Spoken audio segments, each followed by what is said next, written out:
Hi, Grüße. Was geht? Musik. Halli, hallo, hallöle. Heute mal wieder spontan Stream. Wie gesagt, die Woche ist ein bisschen schwierig bei mir. Aber ich bin wieder da. Heute. Wie es mit dem Rest der Woche aussieht, weiß ich nicht. Aber wie gesagt, ab nächster Woche sollte wieder alles normal sein soweit.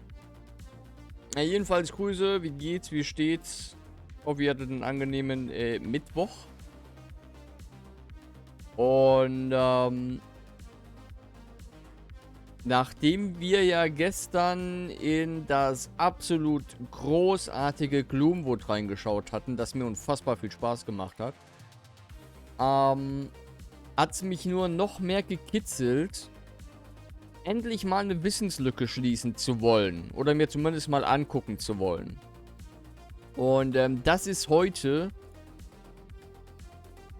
Pathologic, das ich mir angucken möchte. Jetzt ist Folgendes. Ich spreche mal eine kleine Warnung wegen Pathologic aus. Nicht, weil es irgendwie extrem brutal ist oder schwierige Themen anspricht, wie die gerne zu Triggerwarnungen führen sollte. Oder ja, die halt triggern könnten, sowas wie Suizid und so weiter und so fort. Das ist dann nicht der Fall. Pathologic soll sehr langsam erzählt sein. Es soll mehr sowas wie eine Immersive Sim sein, also immersive Simulation, in der man als Arzt in einer, ja, sagen wir einfach mal viktorianischen Zeit unterwegs ist, wo eine Seuche ausbricht. Und es soll halt extrem atmosphärisch sein und zielt halt wohl mehr auf den mentalen Horror. Also psychologischer Horror und so Dinge, bei denen es gewollt ist, dass der Zuseher, bei Filmen zum Beispiel oder halt eben bei Spielen, sich extrem unwohl fühlt. Wie kann man noch sagen? Hallo, Minecraft übrigens. Wo man sich extrem unwohl fühlt und was einen auch ein bisschen verstören soll und sowas. Ich will da heute zumindest mal reingucken. Mal gucken, was dabei dann rumkommt. Es ist leider nur ein ganz großes Problem mit dem Spiel. Es ist nur auf Englisch. Also für mich nur auf Englisch verfügbar. Weil Russisch kann ich nicht. Polnisch kann ich genauso wenig. Weil das Spiel kommt ja aus dem osteuropäischen Raum. Ich glaube aus Russland sogar wurde das damals entwickelt. Ja. Danke. Der Trick daran ist, Malkav, dass das ein aufgezeichnetes Video ist, wo man mich mit Maske sieht. Ich habe die Maske gar nicht auf. Ich habe nur keinen Bock, die Cam anzumachen, weil ich ganz entspannt in kurzer Hose und Unterhemd hier sitze, weil warm. Und ich habe keinen Bock, mir ein T-Shirt anzuziehen. Ich lebe heute den Assi-Lifestyle, könnte man sagen. Für den heutigen Tag. Aber ja, Pathologic ist leider nur auf Englisch. Das originale Pathologic, das glaube ich 2004 oder so erschienen ist, das gibt's glaube ich auch auf Deutsch. Aber ich spiele hier die HD-Version, die HD-Remaster-Version. Weil das Original sieht halt leider echt nicht gut aus heute. Und das sieht halt wenigstens dann schick aus. Gibt's noch jemand zu Pathologic zu sagen? Wie gesagt, es ist relativ langsam. Man läuft wohl auch sehr viel rum und redet sehr viel mit anderen Leuten. Gegebenenfalls werde ich da einfach hier und da mal googeln, was einzelne Begriffe bedeuten, wenn ich sie mal nicht verstehe. Je nachdem, was für ein krasses Englisch die da benutzen oder so. Das heißt jetzt aber auch nicht, dass ich dieses Spiel als richtiges Projekt ins Programm aufnehmen werde. Ich gucke mir heute erstmal einfach nur an. Wenn es mir gefällt, spielen wir es gerne ein andermal weiter. Aber bei Pathologic, weil das so ein spezielles Spiel ist, das wie gesagt relativ langsam sein soll, sehr durch die Atmosphäre lebt und so weiter und so fort, wo ich mir einfach vornehme, wie eigentlich immer, aber hier noch mehr, wo ich dann sage, ich habe keinen Bock mehr auf das Game, ich spiele es nicht weiter, weil ist mir zu langweilig oder so. Da ich aber extrem auf solche atmosphärischen Sachen stehe, könnte es vielleicht was werden. Was Interessantes sein, sage ich mal. Und noch mal ganz kurz, um auf das Maskenthema anzusprechen. Witzigerweise glaube ich wirklich, dass man mich durch die Maske sehr gut verstehen kann. Als ich die mich mal anprobiert hatte und sowas. Also das ist so deutlich besser, als ich vermutet habe. Aber das ist ein anderes Thema. Da werde ich irgendwann, sobald das nächste Cosplay-Stück angekommen ist, werde ich mal ein Video genauer zu dem ganzen Cosplay da machen und dem Thema so ein bisschen. Und da Malkaff mal schon DayZ angesprochen hat im Chat, bin ich einfach mal so frei, möglicherweise könnte irgendwann demnächst in den kommenden Wochen oder so mal schauen, im Laufe des Jahres, wieder ein DayZ-Comeback geben von Malkaff und mir. Denn ich gucke aktuell wieder so die DayZ-Livestreams von mir von Anfang des Jahres, wie wir sie hatten.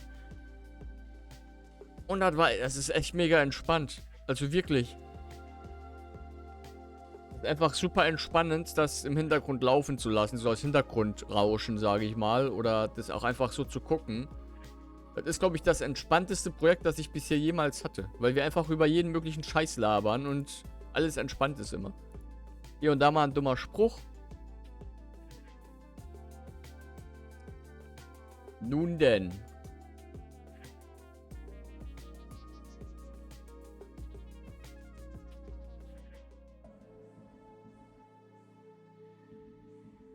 Ich glaube, ansonsten habe ich nichts mehr zu sagen. Wie geht's denn euch so?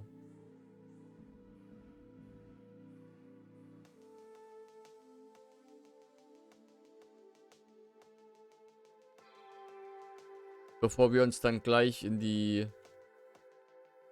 seuchenhafte Welt reinwerfen.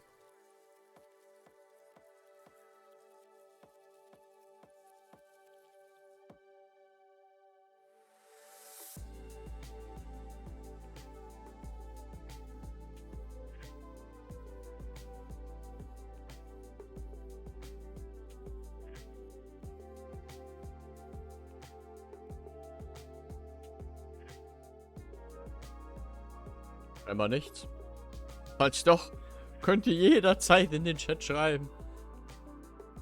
Während ich einfach mal sagen würde, die Zeit des Wohlfühlens ist vorbei. Und wir wechseln mal rüber.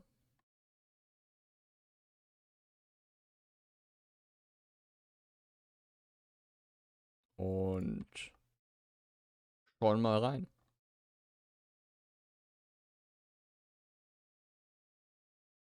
In Pathologic.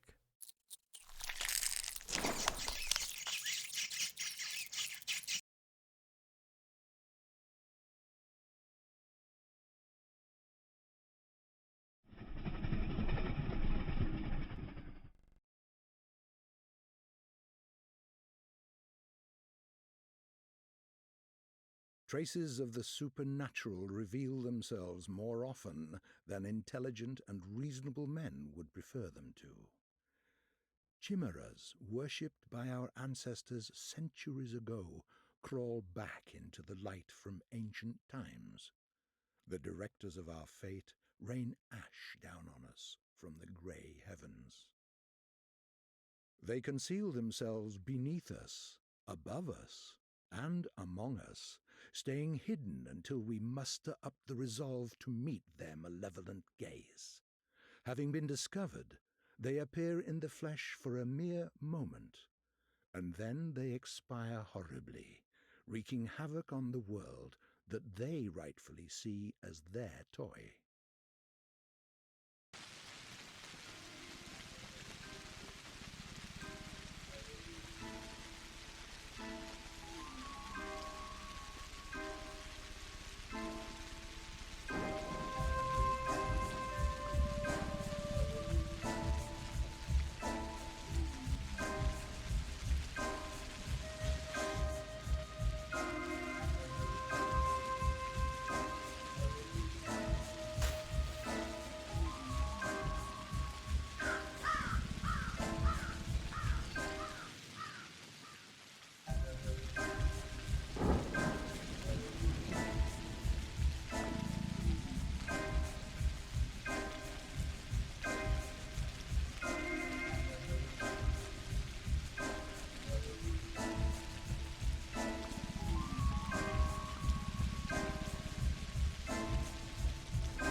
Passt das dann eigentlich alles so mit der Lautstärke? Frage ich mich gerade. Ist das überhaupt alles cool gerade? Ich glaube doch. Fällt mir ein. In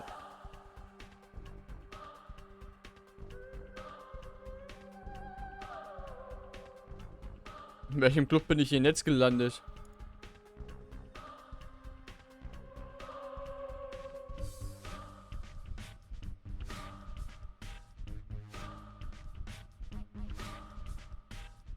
Ey, irgendwie ist die Mucke ganz nice.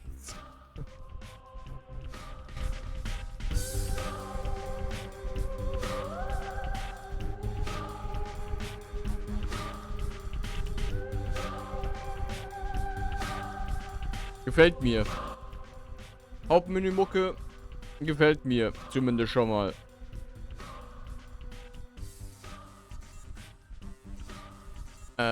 Gebt da gerne mal durch, wie das mit dem Ton ist. Ansonsten werde ich halt einfach wieder das Ding aktivieren, dass, wenn ich rede, die Lautstärke vom Spiel reguliert wird und so weiter und so fort.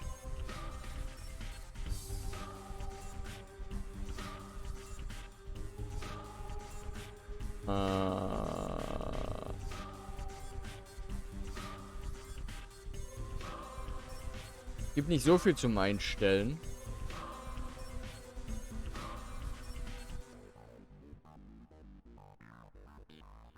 Okay, mal schauen, was 0,1 genau bedeuten wird in dem Fall. Die Mucke ist aber echt nice irgendwie. Frag mich nicht warum. Ich hasse Motion Blur, weg damit. Field of View kann man mal auf 100 hoch machen. Oder machen wir erstmal 90.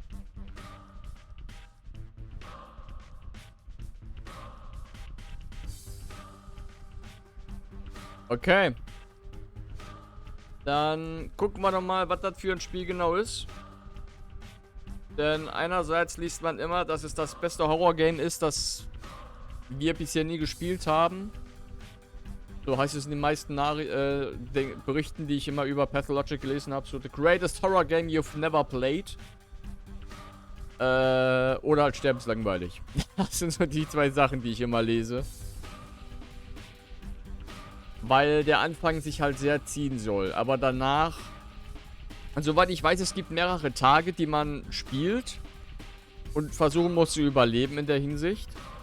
Der erste Tag ist halt eher so ein Tutorial-Anfangsding, der relativ langsam abläuft. Aber ab dem zweiten Tag soll es halt langsam losgehen. Mal gucken, was uns da erwarten wird. Okay, wir müssen erstmal eindeutig die Maussensibilität hochballern.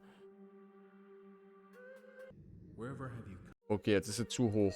Wir müssen eindeutig die Maussensibilität runterballern. No. Besser. No. I detest trickery. But if we ourselves are to suffer deception, our hands are no longer tied. Where are we? Well, the muscular contraction is there. Means you're already inside of him. This must be one of the ventricles. Oh, wir machen mal ein bisschen lauter. Zumindest die Voices. Right here. What a silly place. It's stuffed. So it's not real for now? I don't think it has started yet. Does it matter what it's made of? Hat das Spiel Untertitel? Nein. Verdammt. Definitely struggling. We need to perform sectio transversalis. Cut the wall. There's no other way out. What else is there to do? I know what to do. Those who favor hard logic and direct action are bound to be misguided. Only a miracle can set us free without us having to destroy something. And I can do miracles. Just let me. Will you please be quiet? You're a liar and a thief. Who is going to believe you when you keep lying to yourself? The truth is my shepherd. Whatever happens, I will find answers, and justice will be restored. I will perform the operation. Medica morbo adhibe. Don't you go all bossy on me, clever clogs. You will act justly, but your justice will blind you and become his demise. This calls for the gentle hand of a surgeon. Step aside, both of you. Your gentle hands are used to killing, not giving life. You will inevitably do harm. As for Brainy, he has no regard for casualties at all. Neither of you knows compassion. Yes, it seems unlikely that we'll get along well, but there's only one truth. Any choice is right as long as it's willed. That's the truth of the matter. Only the heart will show you the right choice. Stop thinking about yourselves. Think of the sick. He's in pain. I can't see it yet, but I can feel it. It's not even a trap. It's a grave. Subipsum funisumus. Can't say I hold a soft spot for it. I can see that. You're full of hate. Stuffed or not, it's breathing. I can hear it. It can be healed rather than killed. You mean you won't become a killer? But you will. Mark my word, that's exactly what will happen. But I can avoid it. No, we won't ever get along. I suggest we be on our way. The sooner the better. Off we go then? Let's go. The clock is ticking.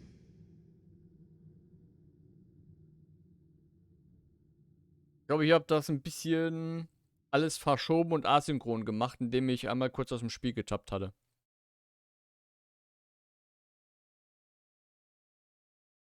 Also, was ich weiß und mal mitgekriegt habe, ist, dass die 3 Charaktere, die wir hier gesehen haben, dass das die Charaktere jetzt sind, wo wir uns einen davon aussuchen können, um den zu spielen. Das weiß ich. Das habe ich mitbekommen. Aber abgesehen davon habe ich halt keine Ahnung. Ich weiß, dass der erste Charakter, den wir von den 3 aussuchen können, dass er für die Leute, die da, also dass er die beste Wahl ist zum ersten Mal spielen. Weil jeder Charakter hat natürlich andere Dialogoptionen, scheinbar. Und beim ersten Charakter ist es halt so, dass man durch ihn mehr von der Spielewelt erfährt, was hier genau los ist und so weiter und so fort. Ja, genau. Das sind die 3 Charaktere, die wir aussuchen können. Bachelor, Haruspex und Changeling. This character is only unlocked after you finish the Bachelor's or the Haruspex Storyline. Also können wir eh noch nicht spielen. The history of humanity witnessed a number of catastrophes that have demonstrated without a shadow of a doubt the pettiness of human achievement and the triumph of the invincible evil. Outbreaks of infectious diseases that have from time to time wiped towns and cities of the maps are undoubtedly among those, however smart and virtuous, the people caught up in these destructive events have repeatedly come to the conclusion that it's no use trying to fight the circumstances. The best you can do is bite the bullet and cope with your losses. This is the story of a person who has managed to work a miracle and defeat a seemingly unvanquishable foe.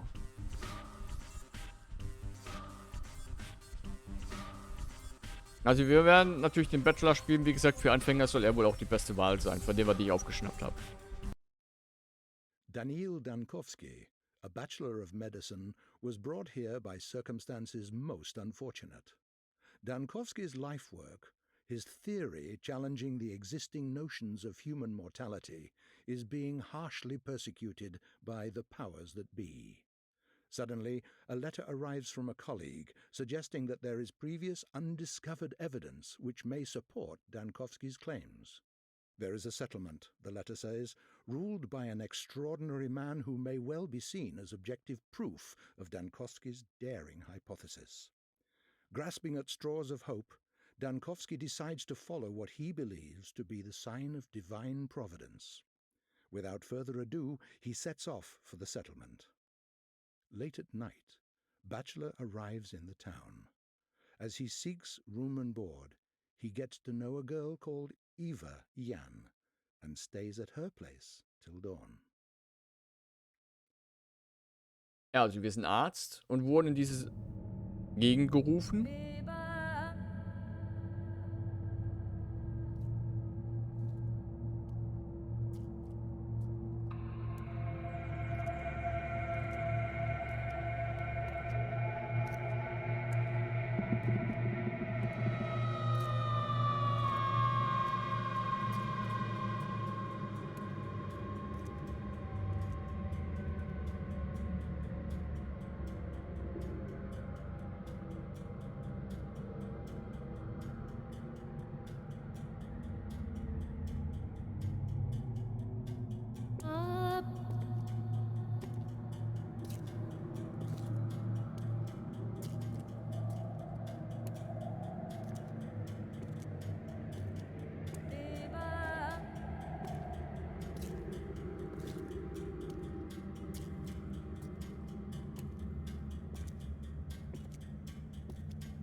What the fuck? Das Bild. Wir wollten gerade schon sagen, die Cutscenes haben sie scheinbar nicht remastered, oder? Oh. As of today, my mission remains obscure. The examination of Simon Kane, who is rumored to be a man of incredible longevity. Longevity? May shake the very foundation of modern thanatology and challenge the existent notions of death itself. However, even if this undying Leviathan proves to be more than a fairy tale, the mere confirmation of his existence won't suffice to prevent the powers that be from shutting our laboratory down. I need to figure out the most fruitful approach. Simon is a well-respected man, and if he mistakes my interests for effrontery, it would be nigh impossible to convince him to help me break new ground in the field of human vitality. Examination of Simon Kane. Heißt ein Longevity oder Longevity oder wie auch immer man das lese ich gerade zum ersten Mal, das Wort.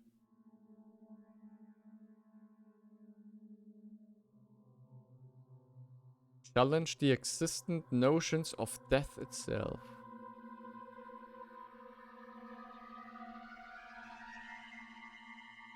Langlebigkeit, okay, danke.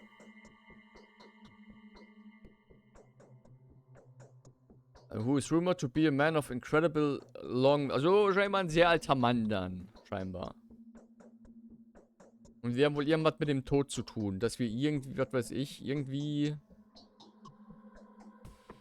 Mit dem Intro-Text, als wir den Charakter ausgewählt haben, wohl... Wenn ich das jetzt richtig verstehe... Dass wir versuchen, die Langlebigkeit von Menschen zu erhöhen oder sowas. Und jetzt mit dem Typen hier reden wollen, weil der so lange lebt.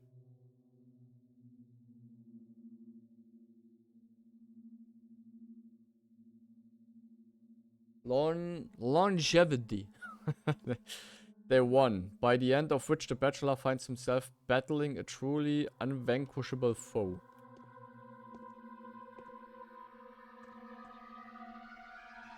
Die Maussensibilität kann man noch ein bisschen runter machen. Nur ein bisschen, habe ich gesagt. Ja, schon besser. Ganz schön viele Trennwände. Nichts, womit ich hier einen Tag agieren kann. Doch, da. Weapons. Ich habe ein Skalpell. Durability. Kleidung. Rocks.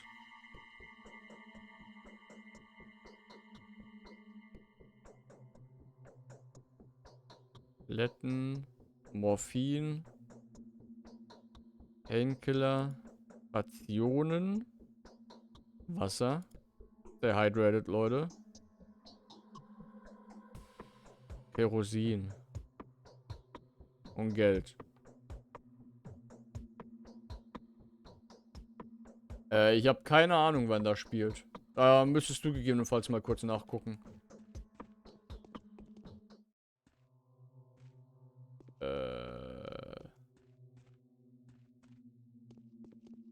Ist das jetzt ein Escape Room? Ach nee, da ist die Tür. Alter, was ist das für ein Treppenhaus? Hallo?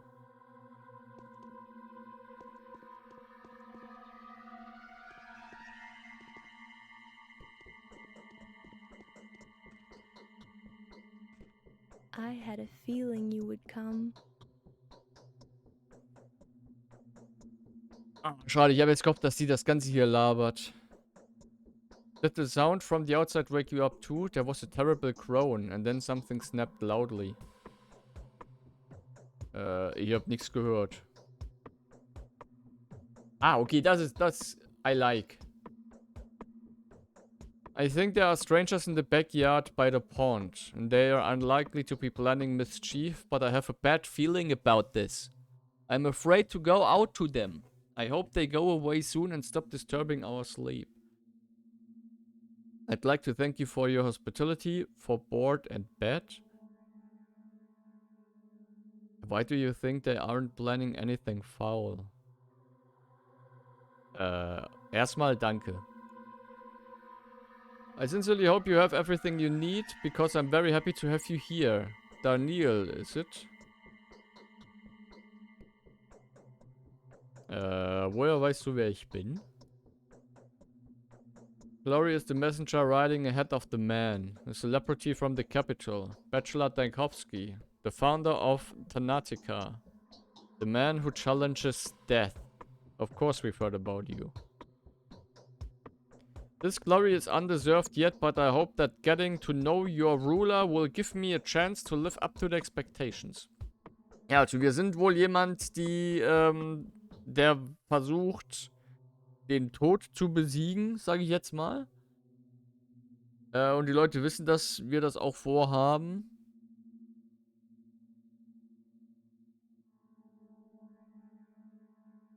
Ja, vielleicht spielt das ja zu irgendeiner fiktiven Zeit oder so. Aber wir haben es noch nicht geschafft. Also eilt der Ruf unserem tatsächlichen Ruf voraus oder so. Death. So that's the enemy you've chosen for yourself. Isn't it hard? I don't think anyone has managed to defeat that evil yet. Millions of doctors defeated it on certain singular occasions. But my enemy is more fearsome. It is death itself rather than a singular case of death. I don't understand. I can barely understand it myself. Could death only seem inevitable to us, but in reality be nothing more than a whim of the will that had shaped this world? That is the question. Where is the key to my victory?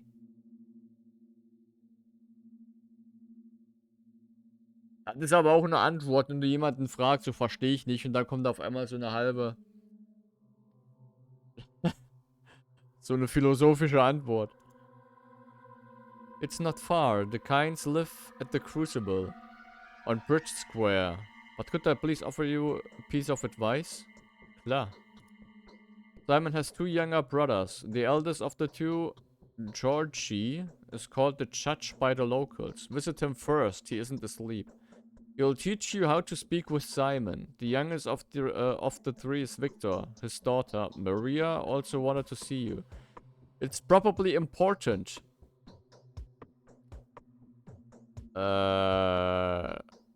Wir müssen also mit Simon reden, aber sollten zuerst zu Georgie gehen.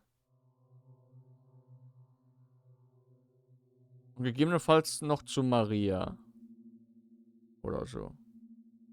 What is she... Nee, was it she who knew about my arrival beforehand? Yes, she told me about it privately. Talking to her is no simple task. Maria is that kind of person.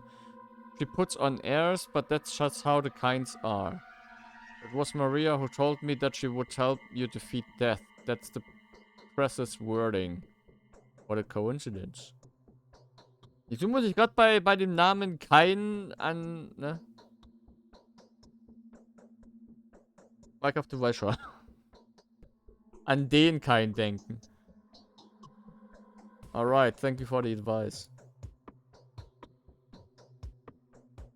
Go, and I'll prepare everything for your return. Do come back after you speak to the kinds. They will probably do a lot of things that will puzzle you and put you on guard. I will have some advice that may be help to you, if you need it. Okay. Das ist die Karte. Mysterious Maria, Victor Kind's daughter, has been expecting my arrival for several days. Simon Kane. Mansion called the Stillwater belongs to a single... Okay, da sind wir. Ach du Scheiße.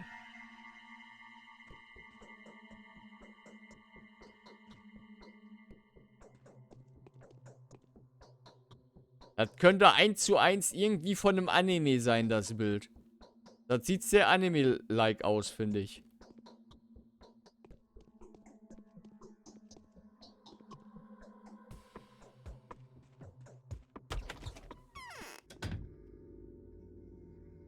Fuck.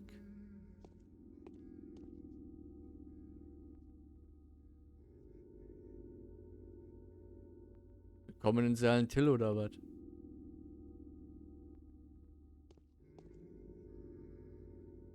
Aber auch die Melodie gerade im Hintergrund direkt, ne?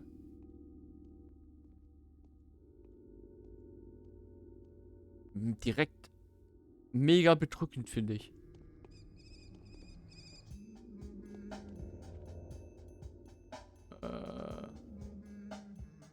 Halt!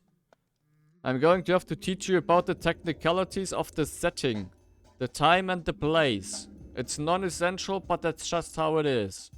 The actor has to be prepared before he goes on stage, or else he'll fall down the aisle or stumble upon the prompt box. That would look mighty silly. Wouldn't you agree? Wer bist du?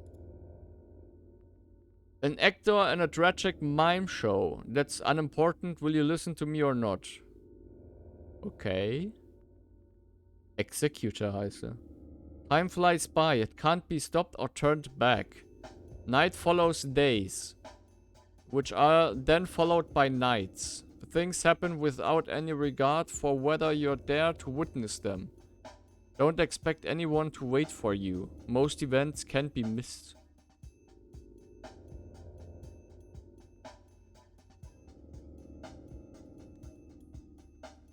Also Zeit läuft immer weiter. Ich hoffe aber nicht in Dialogen. And so it would make sense for you to visit the places that you care about regularly.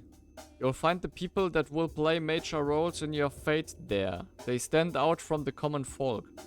The rest are just a crowd shot, a background, a bunch of extras. And it has always been.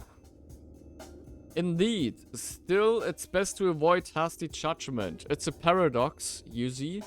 Don't try to care too much for the lives of these. Bound to stand out people. And don't be too dismissive of the silent crowd. Both extremes will end in tragedy.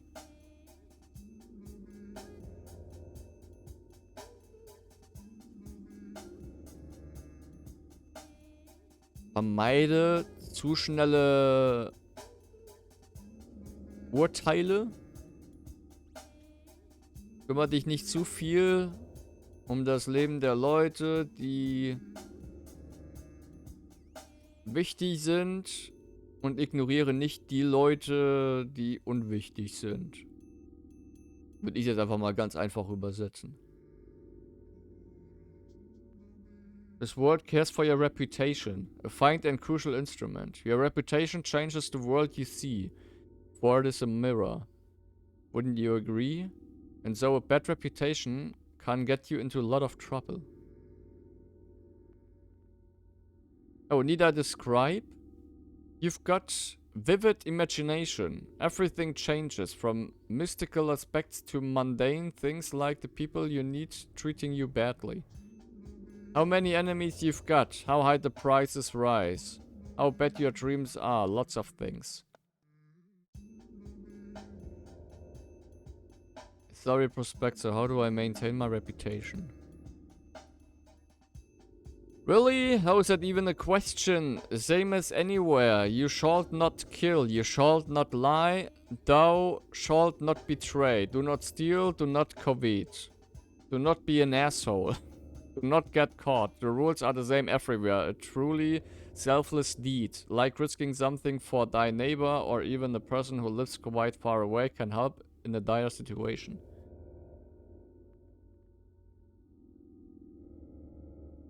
Okay, das kann natürlich auch sein, ja. Und ich muss aufpassen, was ich mache. Sonst bin ich ein Arschloch für die Leute hier. Und das heißt dann für mich höhere Preise, Leute hassen mich und helfen mir nicht weiter und so ein Scheiß. Oh Gott.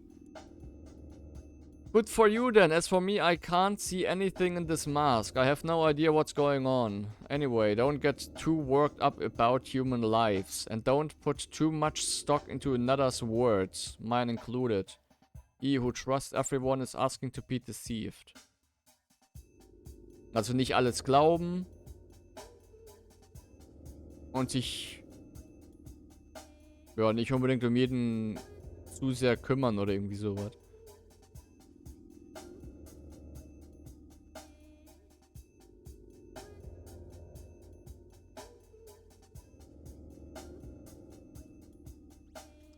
Okay, Mr. Creepy Pants. Was ist mit deinem komischen Freund hier? Venerable Bachelor, please be so kind as to linger for a minute. This conversation won't take too much of your time, especially since time stops during dialogues. Sehr gut. At least during the important ones. And our dialogue is extremely important. You need to know how to play after all, don't you? Okay, das sind also die Tutorial, Leute. Ratchetian, also Executor. Der Ausführende und die Tragödie. Oder so. Boah, ich glaube, das wird voll philosophisch, dieses Spiel, ey. Dafür bin ich so dumm.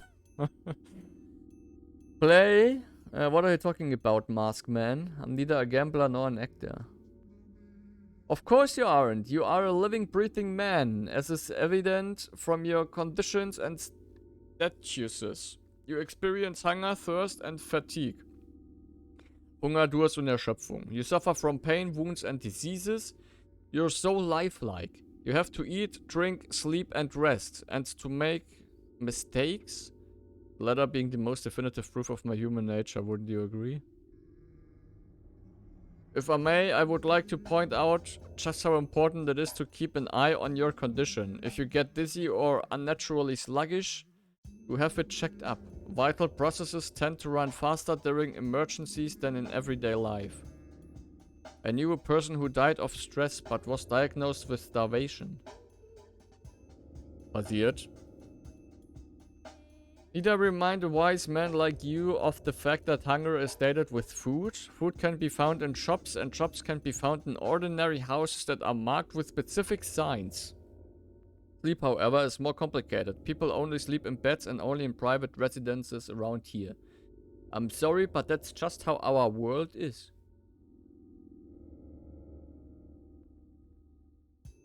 Oh Gott. 3 Stunden Stream, wo ich einfach nur über das Spiel dann rede. Und die Philosophie hinter dem Spiel.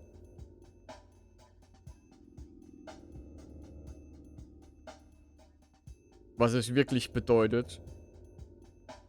And quite silly if you forgive me for saying so. Speaking of commerce, different shops sell similar items at different prices. Oh Gott, Preise vergleichen auch noch.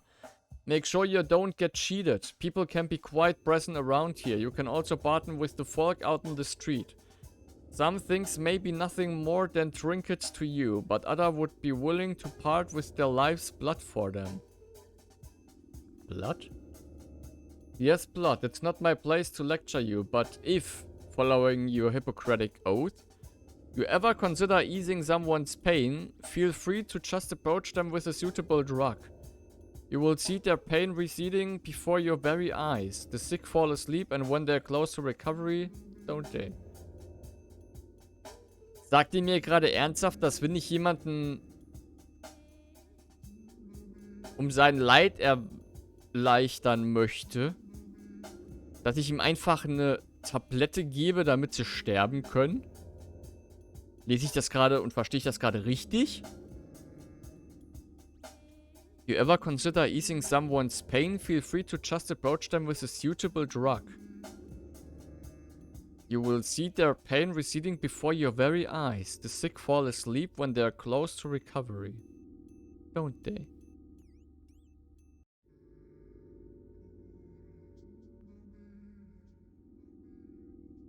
Or when they're close to their ultimate rest.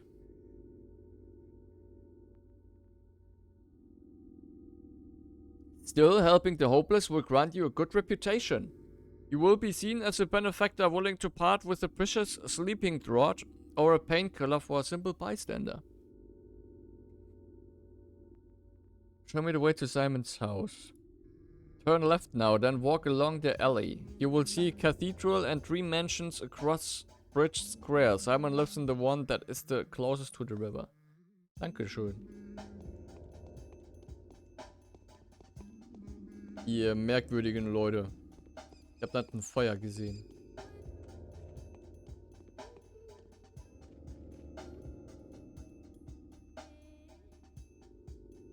Er wird auch nicht besser, ne?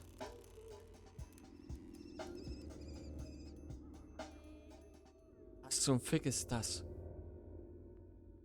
Der sieht auch nicht gerade freundlich aus.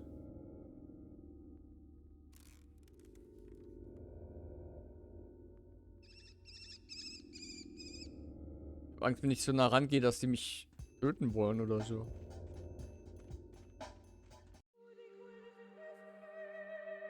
Ich speichere mal.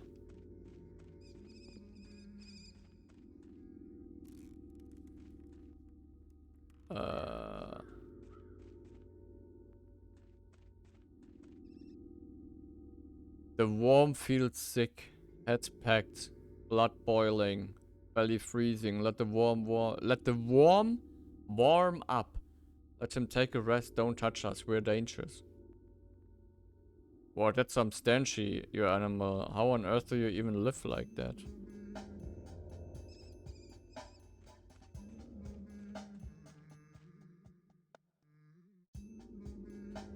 Bild. What do you want? This ain't your business. What is this creature? In Odong, that's what all them cattle breeders look like. Crude and unshapely and unfinished. Don't you know? Wherever you came from, an intruder, huh? Yes, I'm a visitor in this town. Who could have thought it's home to such creatures?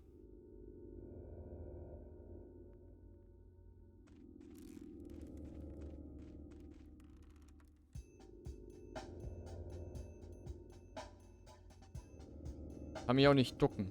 Die sollten nicht so lange rumstehen und ihn anstarren. Die Zeit läuft. What the fuck?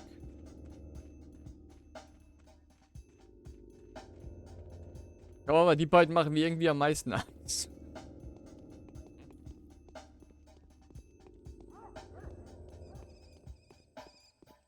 Also Atmosphäre ist da, ne?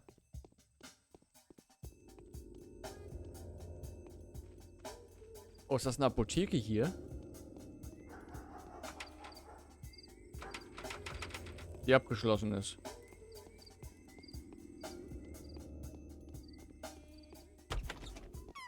Oder auch nicht.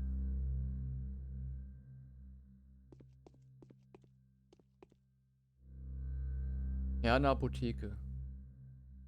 165.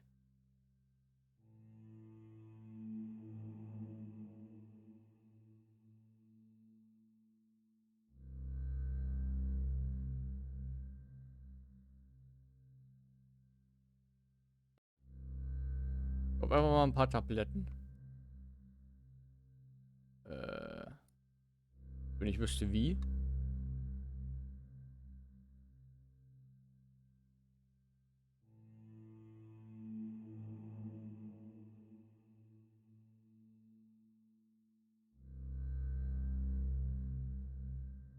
Ach so.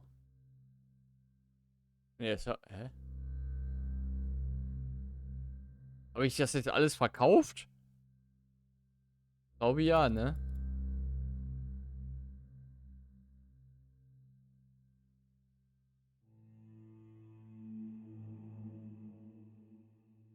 Nee, ich hab oh Gott, das. Oh Gott, oh Gott, oh Gott.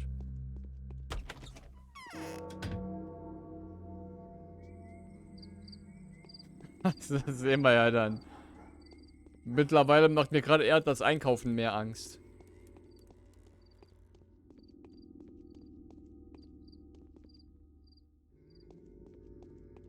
Das hat irgendwie ein bisschen vom Look fast schon was von Postal. Nur nicht ganz so freundlich.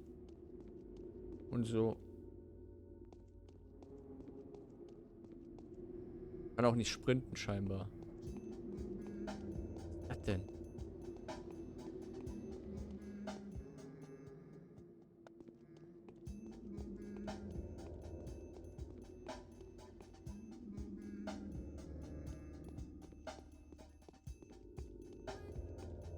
What the fuck?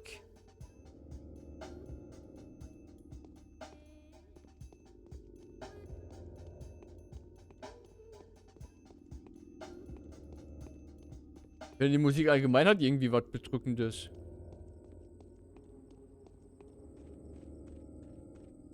Ich sollte erstmal mit dieser Anne-Maria reden. Die wohnt hier in dem Haus, ne? Ja.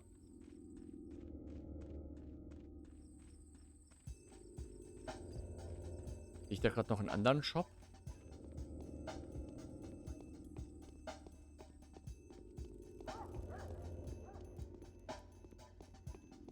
Sieht nach einem Klamottenladen aus dann, wa?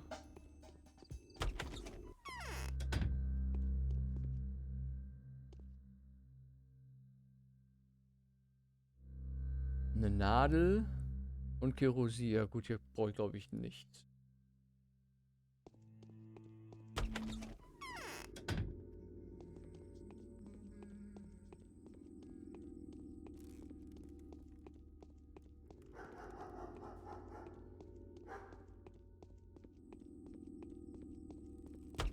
Klopf, klopf. Oh.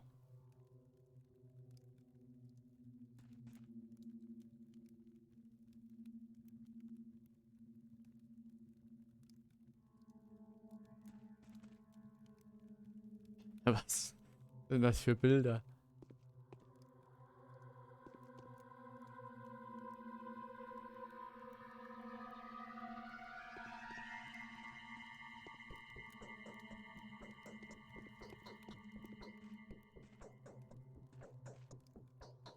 Äh, Why can't I move on my own? Sehr gute Frage. I'm feverish. What can it be? You resemble an adventurer rather than a doctor. How is it that you know me? I saw you in a dream. Don't flatter yourself. My desires have nothing to do with that. I simply saw you take us all by the throat. Cruel words. But also honest. What's so bad about it anyway? The strong manipulate the weak when they want to. Then it is all in my hands. Dann liegt alles in meinen Händen. The Saburov's wait is over. They've have- always wanted an heir. I have a lot to tell you, Bachelor Denkowski, but I dare not. Until you meet my Uncle Georgie. Otherwise, he'll rip my tongue out for disclosing a secret. Some strict morals your family has. They make much more sense than you may think. This is not a game, is it? For all that is holy, to speak to my uncle. And then come back to me. Otherwise, the excruciating anticipation will tear my heart to pieces. Where is your uncle now? Close at hand, just next door. Go to the wing that's closer to the river. Its roof is shaped like a crown. Oh.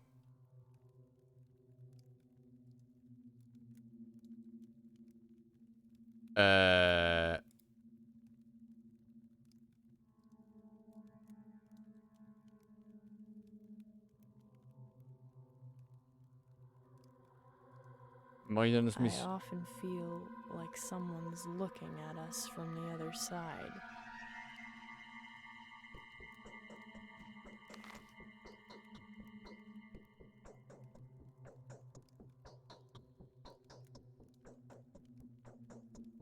Wo ist denn dieser Georgie-Typ?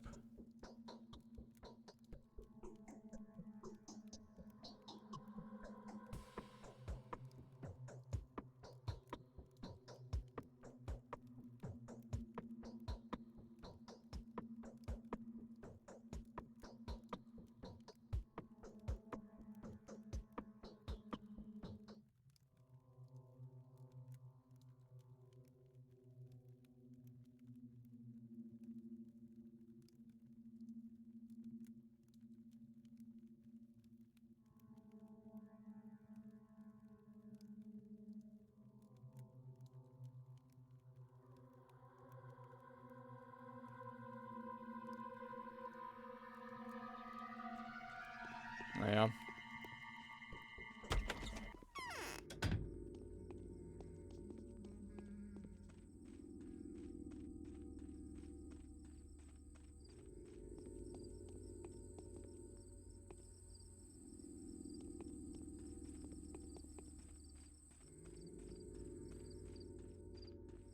Dann gucken wir mal da drüben vorbei.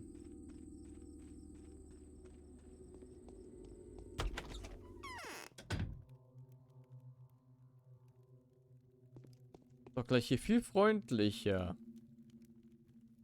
Bis auf das Bild an der Wand.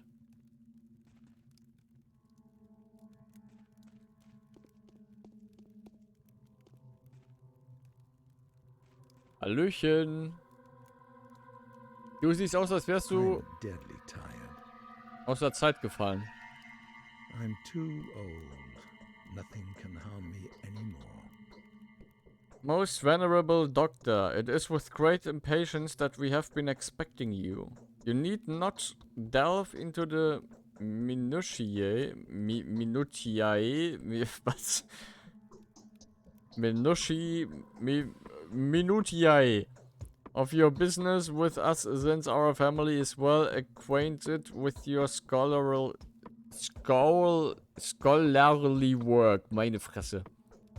We are also quite aware of the difficulties you were experiencing and well prepared to do our utmost to support you. It hurts me all the more to be the one to inform you that Simon, my conscientious brother, the creator, keeper, and embodiment of all that surround us, has been murdered. Das ist schlecht.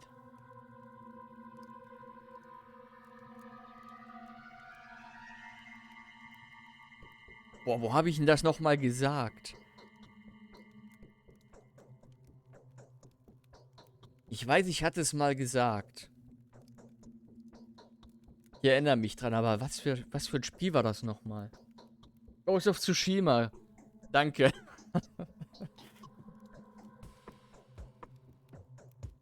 Stimmt ja, das war ja... Während ich hieß ja eine Burg oder so angegriffen hat oder irgendwie sowas. Keine Ahnung, oder?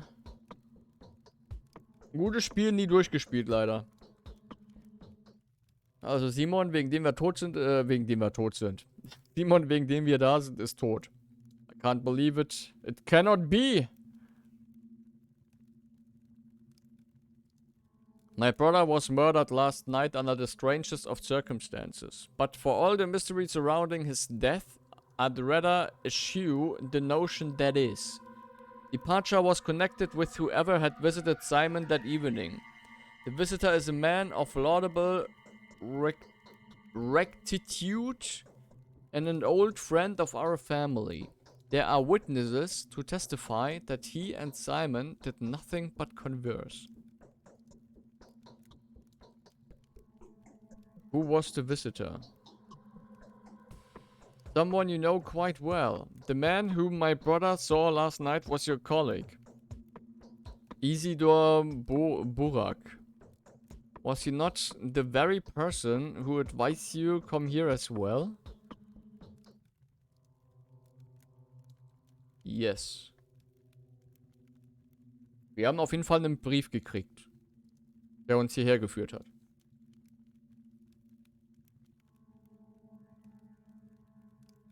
Weißt du, an sowas erinnerst du dich. Aber als wir Summer Games Fest geguckt hatten und da Gloomwood gezeigt wurde, daran erinnerst du dich nicht mehr.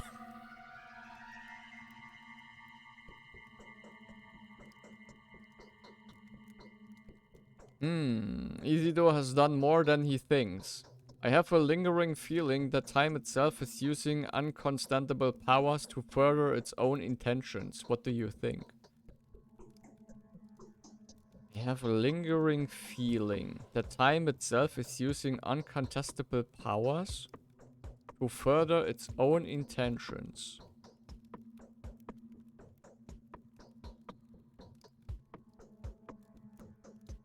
Categories like time, nature, and fate deprive a man of responsibility for what goes on around him. I was thought to avoid this worldview.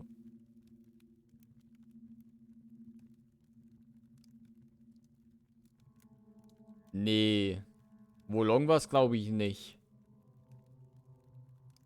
Weil das ja, dass das was für mich ist, das wäre von Anfang an klar. Das ja unter anderem auch halt von den Neo-Machern ist.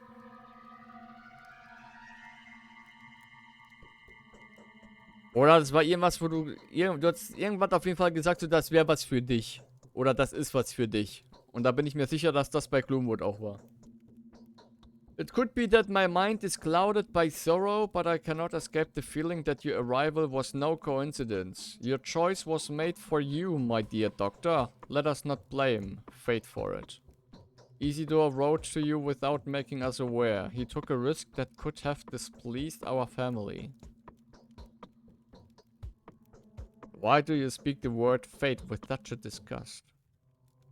I prefer the word time. In a fatalistic sense of the notion, of course. Ich glaube, das Spiel, ich würde so viel mehr verstehen, wenn es auch auf Deutsch wäre. So, Simon wasn't aware that I would come. Die reden so ein bisschen... Oh, wie soll ich sagen? Also nicht gerade einfach, sondern...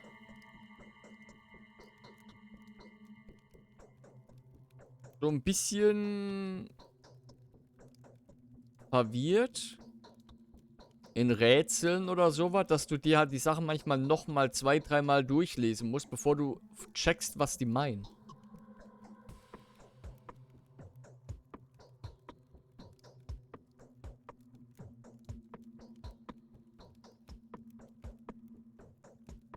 Irgendwo war es auf jeden Fall dabei gewesen. Da bin ich mir 100% sicher. So Simon wasn't aware I would come. Even though we were uncertain of when you would arrive, my brother was looking forward to meeting you. The tragedy may have been a consequence of the actions he took in preparations for your arrival. Someone has taken a powerful piece from the chessboard. Ja, jetzt nämlich zum Beispiel wieder. Someone has taken a powerful piece from the chessboard, a piece upon which your position here depended. It is doubly regrettable that Simon was playing on your side.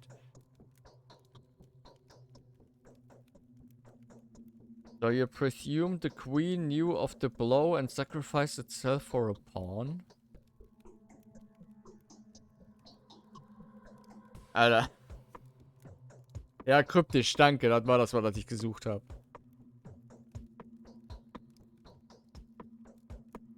To grant you victory over death. What is not your ultimate aspiration? To help you, Simon seems to have played a very dangerous game with fate itself. He went out of his way to provide you with a body of evidence.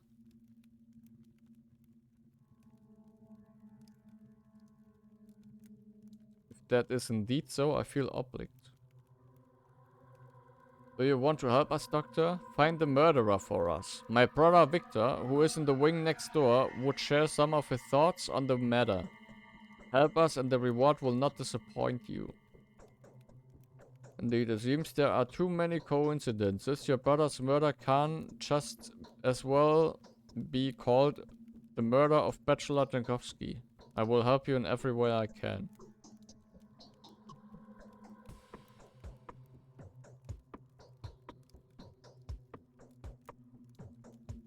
I need some time to get my act together. I suspect you are not aware that these developments render my whole life work null and void.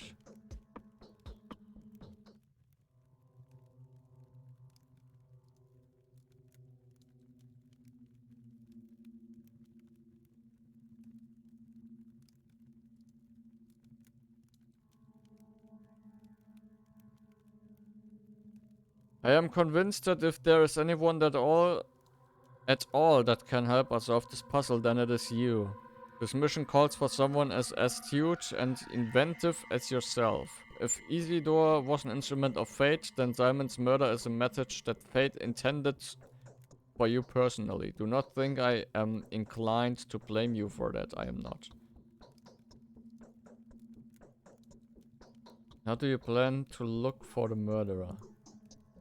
We will take our own measures. The only thing I expect from you is to be yourself. Do only what you think is required. Whatever you find out, whatever you do, whatever your day turns into, everything is a clue to the solution of this puzzle. I repeat, everything that is happening here is happening on your account. Macht mir irgendwie Angst, der Gedanke. Alles, was ich mache. Das klingt also für mich gerade so vom Spiel, der Hinweis an mich, alles was du tust, hat eine Auswirkung auf das, was in der Welt passiert.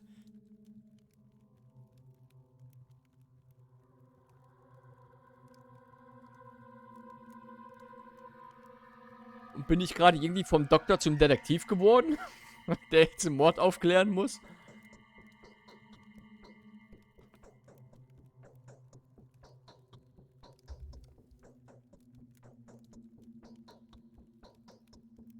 Okay.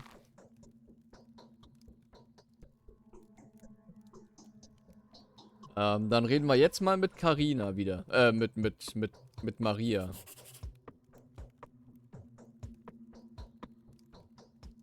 It was most disconcerting to learn the powers that behave in the intention of shutting down the laboratory that owes its fame largely to your own research in the field of thanatology. It is true that your detectives have branded your studies. Okay, das ist, glaube ich, der Brief, den wir ja bekommen haben, ne? The subject, ja, genau. Die 12.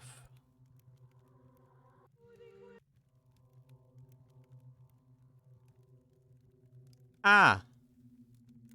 746. Tag 1. Hunger. Exhaustion. Infection. Immunity. Reputation.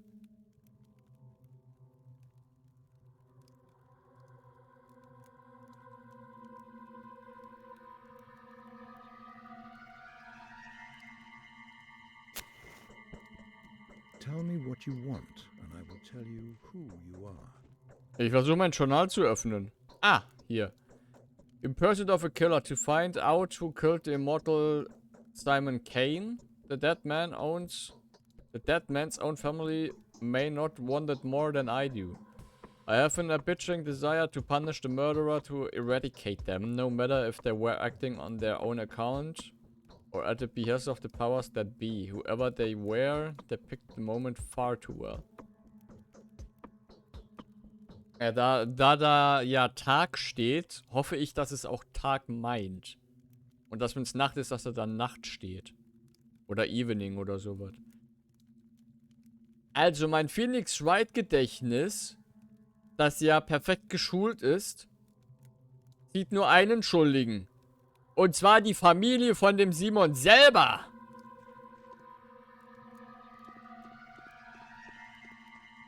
Frage ist nur wie. Warte. Ist es nicht im Flügel daneben oder so? Das klingt für mich, dass hier irgendwo... Oder ich hab's halt verstanden.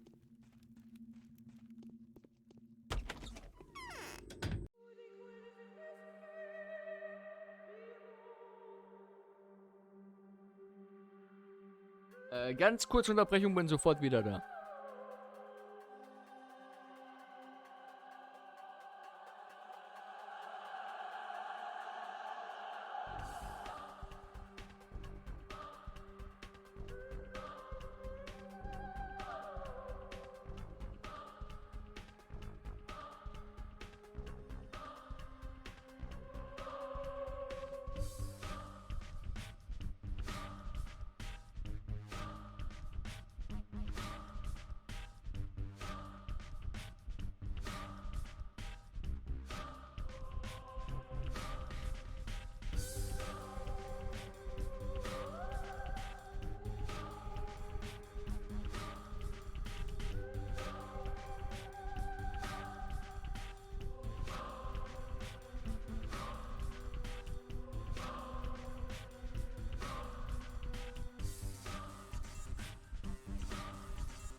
Bin zurück.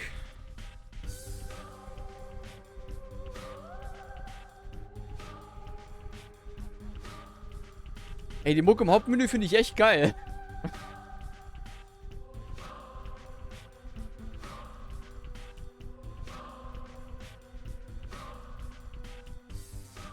So. So, aber lass mal eben kurz so ein bisschen rekapitulieren, was gerade so passiert ist alles. Oder was hier gerade alles so abgeht. Wir sind Doktor, wir sind Arzt. Und wollen den Tod persönlich besiegen. Also den Tod bekämpfen. So gesehen. Wurden in dieses Dorf gerufen, in diese Stadt. Von einem Freund. Der uns von jemandem berichtet hat, der unfassbar lange schon lebt. Was über der Norm zu sein scheint. Also kommen wir dahin. Und die Person, mit der wir uns unterhalten wollten, bei dem das der Fall ist, wurde wohl ermordet. Wir müssen jetzt den Mord aufklären. Wir haben das nochmal rausgefunden. Wir müssen essen, trinken, schlafen, uns ausruhen. Alles, was wir tun, hat Konsequenzen. Wir müssen auf unseren Ruf achten. Wir sollten also keine Scheiße bauen. Time is ticking. Also die Zeit läuft immer weiter, außer halt eben in Dialogen. Was dafür sorgt, dass wir definitiv wohl Dinge verpassen werden. Und nicht alles mitkriegen können. Wie uns gesagt wurde.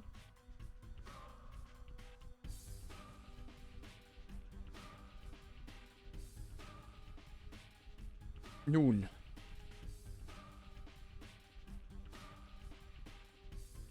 Habe ich noch jemand vergessen? War da noch irgendwas?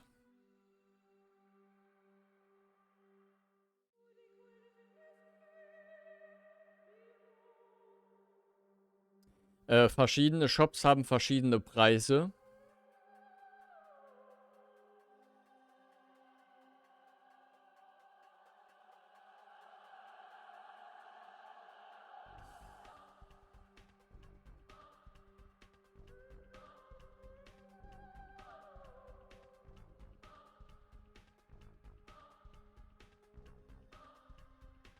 Eine Obduktion durchführen.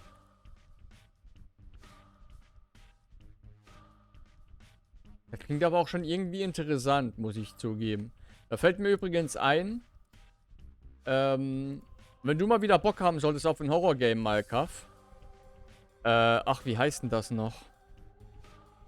The Mortuary Assistant. Kostet 21 €. Ich schicke dir einfach mal den Link. Falls du mal wieder Bock haben solltest auf ein Horror-Game. Das soll wohl extrem gut sein.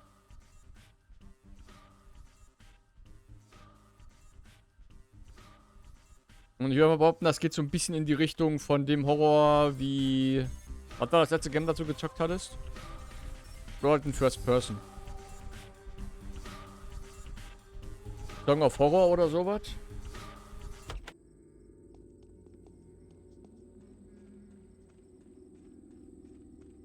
Heißt das da oben links? Für 2. Geld? Habe ich Geld gefunden?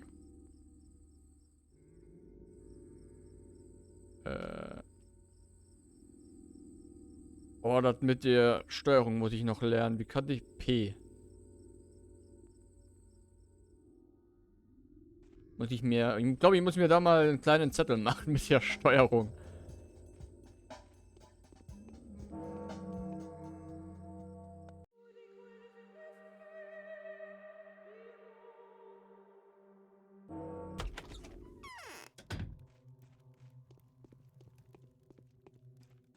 Guten Tag. Das Kleid sieht irgendwie aus, als wenn diese... Ne, ihr wisst schon. I often feel like someone's looking at us from the other side. Das hört sich so ein bisschen an. Ich weiß nicht, ob die von mir redet. So Fourth Wall Breaking oder irgendwas Übernatürliches. Now listen closely. The time for collusion, secrets and alliances has come. I am going to ask something of you. I am not used to that. I'm used to holding the reins. But you are not harnessed. So it would be unacceptable to address you in this manner. I find solace in the fact that my request will be welcome with you. It fits the style of your venture. I'm not an adventurer and my job is no venture. I hope it never becomes one. I apologize if my words come across as mangled and silly. I am truly not used to asking. But the nature of my request demands complete and selfless humility. Just imagine me begging and kneeling. And believe me, I feel that way. I'd kneel myself before a lady as charming as you. Oh, keine Ahnung. Nee. No need to kneel. What do you want to talk?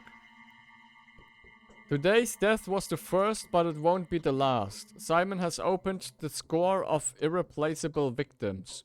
Soon their number will multiply. I beg you to preserve the lives of several people when the lines of their fortune cross yours. Before any of them dies, there will be a moment when you will be able to intervene. I know that for a fact.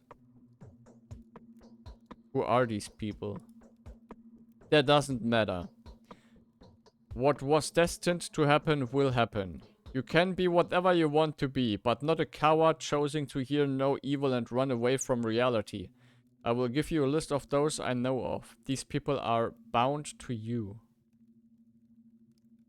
Are you trying to flirt with me?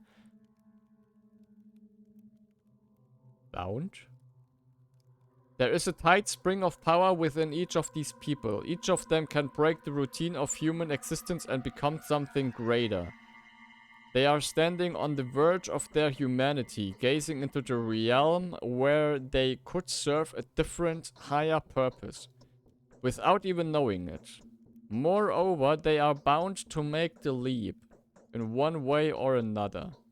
That's why we call them simply the Bound.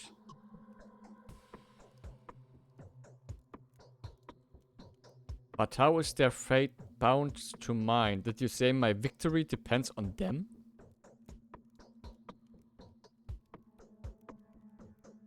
Oh nee, ich bin nicht gut im Schach. Also wirklich nicht. Ich weiß, wie man es spielt, aber ich bin nicht wirklich gut in Schach.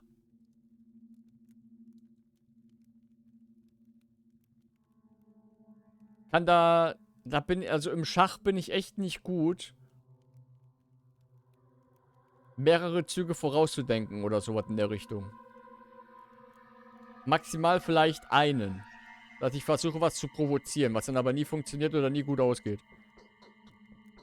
I don't know, I'm not a mistress yet. The future is not as clear as to me as I would prefer. But I can feel the I can feel the present. Sowas wie Geschenk oder jetzt? I can already distinguish a dubious guess from the pulse of the precise knowledge devoid of words and images. Alter! Kannst du nicht einfach normal reden, wie alle normalen Leute auch? These people are bound to you. Your lives are connected. I wouldn't have asked you to take care of them otherwise. Are you clairvoyant or something? Klingt fast schon wie Fort Boyard. Was das ja jemand kennt. Damals RTL 2 oder so. Diese Spielesendung auf dieser einen Burg im Wasser. You sound delusional, I'm sorry, but your uncle's death has messed with your head. You need to come to your senses. Was heißt denn clairvoyant?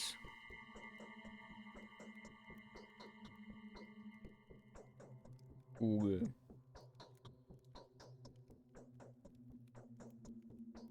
Clairvoyant.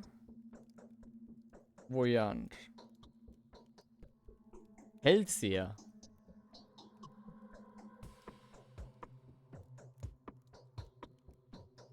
Are you clairvoyant or something? Ah, yes, you haven't been told, have you? It didn't even cross my mind that someone may be unaware of my abilities. No one here dares doubt them, for they are evident. Yes, the mistress of every ruling house possesses special abilities. I am learning to see the future and transform the present. Also Zukunft und jetzt. This fact offers you words a different degree of authenticity. Will you comply with my request? Will you save the lives of the people I named to you? Answer me before going back to Eva. How do you know that Eva had asked me to come back? Ja, wo ist eine Hellseherin, ne?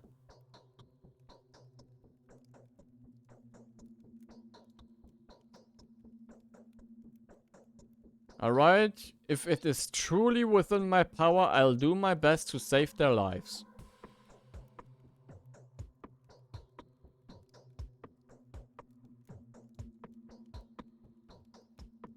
Das Schlimme ist, das Spiel macht schon gerade zumindest für mich einen extrem guten Job, dass ich unfassbar skeptisch, also dass ich alleine schon, weil das Spiel so sagte, ne, sei nicht so naiv, sondern sei immer so ein bisschen skeptisch, so nach dem Motto. Hat sie am Anfang vorhin einmal kurz gesagt. In der Richtung. Seitdem traue ich keinem von den Leuten, mit denen ich gerade rede, auch nur ein Stück. Jetzt gibt die mir wahrscheinlich eine Liste mit Leuten, die ich retten soll, und das sind voll die Tyrannen oder so ein Scheiß. Ich bin jetzt schon...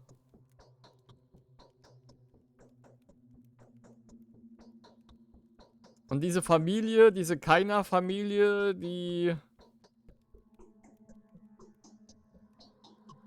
Der Familie Keiner, denen traue ich bisher auch... Da traue ich bisher auch keiner oder so. Ja, komm. Georgie Kein. Victor Kein. Was sind das für Bilder teilweise? Okay, der ist wahnsinnig. Der ist wahnsinnig. Okay, also Georgie Kein kennen wir. Mit dem haben wir ja gerade geredet. Victor haben wir noch nicht geredet. Wer auch immer Andre ist. Peter sieht... Okay. Maria, natürlich. Whatever happens, these people must live. Their fates are bound to mine. They may well hold the keys to my victory in their hands. Wait a minute. Heißt das, wenn einer von denen stirbt, habe ich verkackt? Storymäßig? Dann ist aber die Frage, ist dann Game Over oder... Maria, mit der reden wir ja gerade. Eva ist ja die, bei der wir leben. Grüß dich, Carnage. Hallo. Wie geht's?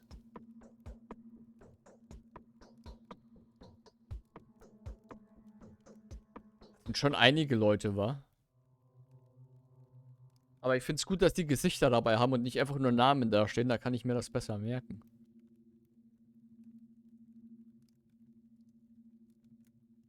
Die Frage ist, die ich mir gerade wirklich stelle. Wenn einer von denen stirbt, heißt das dann nach dem Motto, der ist tot, du kannst nicht weitermachen, Game Over? Oder ist das eher wie, der ist tot, jetzt sieh zu, wie du weiter klarkommst? Aber von dem kriegst du halt nichts mehr raus. Direktorium. Ja, jetzt sind zu viele Leute, glaube ich.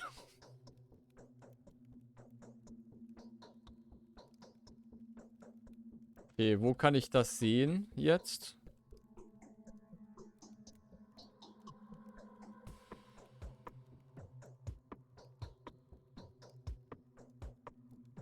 Habe ich die Liste irgendwo gespeichert? What the fuck? Ist das jetzt? What? Nix. Versuche nur die Steuerung zu lernen. Während die Zeit im Hintergrund runtertickt, das macht mich gerade echt unfassbar nervös. Okay, auf T.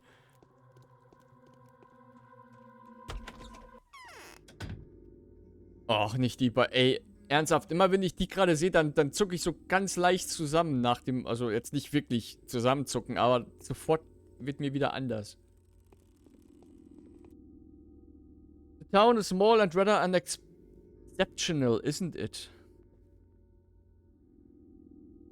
But there are all kinds of people here. The simple folk. And the more remarkable ones. The former will tell you more than you know.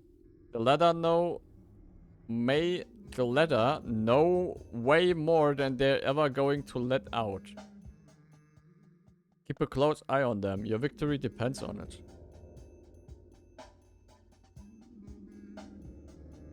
Okay, also die interessanteren, wichtigeren Leute, die reden nicht so gerne. Die wissen mehr, als sie halt sagen, im Grunde. Und die normalen, die, sagen wir einfach mal ganz gut deutsch gesagt, die hören sich gerne selber reden. Die erzählen die mehr, als sie wissen. Und die Wichtigen erzählen weniger, als sie wissen. Boah, ey.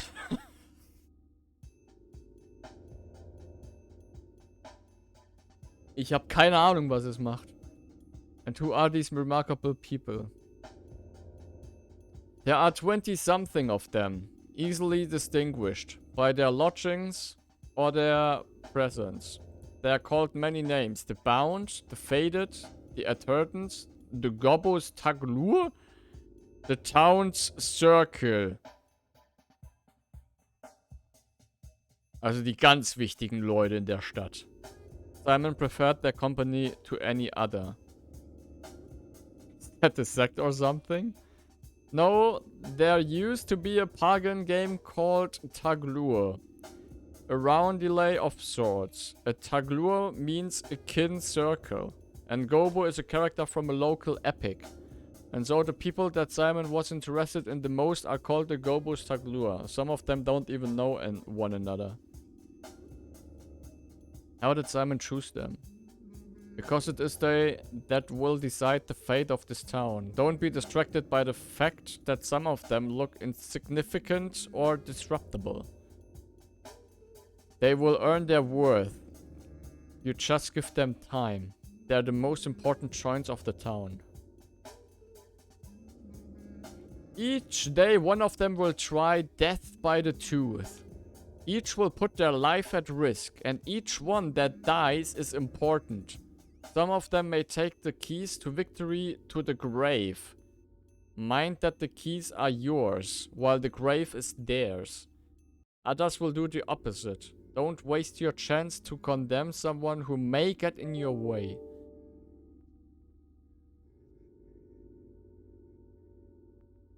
Also jeden Tag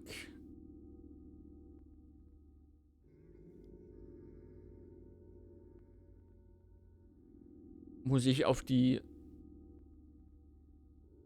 Each day one of them will try death by the tooth. Each will put their life at risk. Und jeder ist wichtig. Wenn einer von denen stirbt, dann nehmen die so gesehen das Geheimnis mit ins Grab.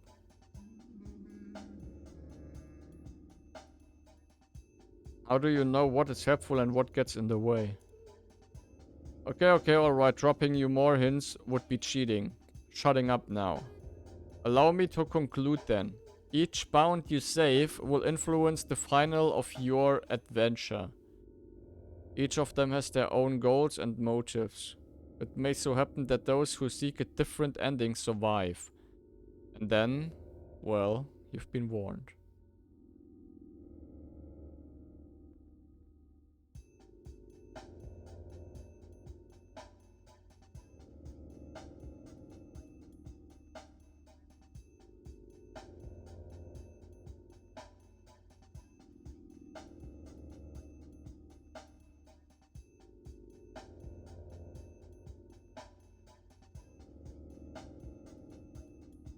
Meine Fresse, ey.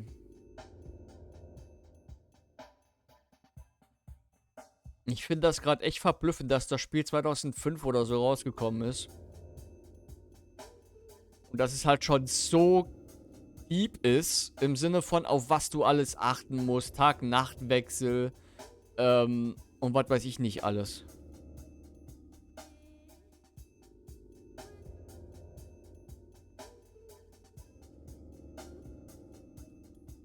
Das war keine gute pädagogische Erfahrung, das glaube ich. Ich glaube, dass das als Kind durchaus verdammt creepy und vielleicht sogar ein bisschen verstörend sein könnte.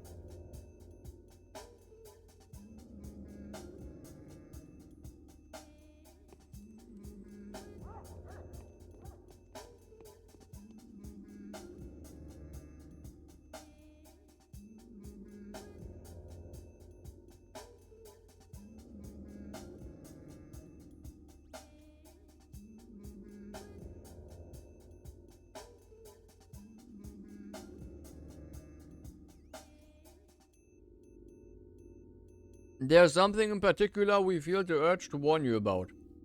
When you speak to the bound, please choose your words carefully. Do not worry. You will easily be able to make out what kind of a person is standing before you. An observant man that you are. Oh boy. Ihr habt leider die schlechte Eigenschaft, Leute falsch einzuschätzen. So, use that skill when dealing with the bound. Some of them are indeed worth insulting, whereas other need to be treated with utmost respect. Treated with utmost respect.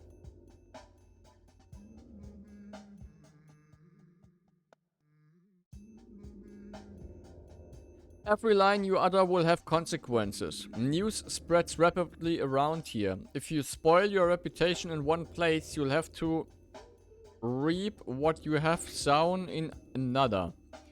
Restore your good name in the south and you'll receive a warmer welcome in the north. They will heed every word you say and you will be rewarded.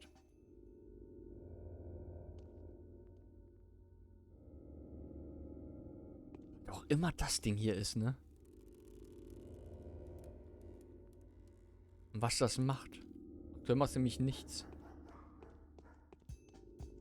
Kann ich mit dir da vorne reden?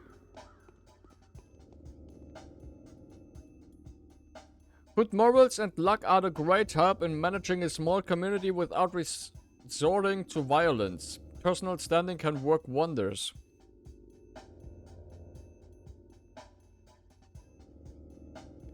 What do you mean?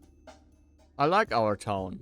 We're all one big family, but sometimes I get the feeling that we're all controlled by an unseen power. Our action is but fiction. It's quite possible. Oder auch immer das heißt.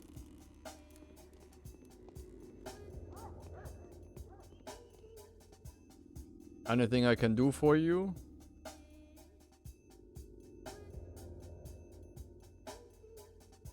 There are more than one town here. The first one is called the Bull Project. The second one, the offspring of the project, is the district. I mean the residential part itself. Not so long ago the town also dropped anchor across the river, but I wouldn't go so far as to call the part a district too. It's just the polytron. Tell me about the Bull Project. It's the industrial base of the town. The station, the warehouses, the works and the abattoir all belongs to it. I wouldn't recommend going there. It's not an appropriate place for a person from the capital. It's filthy there and the stench. I'd say it's not an appropriate place for anyone at all.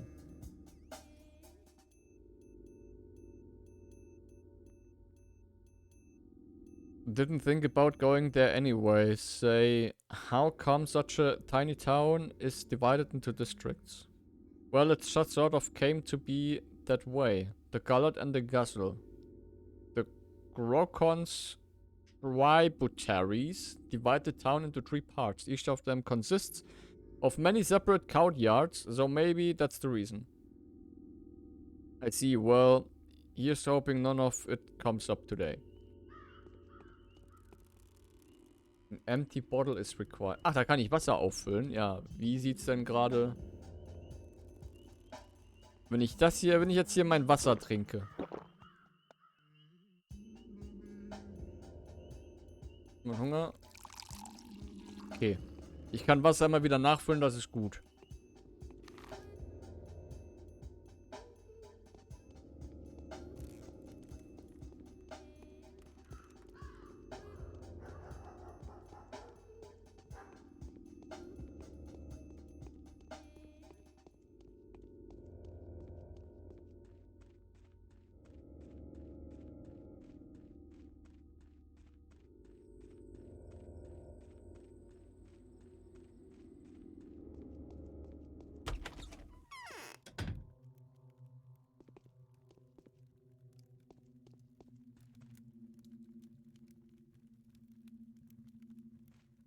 Was zur Hölle ist das? Eine Figur, die auf dem Kopf steht. Muss aber ganz schön gut. Ne? Im Gleichgewicht sein und so. Guten Tag. I fear that Simon's death is a symbolic event.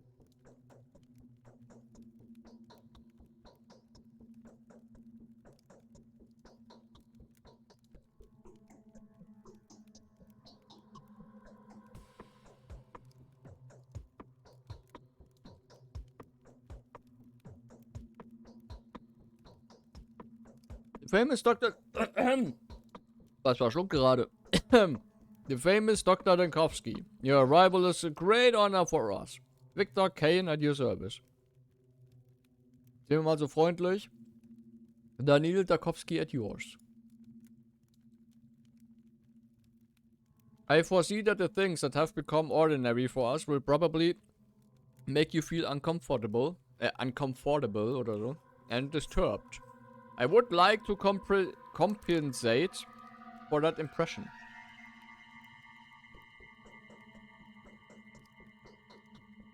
You know, our small community has fallen out of the loop. Time leaves us behind. What do you mean? I mean the traditions. Games that we play with passion will most likely be of no interest to you. The people you meet here may seem eccentric, naive, or even somewhat deranged. Please take it easy on us, don't judge us too strictly. I will do my best not to disappoint you. That does it. I'm going to break soon. How can I help you? Georgie has told me everything, which is to say he told me very little. But it was enough to astound me. He maintains that you can provide a more detailed account. So you have agreed to help us. I have. May I ask why? The killer's goals seem to align astonishingly well with the goals of those who've been waging war against my work for years. Schnauze.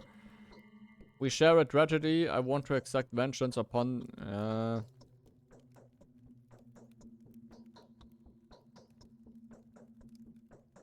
The killer's goal seems to align astonishingly well with the goals of those who've been waging war against my work for years.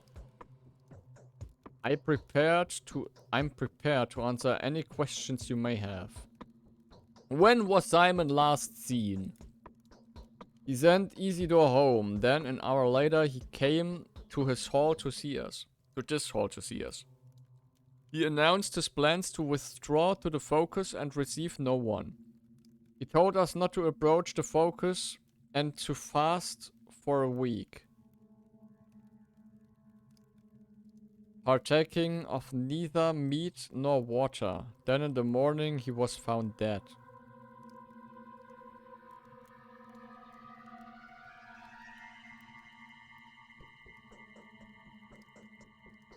Also...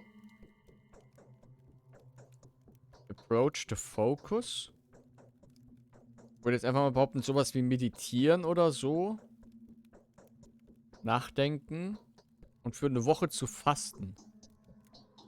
Verstehe ich das richtig? Fasten ohne irgendwie Wasser zu trinken oder Fleisch zu essen. Why no meat or water? Our explanation is that he wanted to be mourned beforehand. As is the custom with the local people, this is very like him. What is the focus? It's hard to explain. It's a study, if you will. An extraordinary, spacious, creative laboratory. A laboratory. Almost perfectly sealed off. Except for the door that was... Meine Fresse! E-Mail-Programm, du gibst jetzt Ruhe. Schließen. It's hard to explain. It's a study, if you will. An extraordinary, spacious, creative laboratory. Almost perfectly sealed off. Except for the door that was visible at all times. Metaphorically speaking. Verstehe ich nicht. It's like an equation. Or a mirror puzzle. Anyway, the murderer could not have been hiding there. Take my word for it. Well, Simon did get in there somehow. He could perform far more impressive feats. There's a reason why the whole town revert him. Tell me honestly, dear Victor, did Simon exist at all?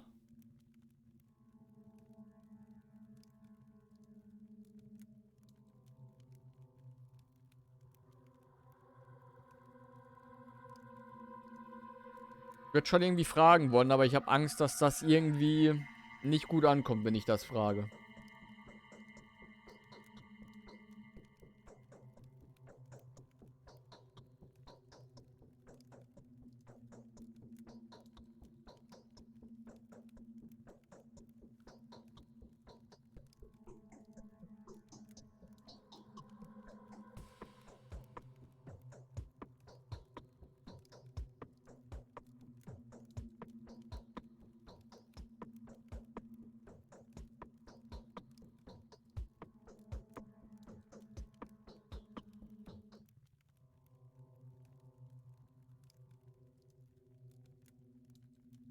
Just take a look around.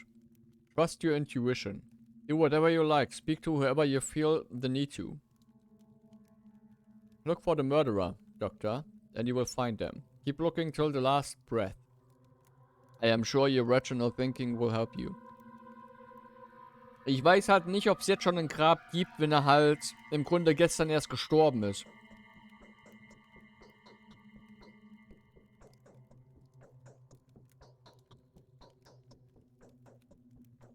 So Isidore's the only lead. How can I find him? I'll show you, but you must be careful. Simon's murderer, whoever they are, could not be an ordinary person. I can't imagine them even being a person. I fear it could only be fate, wearing the guise of a mysterious monster.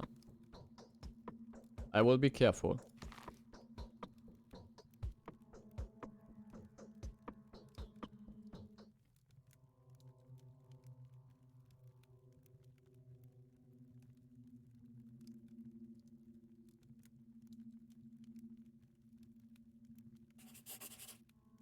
Es ist halt einfach ein fucking Detective Game geworden.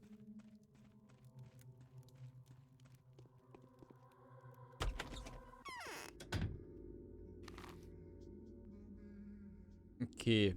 Einmal links. Oder einfach jetzt einmal da hinten, dann über die Brücke. Ach du Scheiße, wo da hinten? Ist ein langer Weg.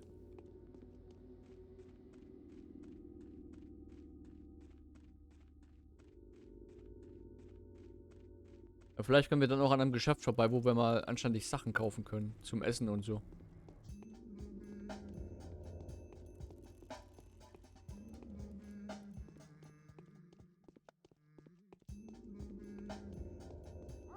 Reicht das immer, dass ich Geld finde, wenn ich hier rumlaufe? Das Symbol oben links. Das ist hier der Friedhof.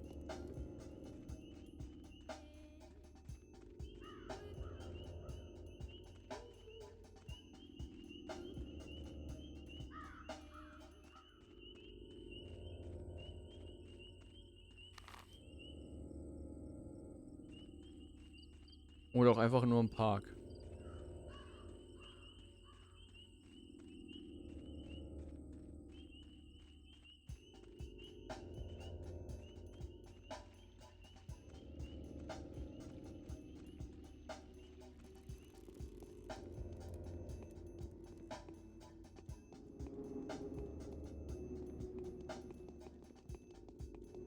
Also wir werden sehr viel laufen in dem Spiel, das habe ich ja schon angekündigt. Auch eine der Sachen, die ich spoilerfrei in Erfahrung bringen konnte. Dass man sehr viel unterwegs ist. Das sieht nach einem Laden aus, wo ich was zu essen kaufen kann.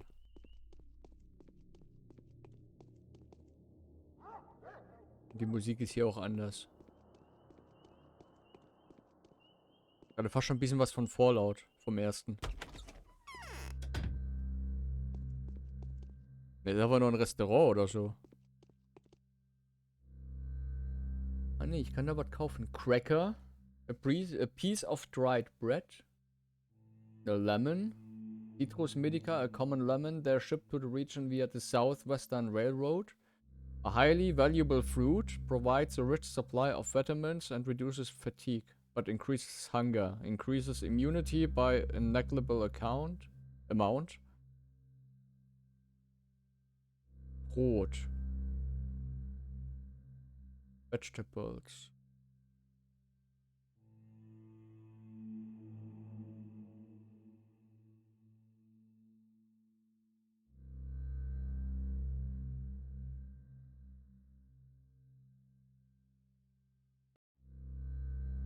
Fleisch.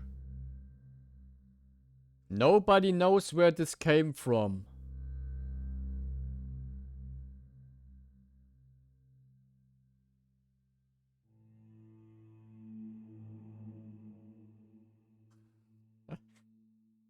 Alleine schon der Text Nobody knows where this came from.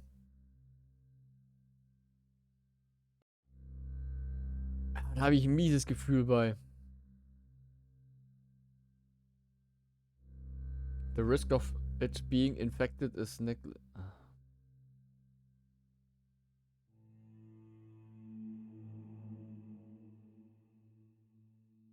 ja, hallo Rambal. Ja, ich sehe sogar sehr viel. Der Trick ist nämlich... Ne, verrate ich nicht. Ich glaube, wir kaufen mal ein bisschen Brot. Weil ich kann nur eins kaufen. Kaufen wir noch eine Zitrone.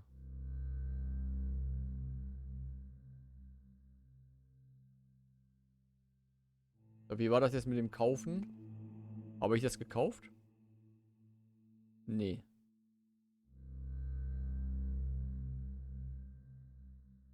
Jetzt habe ich es gekauft.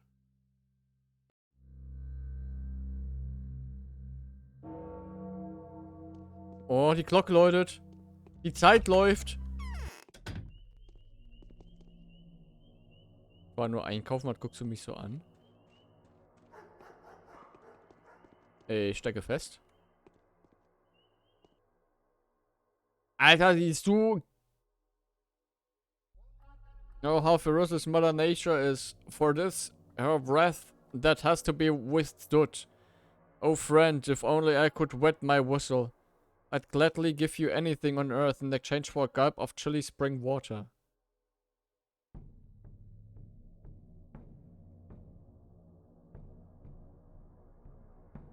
Sure, lass uns tauschen. Aber ich krieg meine Flasche doch mit Wasser hoffentlich wieder, oder?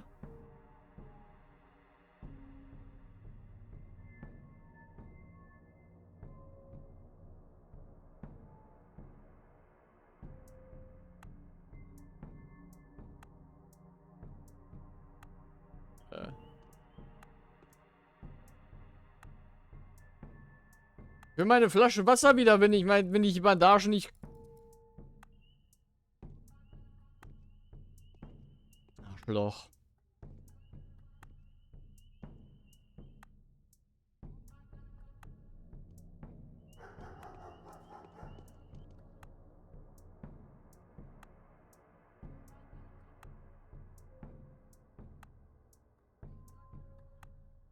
Geb's mir! Gib mir die Bandage, verdammt!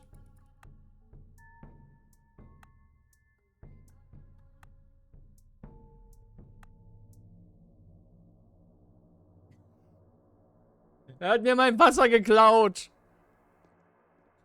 Und die Moral der Geschichte? Traue Leuten mit einem gruseligen Gesicht nicht. Dieses Schwein. Ich hoffe, ich kriege irgendwo eine neue Wasserflasche her.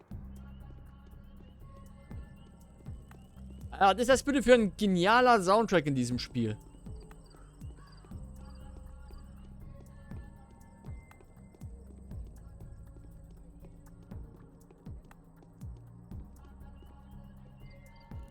Sieht genauso creepy aus. Oh.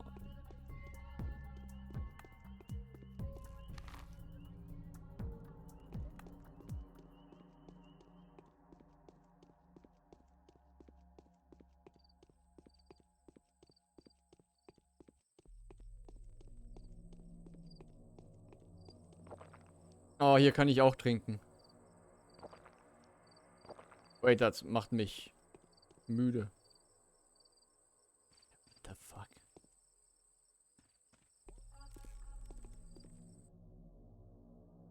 I've heard so much about you. What's in your pockets? You look cheerful. That's a good sight.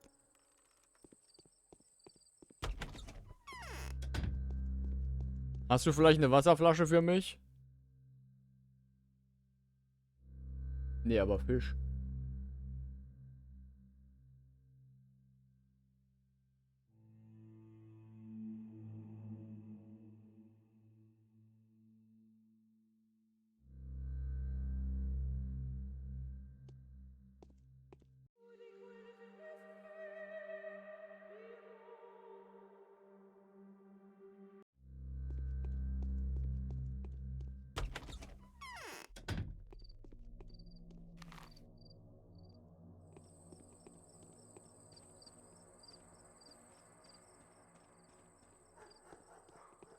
Wie geht's denn so, Rambal?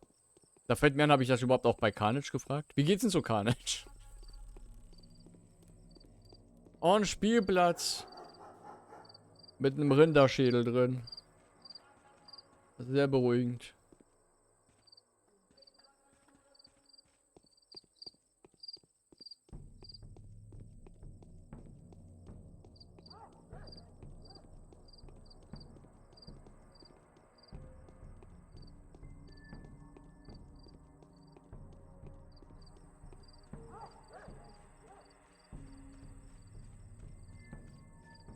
What the fuck? Sind das teilweise hier für Gebäude?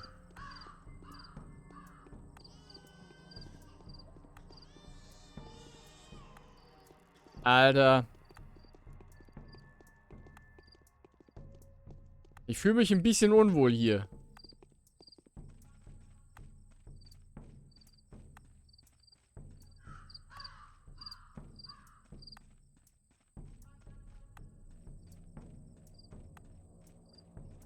Ja, kann ich auch verstehen, warum man sich an die Ruine erinnert. Das sieht so merkwürdig aus. Da lang.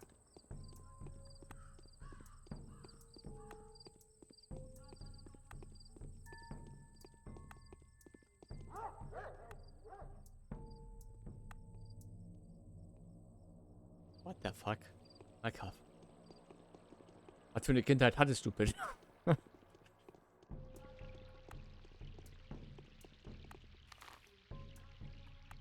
Einfach der Straße folgen.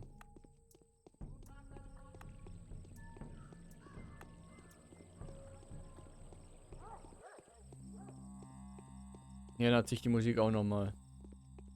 Und wird noch unschöner.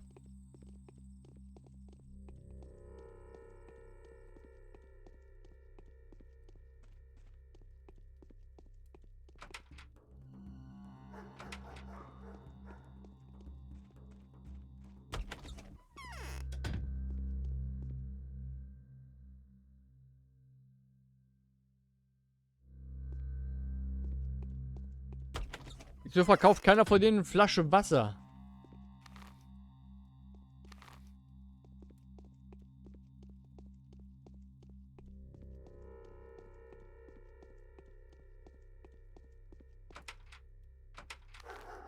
Falsches Haus, Entschuldigung. Da lang.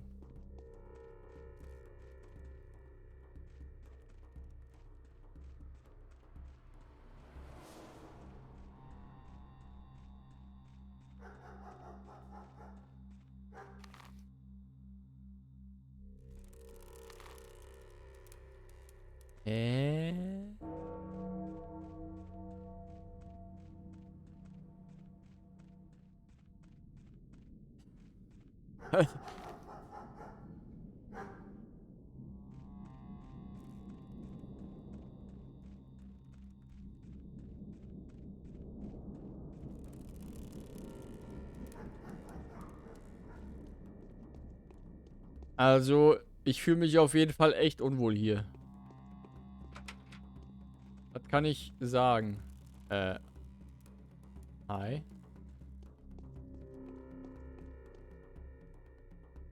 A foul murder occurred here this night. No authorized access allowed. Inspecting the crime scenes is strictly forbidden until further notice. who was killed. Well, you are not a local, sir, so you are unlikely to understand the loss we've suffered. Isidor Burak, a great surgeon, a benefactor to us all, and an all-around skilled doc. An outstanding man, beloved and well respected by us locals. Does it really always have to take the very best? Also ist der alte Sack, wegen dem wir hier sind, gestorben und jetzt unser Kollege auch noch?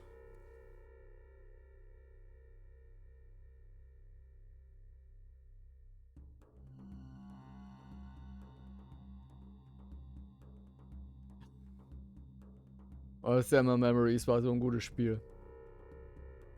I knew him, I'm a doctor too. Whoever killed our only dog must surely be looking to get us all killed. Isidore could cure anything. He also knew how to make cuts or incisions, cause he was a warden. He knew his lines all right. Like I said, it all makes sense. Whoever killed Simon took Isidore's life too, and this is merely the beginning. Only the beginning? What makes you so sure? See, this murderous deal is all mysterious. There was a talon stuck in the victim's chest. Go ahead, bend your arm at the elbow. Good, sir. Yeah, like that, there you go. And that's how long it was.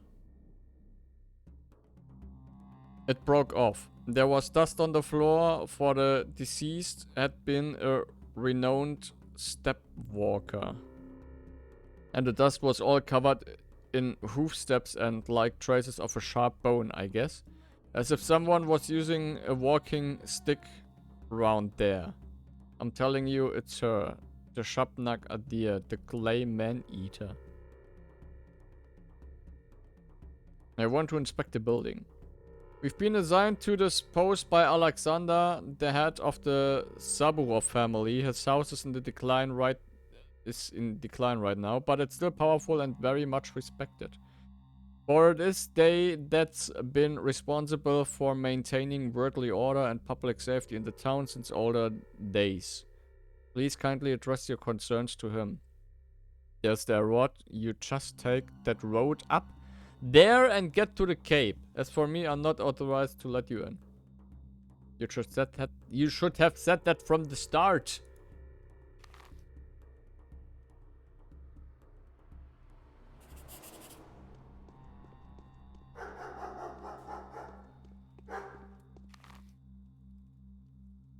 Mann, das ist ja ist ja wirklich viel hin und her gelaufen, wa? Was guckst denn du so? We know all about you. What up? The soul and the halves got an opportunity to catch their breath. This is good. Now everyone will have the time to prepare. Otherwise... The soul and the halves? It's just a catchy name. Nutkin says it's because each of them has a familiar. A cat, a dog, a crow, or a grass snake. Half a soul, more than a normal person. Is that a game? It's a lifestyle that's larger than life. If you join the soul and the halves, you have to adopt the pet. As you raise it, you change. Then when it's grown, it gets the other way around. Your half begins to take care of you, and so you are always together, bound forever.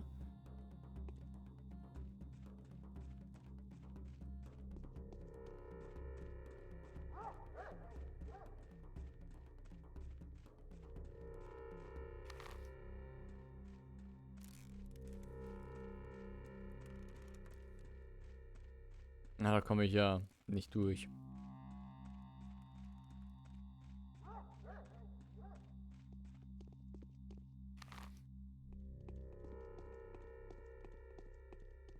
Das ist ein ziemlich imposantes Gebäude, immer noch.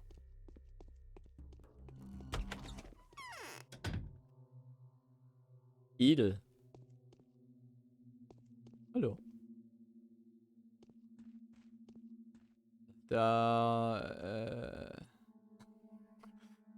Bis gerade eben wollte ich noch sagen, ist ganz schick hier drin. Dann habe ich das Bild wieder gesehen.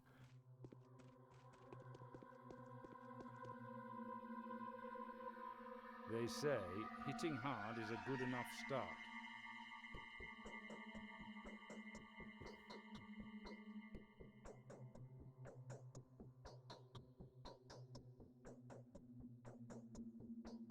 Die kommen vom Spiel.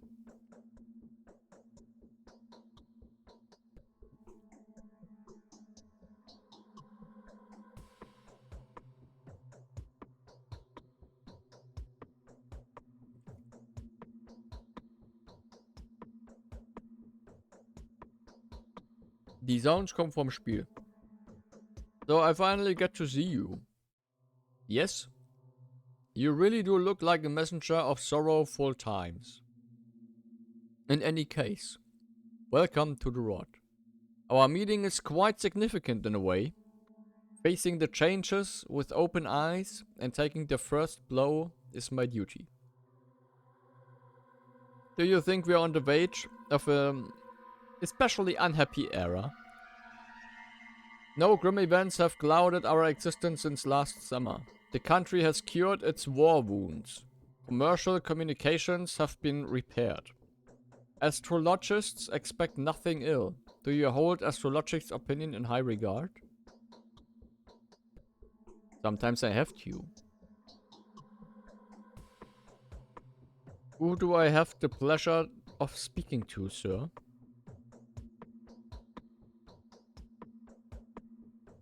I'm a ruler.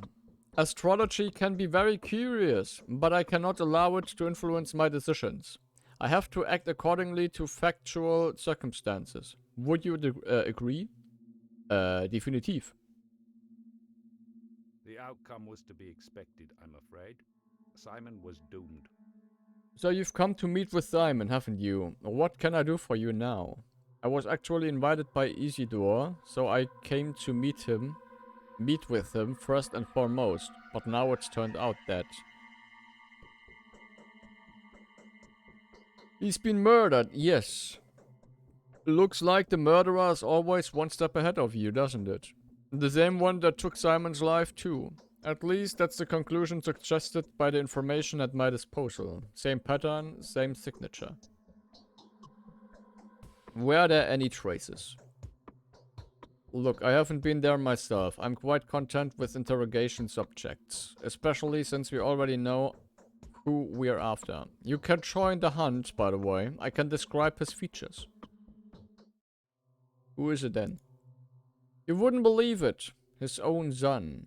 The fellow came back after being away for quite a while. His father had sent him to study surgery when he was but a greenhorn.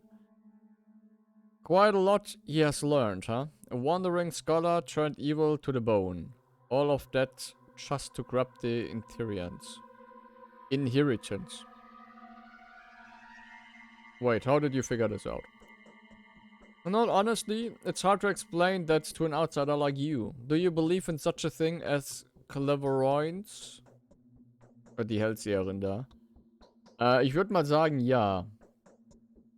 Well, you should get to know my wife then. Or better yet, those who have already had opportunities to witness the power of her prophecies.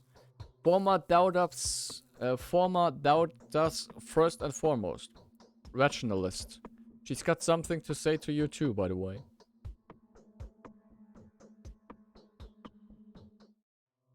Alles klar, schönen Abend noch. Danke fürs Vorbeischauen. So your wife called out Isidore's son specifically.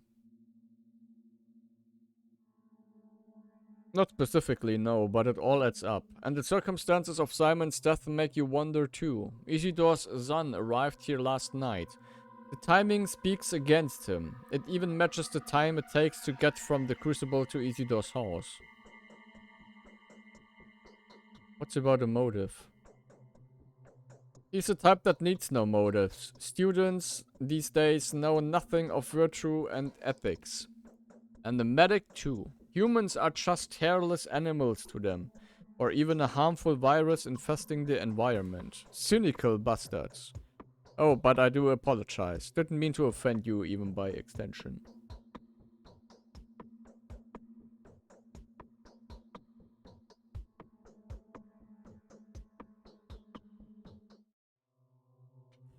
Ich mach das einfach mal mit, um zu gucken, ob wir vielleicht... Ich gehe jetzt einfach mal mit der Vermutung, dass ich, wenn ich das jetzt sage, dass ich vielleicht auf einen eheren Nenner mit ihm komme, wenn ihr wisst, was ich meine.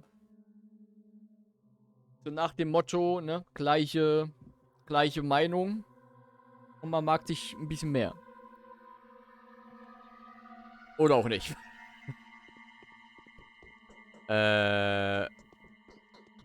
My chest hurts. Can it be conscience? Who are the people guarding Isidore's house? Those are volunteer patrolmen. We usually keep around 20 of them, but I've increased the number recently to 150 or so. Ich will eigentlich nur die Erlaubnis, da reinzugehen und zu gucken. Really? Why do you need so many? There's unrest in the dormitory. If I weren't certain that Isidor's been murdered by his son, I would even consider... Ah, nee, okay. Your wife again?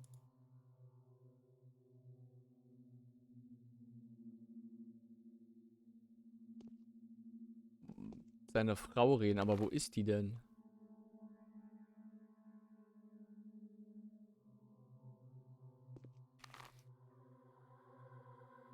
Das Interessante gerade ist, wenn ich jetzt W drücke, schließt automatisch die Karte und läuft normal weiter. Wo finde ich denn seine That's Frau? okay, I'll make it. I'm made of wood.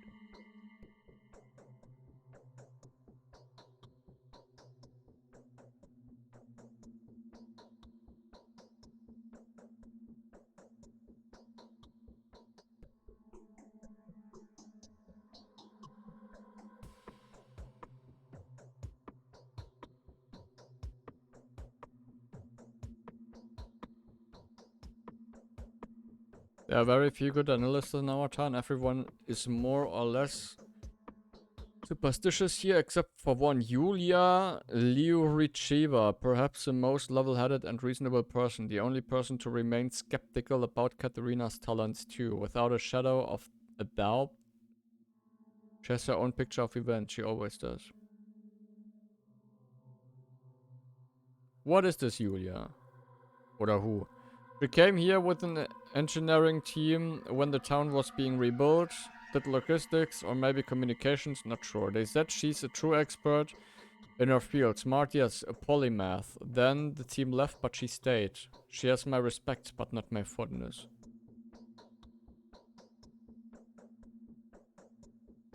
Very well, I'll speak to this Julia.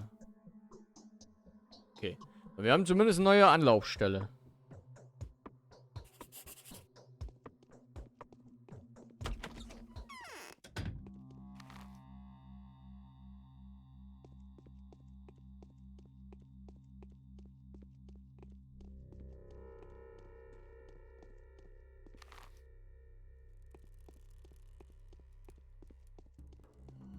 Wir haben zumindest eine neue Anlaufstelle.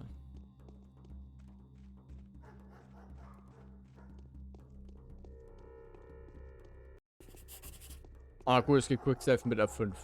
Gerade mal ausprobiert. Und das Gefühl, mit den ganzen vielen Dialogen und dem vielen Rumlaufen werde ich mir wieder angewöhnen müssen, ziemlich häufig F5 zu drücken. Nur für den Fall der Fälle.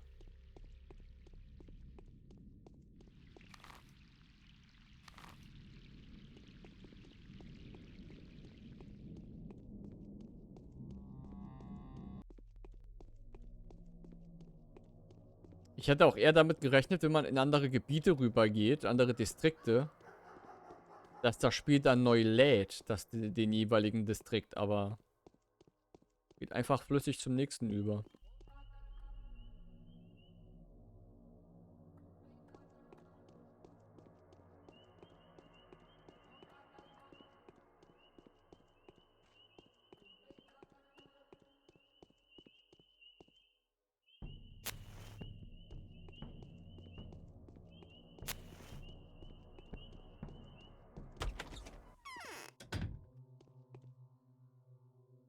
Haben die alle so creepy Bilder?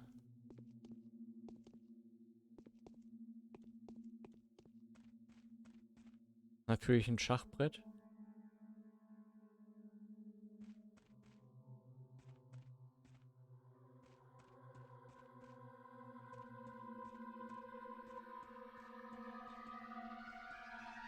I'm afraid it's natural. Simon was doomed.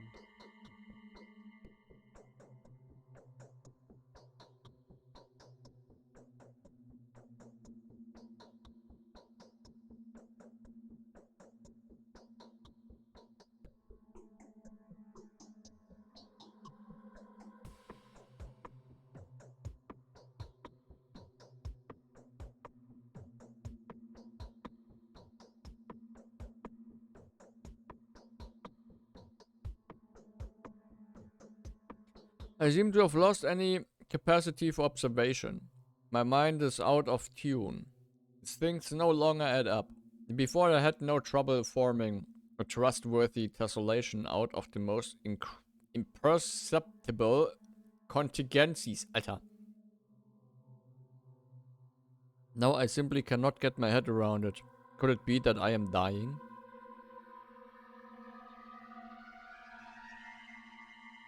The step air is way too thick. I think that's what causes it. It happens when people are tired. You probably haven't slept for a while, have you?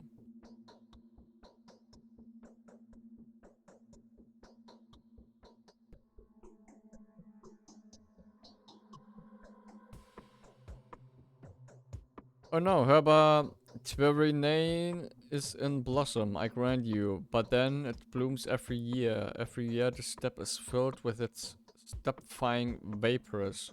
The issue I am having, however, has nothing to do with fatigue or perplexity. It is just that I've lost my ability to make distinctive events coincide. What herb is that?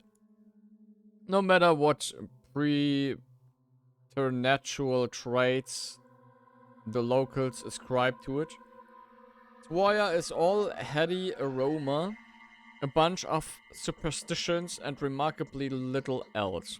It has psychoactive properties after a fashion, but then so does simple wormwood.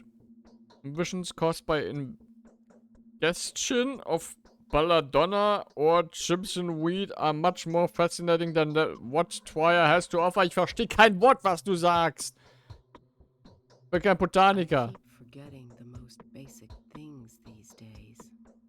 So you have traveled all the way here only to find that both people you wanted to see were brutally murdered? Woher weiß sie das denn?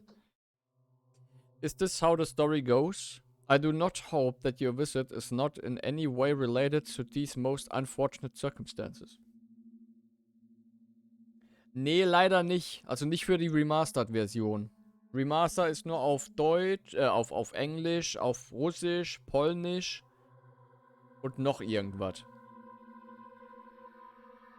Aber die HD-Version hat leider keine deutschen Text. Und leider auch keine Deutsch-Mod, habe ich auch schon nachgeguckt. I have to find whoever it is that killed Isidore and Simon, and I wanted to ask for your help. Saburov told me you have a gift for all manner of investigative inquiry. Ja, ich glaube, irgendwas habe ich gerade falsch ausgesprochen, Malkav, als ich vorgelesen habe. Könnte mein Fehler gewesen sein, tut mir leid.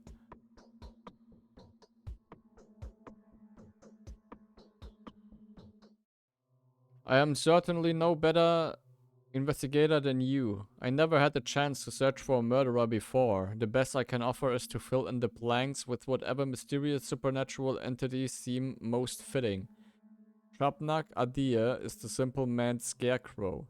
I would have followed a different narrative. What kind of narrative? Consider the circumstances of his death. They said Simon had locked himself up in the evening and consequentially died in the morning inside the mansion, in a chamber with some peculiar name.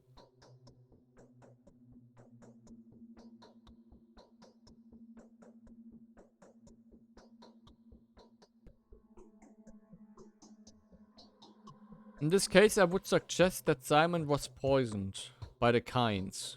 I would have thought, but I know their family all too well. Their mutual loyalty is only rivaled by their arrogance towards anyone who is not one of them. They hold the princely sage who stands at the head of their family in highest esteem. They believe that the single dishonorable act will tarnish their name for generations to come. I doubt any of them would have stood to this, no matter whether they wanted to or not.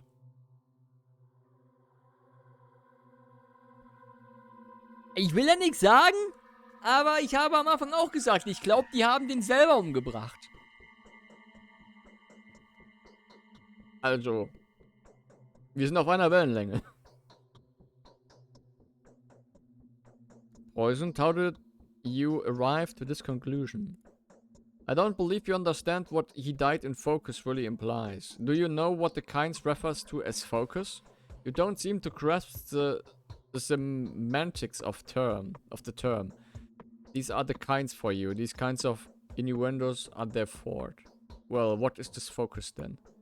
The focus is anything but an abstraction. Quite opposite, in fact. It is governed by mathematically rigid regularities. You see, no one but the owner of a focus may get inside.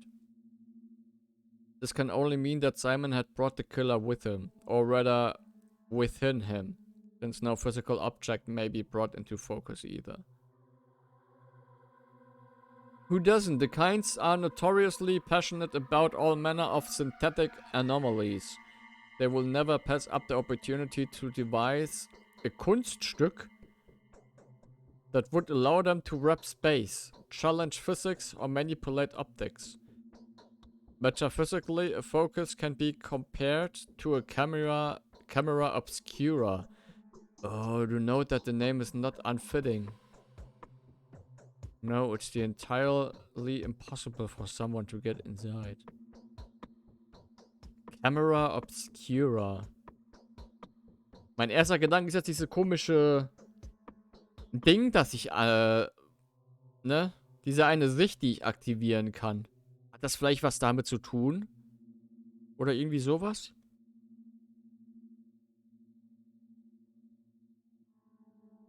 Dass ich damit dieses Focus, was auch immer das sein soll, sehen kann oder so? A curious conclusion, but not an incorrect one. Simon was disfigured and bleeding. His bones were broken.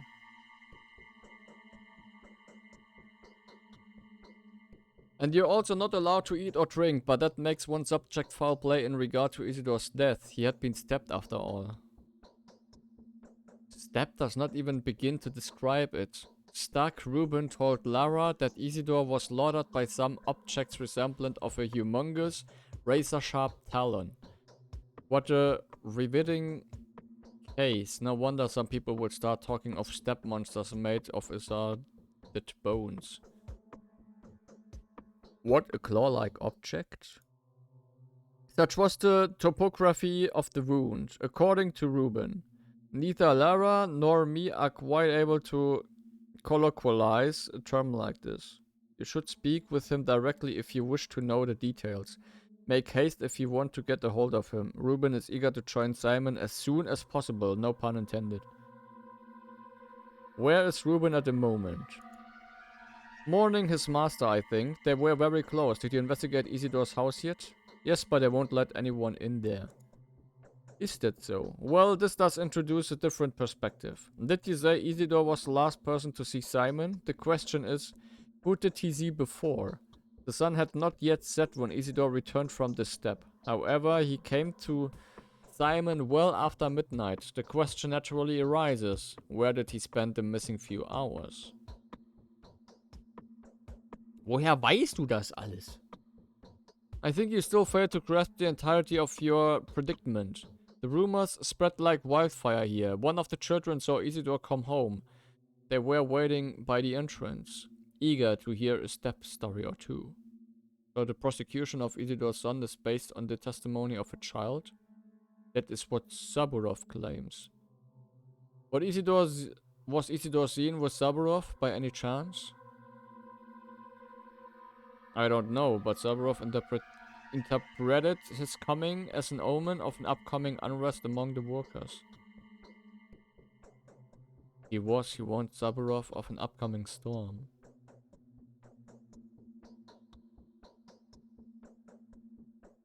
Boah, ich kann nicht zufällig... Nee, ne? Aber ich glaube, er hat nichts in der Richtung gesagt, oder? Lass mich mal überlegen. Er beschuldigt den Sohn, der von der Stadt, Hauptstadt oder so zurückgekommen ist, vom Hauptland, keine Ahnung, in der Richtung. Vom Capital. In der gleichen Nacht, in der Simon und der Kollege gestorben ist.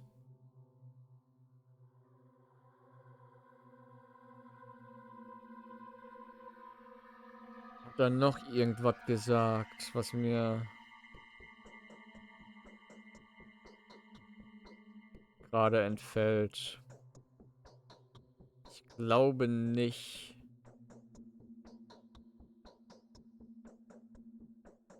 Ich glaube nicht, dass er bei ihm war.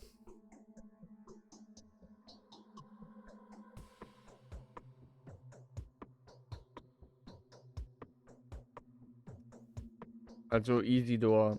Ich glaube nicht, dass Isidor bei Saburov gewesen ist. Und wenn, dann ist mir das entgangen.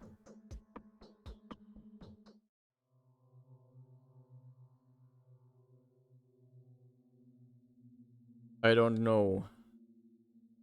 Alright, let me suggest then that while he was in the step, he saw or learned something that he wanted to report to all three ruling families.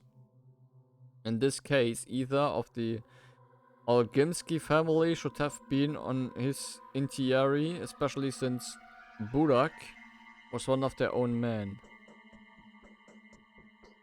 Really? Definitely. The Ball project from the abattoir of the railway is controlled by the Olgimsky family. If Isidor's discovery had anything at all to do with the kin, Isidor would have certainly relayed it to Vlad. So to make sure to pay a visit to the lump. That's the name of the Olgimsky mansion. Another fitting name, wouldn't you agree? If Isidor's discovery had anything at all to do with the kin, Isidor would have certainly relayed it to Vlad. Thank you, Julia. What would I do without you?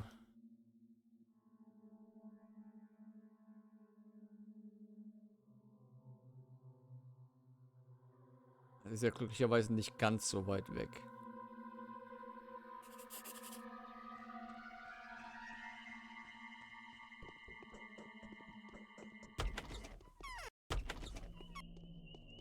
Kommt mir gerade wirklich vor wie ein Phoenix Wright.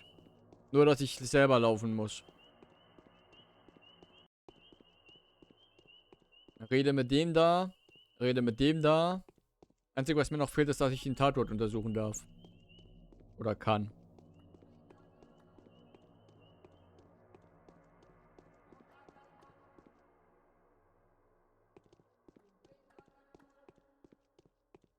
Aber wie ich ja gesagt habe, der Anfang soll relativ langsam sein.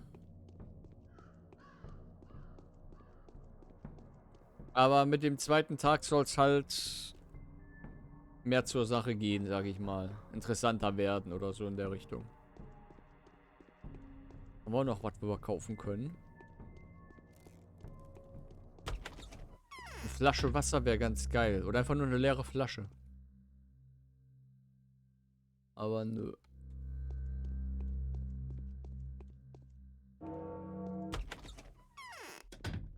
Okay, jede Stunde ertönt die Glocke.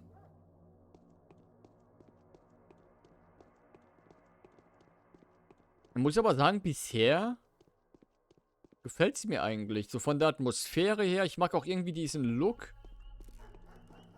Er hat irgendwas an sich, der mir gefällt. Ich weiß nicht was. Ich finde aber allgemein, muss ich sagen, dieser Look der osteuropäischen... Also der Look von Videospielen aus osteuropäischen Ländern in den frühen 2000er. Das will ich damit sagen. Den finde ich allgemein immer so... Faszinierend ist das falsche Wort. Aber es ist immer irgendwie, finde ich, interessant anzugucken. Da gibt es ja so einige Horror-Games, sage ich mal, die nie sonst, also die nur, was weiß ich, in den russischen Gegenden veröffentlicht wurden. Die echt interessant aussehen. Jetzt vielleicht nicht unbedingt gute Spiele sind, aber vom Look her was Besonderes an sich haben. Weiß nicht, ob beeindruckend das richtige Wort ist.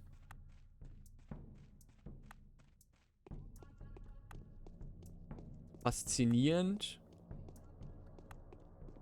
Irgendwie sowas. Ich denn jetzt hier? Ach so, da bin ich wieder. Vielleicht hätte ich das am besten damit beschreiben, während andere Leute Kunstgemälde interessant finden und nur 2 Striche drauf sind. Es ist bei mir mit diesen Spielen aus den frühen 2000ern von osteuropäischen Regionen. Oha.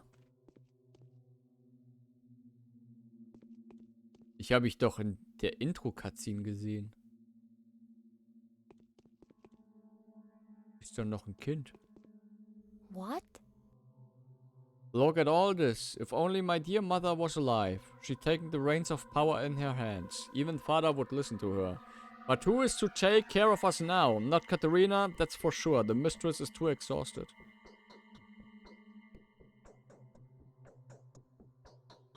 Katharina is supposed to take care of you?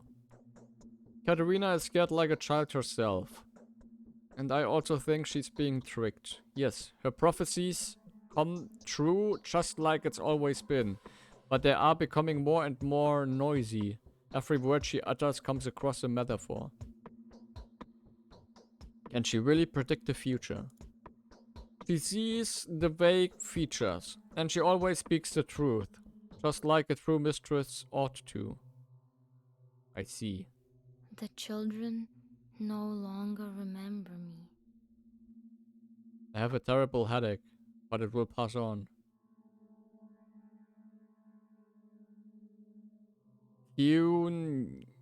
Quinine can help if you don't have anything better.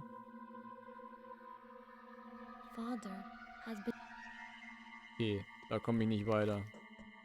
Ich glaube, hier bin ich falsch. Ja, in dem Zimmer hängt ein eingerahmter. Warum?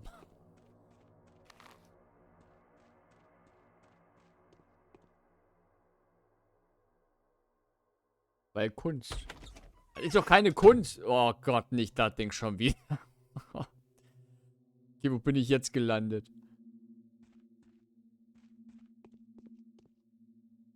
Du siehst... Kennt ihr... Da muss ich gerade mal eben kurz ansprechen.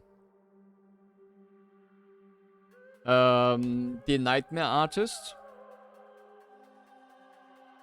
Das ist ein Künstler, ein Maler gewesen. So ein bisschen erinnern mich so ein paar Gemälde an ihn.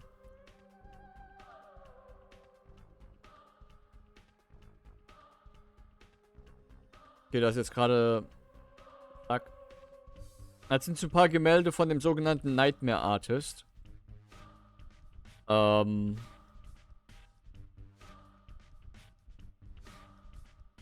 Irgendwie erinnert mich so leicht die Gemälde minimal an ihn.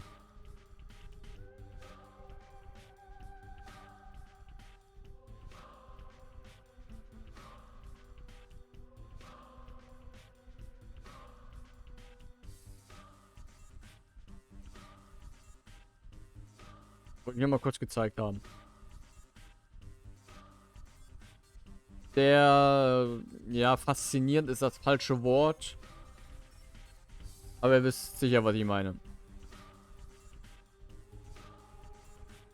Aber hau gerne mal raus mit der Wasserflasche, wie ich da an eine rankommen kann. Aua. Ich habe mein Headset gehauen. Keine Ahnung, warum ich Aua gesagt habe. Obwohl ich mein Headset gehauen habe.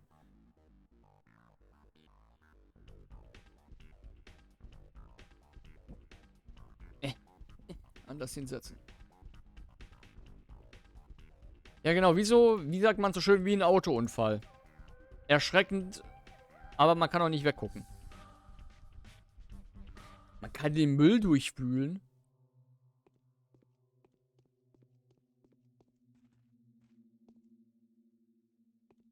Wird ja immer wilder.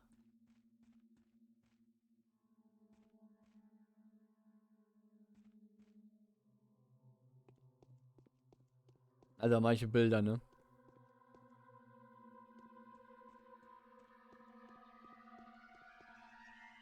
No, I won't believe in some earthen killer.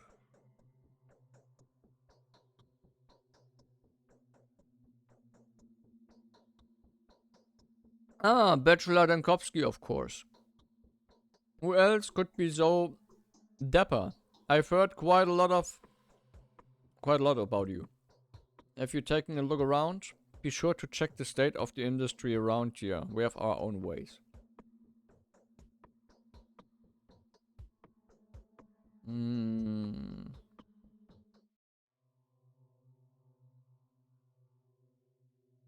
What is the current state of your industry? From now, it's a complicated establishment with 1,000 years of history. A special approach is required to control such a colossus. I see where I'm getting at, Emissary. Hast du das eigentlich auch durchgespielt gehabt?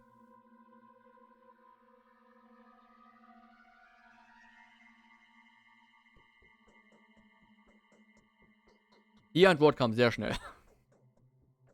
Come now, it's a complicated establishment with 1,000 years of history. A special approach is required to control such a colossus. It would be pointless to object. I can see we're not really seeing eye to eye. The project is special, very special. That means common standards do not apply here.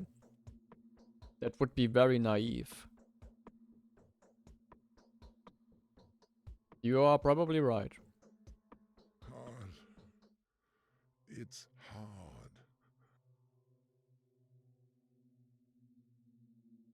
Es gibt Markern in dem Spiel. Achso, ja gut, wenn man mit den Leuten... Yes, getting everything back on track won't be an easy task. I'd like to inquire about the fate of my colleague, Isidor Burak, about the manner of his death, to be precise.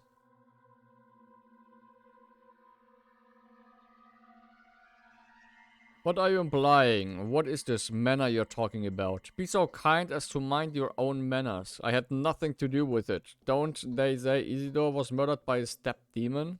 A Shabnak, a deer? There was that thingy, a talent that fished out from the wound. I can't take this from kids and weirdos, but you're a respectable negotiant.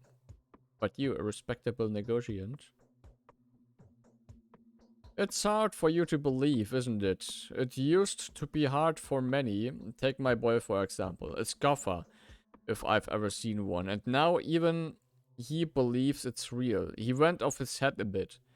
You're in the steppe now, esteemed sir, eastern and backwards. The dead rise from their graves here. Clay dummies dance and bulls talk.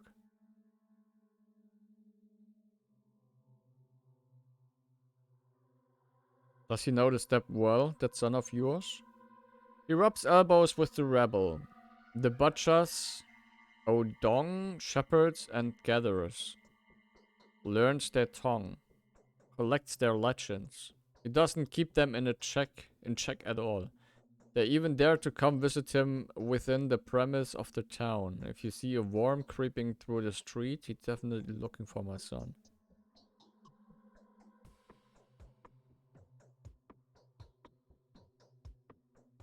What?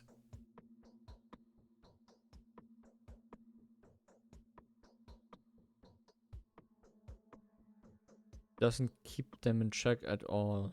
They even dare to come visit him within the premises of the town. If you see a worm creeping through the streets, he's definitely looking for my son.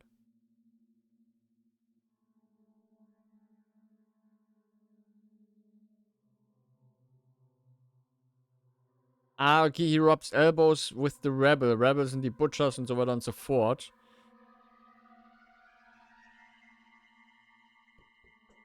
Okay, jetzt verstehe ich, was er meint. You call them rebel?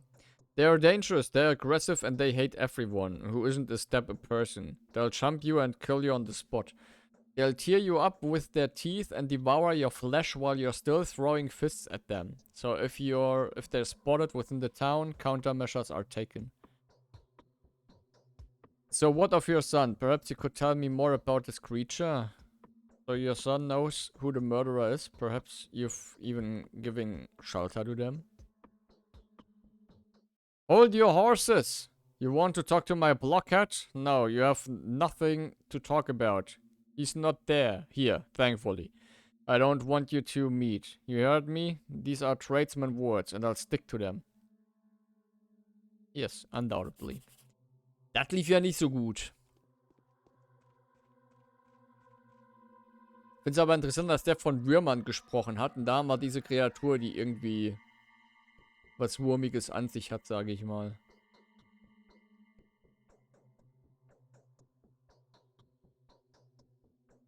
Ich hatte gerade kurz den Gedanken, dass vielleicht dieses Wurmding sein Sohn ist, aber irgendwie habe ich das Gefühl, nee.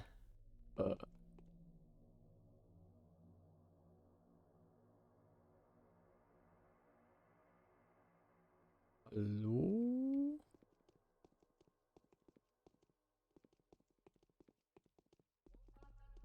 Kann leider nicht mit ihm reden.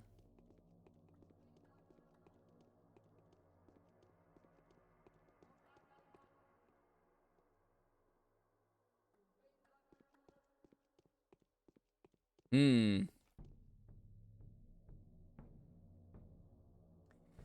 To find then that man so blah blah blah.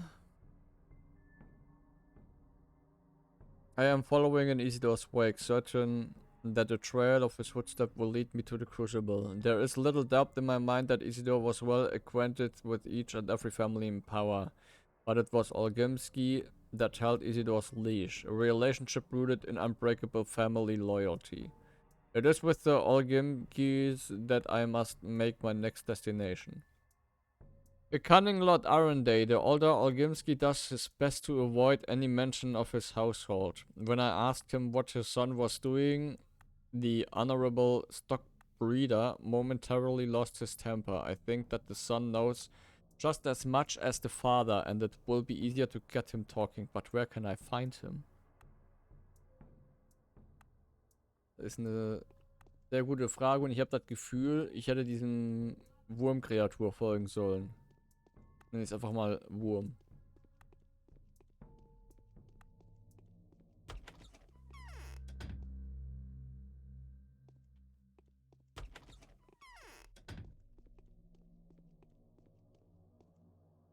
Eine Flasche! Oh, danke, Carnage. Erst Müll, den ich durchwühlt habe und direkt eine Flasche gefunden.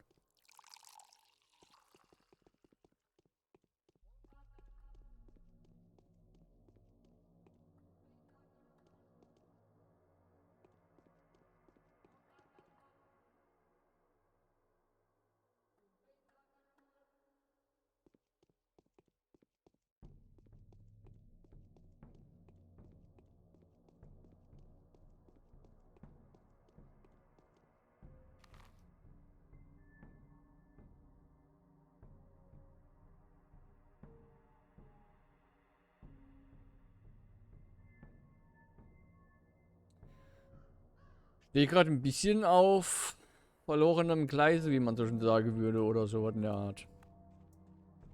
Bin gerade ein bisschen planlos.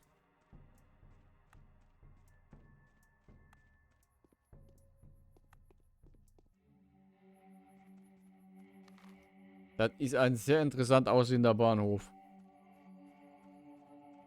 Hat ein bisschen was von einem UFO aus XCOM.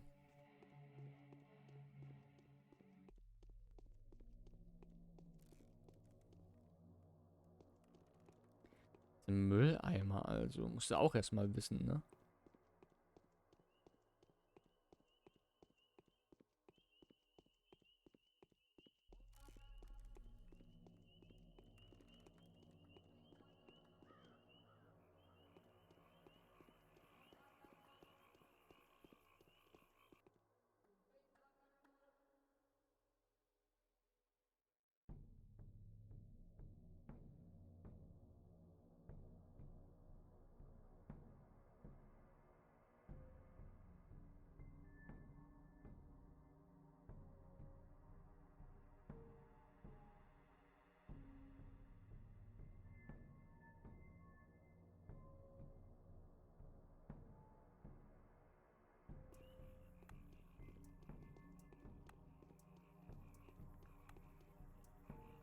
Hm.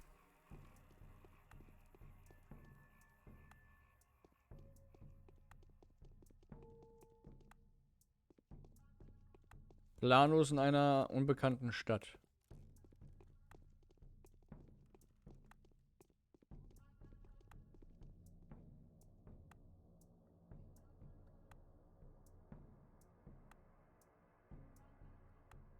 Where can I find him?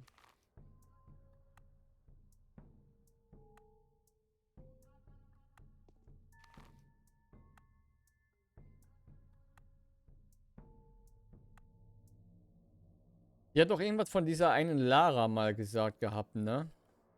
Vielleicht kann ich sie einfach mal besuchen gehen. Die eine Frau, mit der wir geredet haben.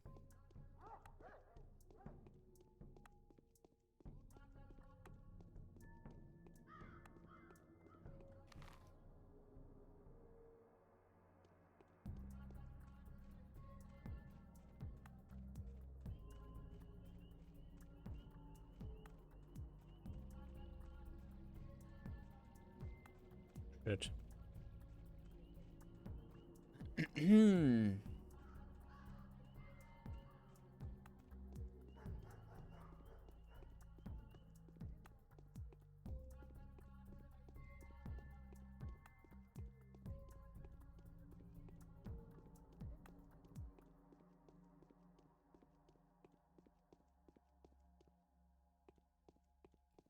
Halb eins.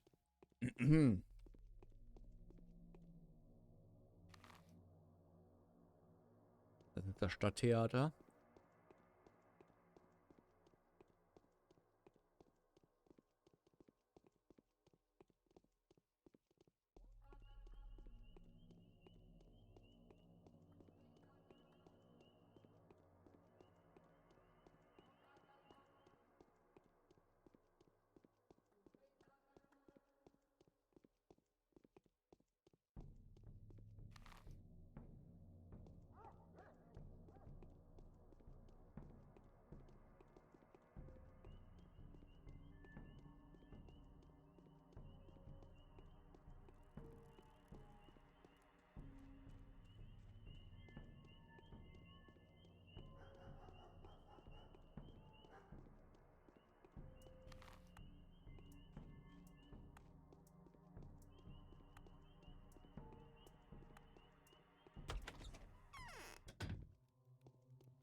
Ach du Scheiße, was ist denn hier los? In was für eine Party bin ich hier da geplatzt?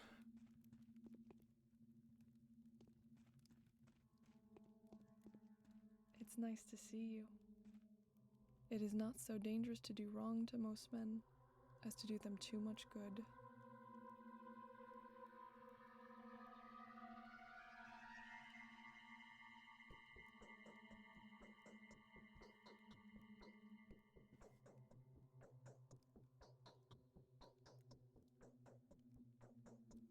You are the person that came to Maria Kaina in a dream. I recognized you straight away. My name is Lara Rebel. And this is the shelter. You are always welcome here. My name is Daniil Dankovsky. Let's be friends now. I prefer being friends with everyone. Wenn das doch nur so einfach wäre. You always have guests, but your face looks sad. Well, yes, I'm the mistress of this house after all. That doesn't mean I'm a mistress. Mind you, not with a capital M. I won't ever become one, but I can also serve people to the best of my ability.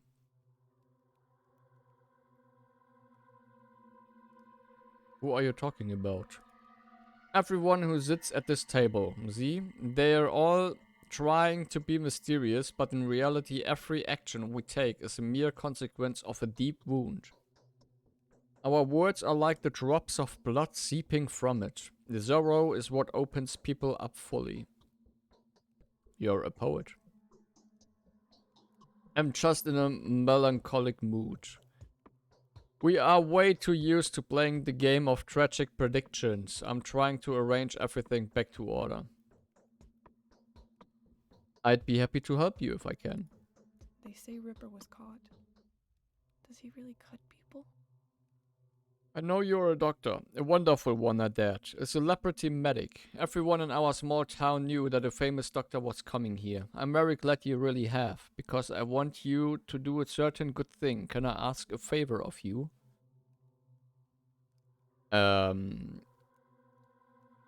Sure. A few years ago, the child death rate went through the roof here. 6 people died in a week. 10 or so came down with serious illnesses. It made us worried, but unfortunately, we couldn't find the cause straight away back then. In the end, it turned out that children were dying because of a game. What in the world? What kind of a game kills children? And they were playing... what did they call it? Well, it was some kind of medical game. They were stealing medicine from the adults and making some diabolical mixture out of it. Das klingt nach einem TikTok-Trend. Then they healed each other with it. Back then, the game just faded into obscurity, but now I've heard they were contemplating doing it again. Someone has already been poisoned. Das klingt... Ey, ohne Scheiß, sowas könnte ich mir auch heute vorstellen als TikTok-Trend. Geht mal an den Medizinschrank eurer Eltern und trinkt alles auf einmal weg. TikTok-Trend. Ich meine, wenn die Leute schon an Toilettenschüsseln lecken und Waschmittel-Tabs trinken oder essen oder was das alles für eine Scheiße gewesen ist, ist das gar nicht mal so weit von der Realität entfernt. But what can I do? I'm no poisoning specialist. I can do an examination, of course, but... No, it's much simpler. There is a house somewhere in the town, either abandoned or just unoccupied. That's where they play hospital. That's where they store their horrible mixtures. Please use your standing and your celebrity name to put an end to this game. Capella, Olgimski's daughter, believes that the house will be unlocked today. I'll do my best, of course. How can I find the house? Capella mentioned it's next to one of the ruins. My friend couldn't hear them properly. Have you seen those stone stairways to heaven? I think you might even be able to see the house you're looking for from Eva Jan's window. But most importantly, it should be unlocked. Do people around here ever leave their doors unlocked? In exceptional cases or emergencies, yes, we do. But generally, houses are supposed to be locked up because they're occupied by several families. People aren't that scared of losing their own belongings, but they care about their neighbors. And now that everyone's afraid of the man-eater, of course everything's locked.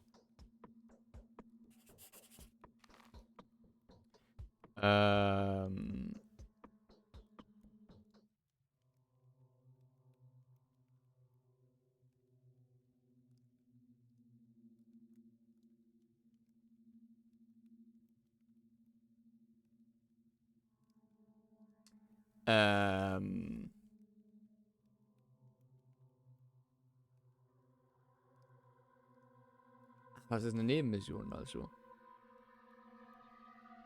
Ein Haus bei der Staircase Ruin. Ja, wo die ist, wissen wir ja. Hier kann ich nicht reden. Mit dir kann ich nicht reden. Mit dir kann ich nicht reden.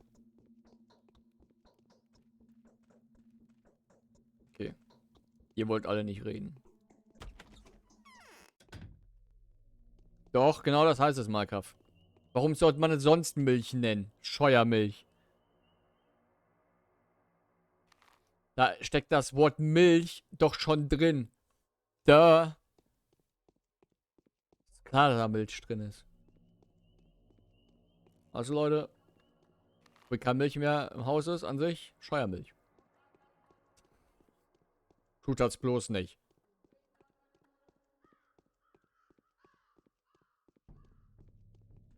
Soll ich jetzt einfach alle Häuser abklappern hier oder was?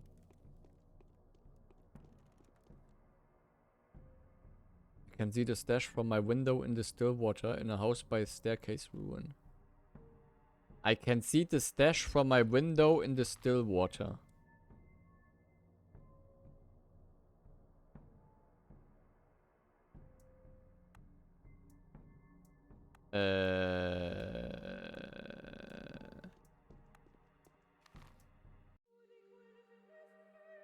Ich stehe komplett auf dem Schlauch, was ich gerade storymäßig machen muss, wo ich diesen Sohn finden kann. Und habe ich eine Nebenmission angenommen. Während die Zeit ständig weiter runtertickt. Ich weiß nicht, ob das so smart war.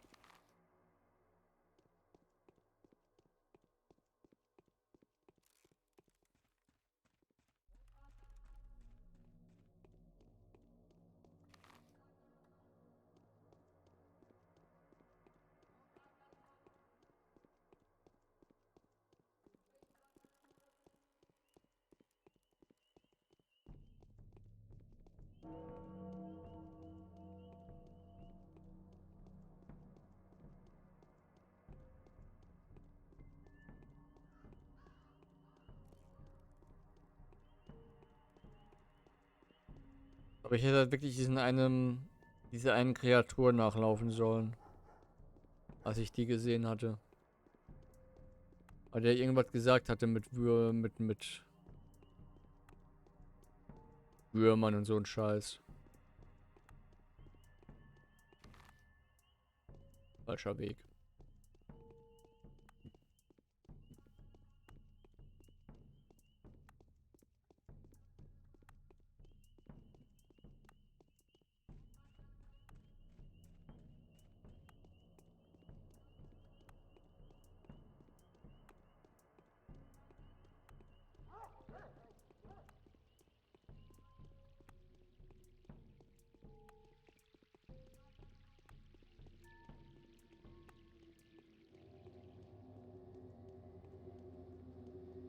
Alter.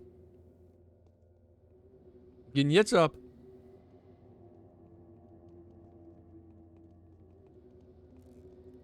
Ey, aber was geht denn hier ab?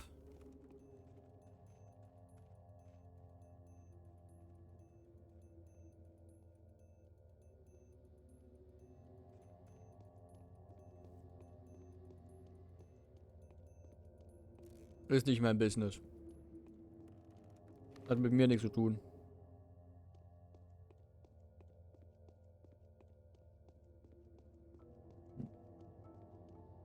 Hoffe ich.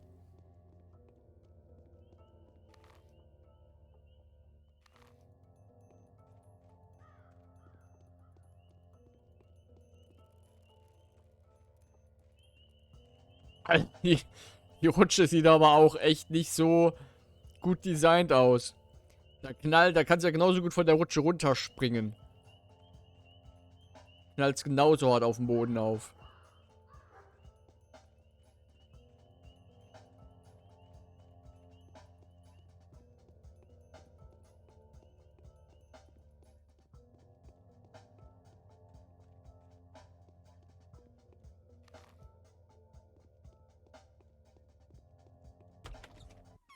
Hier aus dem Fenster gucken.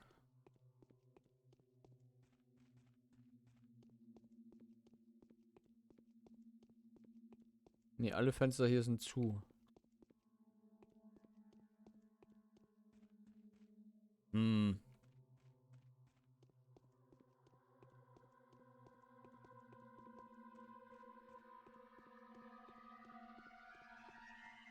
My lacquer is cracking, see?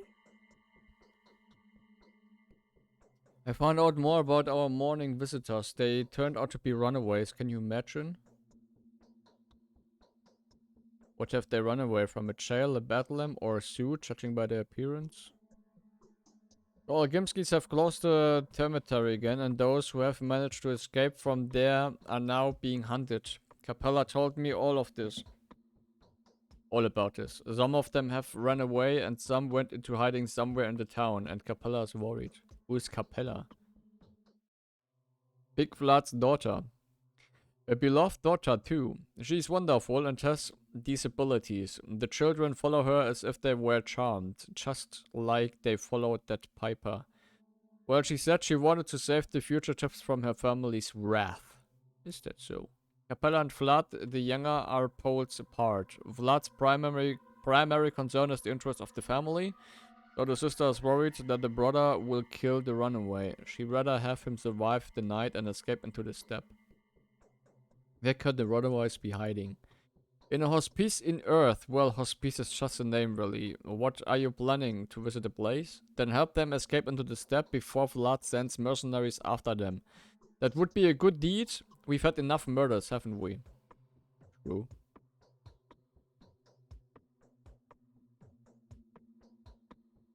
I'd rather speak to Vlad the Younger about this. Mit dem muss ich doch eh reden. Do you know where he lives? No, he'll probably try to hire you to do the killing, and that is no good. He is so rich and clever, he'll think of something to persuade you. Send them to the step. That will be better. Warn them about the danger. I'll tell you how to find Vlad if you do that. Deal.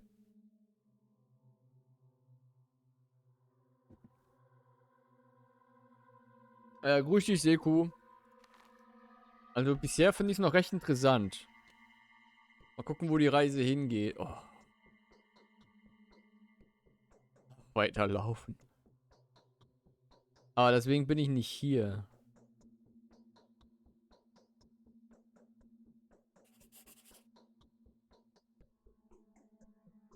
I can see the stash from my window in the still water. In a house by the staircase ruin. Und die Staircase Ruin ist ja da oben. Vielleicht die Town Hall? Ja, nice. Wir hatten gestern Gewitter. Gewitter und Regen. Hier regnet es endlich mal wieder, nachdem es hier fast 2 Monate nicht mehr geregnet hatte. Fängt es hier mal wieder an, öfter zu regnen. Ja, warum? Was stimmt nicht mit euch? Lasst doch mal die Frauen in Ruhe.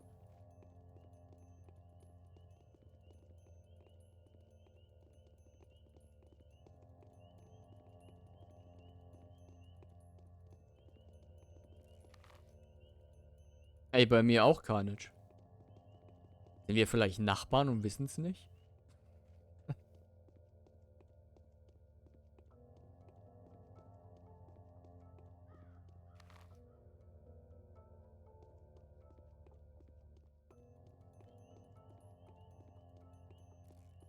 Also, bisher finde ich es noch durchaus interessant. Vielleicht trägt mich aber auch einfach das Wissen, dass es halt ab dem 2. Tag im Spiel intensiver werden soll. Von der Erfahrung her. Oder so was in der Richtung.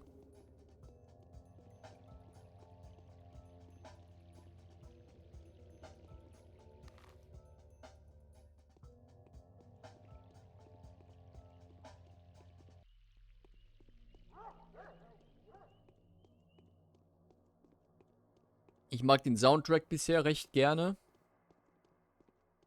Aber es ist jetzt nicht diese Art von Soundtrack, wo ich mir denke, och, höre ich mir jetzt einfach mal an nebenbei, so wie zum Beispiel den Mass Effect Soundtrack oder sowas. Sondern es ist eher so ein Soundtrack, wo ich mir denke, wenn ich irgendwas Horrormäßiges mal machen sollte, kann man darauf zurückgreifen.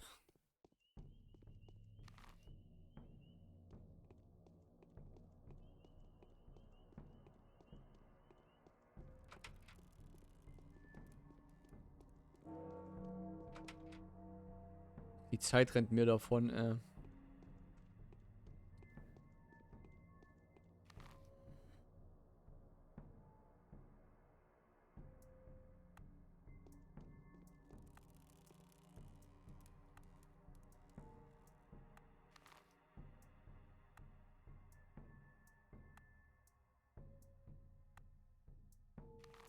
Ich frage mich, ob die Zeit weiterläuft, wenn ich die Karte aufhabe. Ich lasse mal ein bisschen offen. Ich glaube, das Gespräch hattet ihr schon mal, dass ihr gar nicht so weit voneinander entfernt seid. Was ist das? Hä?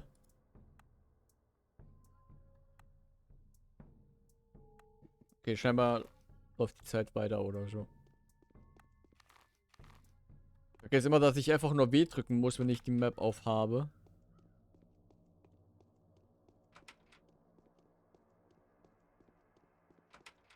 Sieht überhaupt nicht verdächtig aus, wenn jemand an die Türen geht. Oh Gott, wird immer mehr müde.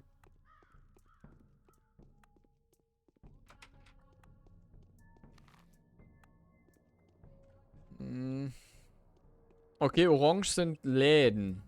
Wie ich gerade sehe.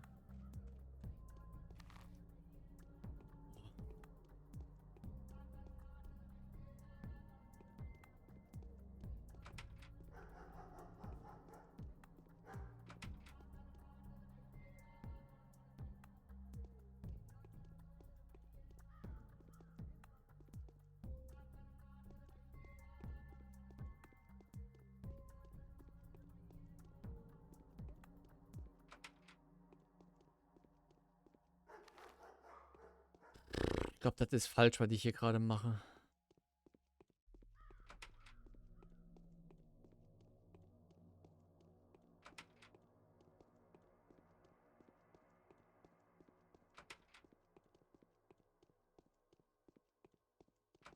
Ja, hier ist nix.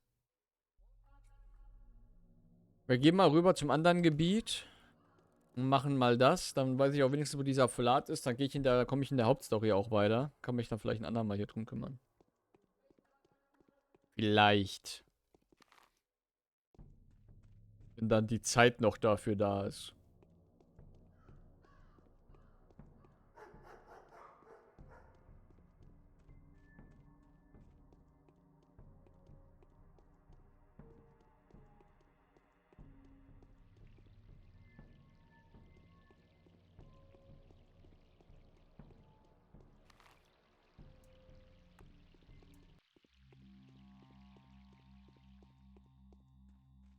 Ist aber auch interessant, so wie das Gebäude hier, sag ich mal, ne, mit den Kisten davor, dass man da nicht reinkommen kann.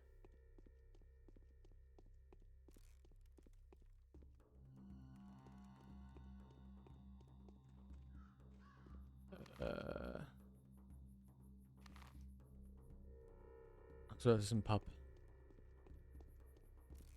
Eine Kneipe.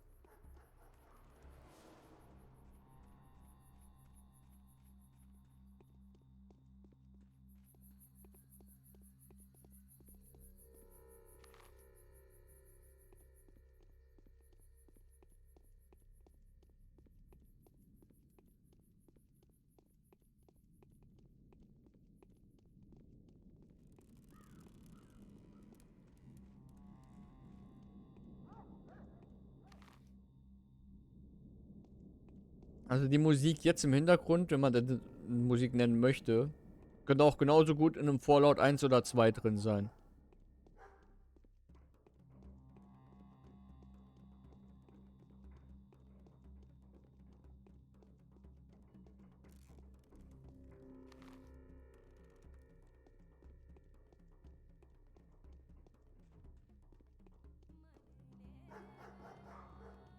Mal wieder speichern.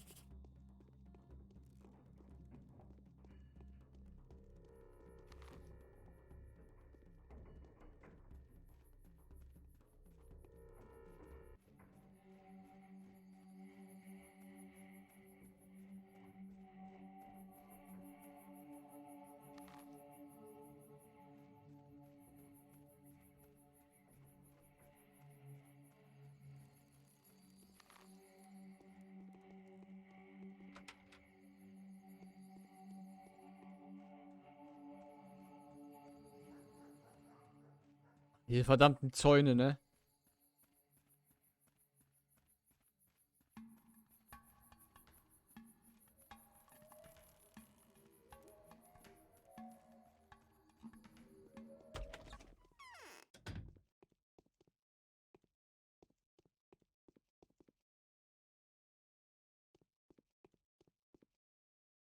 Oh, ich fühle mich hier gerade ja richtig zu Hause, wa? Lies always turn out to be true.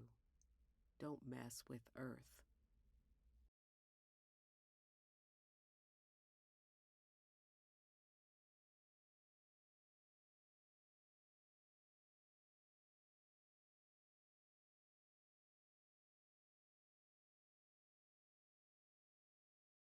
Do you know where to find clean water around here? You are one of the locals. I'm visiting this place for the first time. And so I know where to find water. I'm just curious if you do. I probably don't. All the water comes from this step and it isn't exactly clean. Yesterday I inspected all the springs in the area. There seems to be no more clean water around. That salty taste is everywhere. It's reddish in color and there are disgusting clots in it. Ich hab den Scheiß getrunken! Where can I find clean water then? The townsfolk store clean water in homemade reservoirs. This modest supply should be enough to help us at least a little while, but afterwards we'll have to drink the bloody mixture. Deswegen ist meine Exhaustion, also meine Müdigkeit, so hoch gegangen, als ich von diesem einen Brunnen getrunken habe.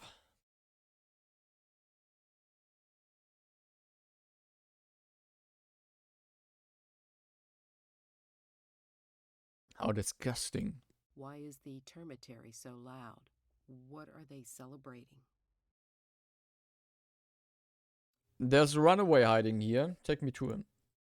Why would I? He's in danger. I'm here to help. He's a butcher. He won't talk to you. You wouldn't understand him. He's been here for more than a day. Than a day. But even I can't get him to talk. It is who'd rather tell you something. What do you want to tell me? Big Vlad has plucked the termitary up for a reason. The butcher's mumblings is all over the place. But if you listen carefully, you'll make out tales of such horrors that I get shivers all over. Thousands of people have lost their minds all at once there. Many have died. Something's brewing inside. Can you lead the runaway out of town? Really? Why? Here he's entertaining me, and it's dangerous to go out in the steppe anyway. What if his pursuers rip me apart in the street? What if they think I'm a Shabnak Adir? What can you offer me in return for the service? Lead him out or he'll get killed. You can show me the door if you want, but ducks for hire will be less compliant. There's no need for that, I'll speak to him myself. Go then, the butcher's in the hospice. The entrance is at the other side of the house. Don't come back here complaining afterwards, though. Ich lasse mich hier nicht die ganze Zeit irgendwo durchjagen. Das habe ich zumindest nicht vor.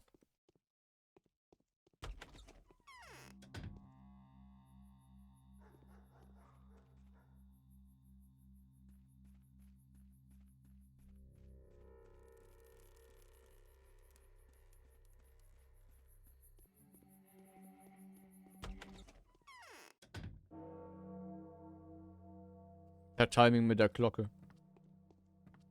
Du bist ganz schön groß.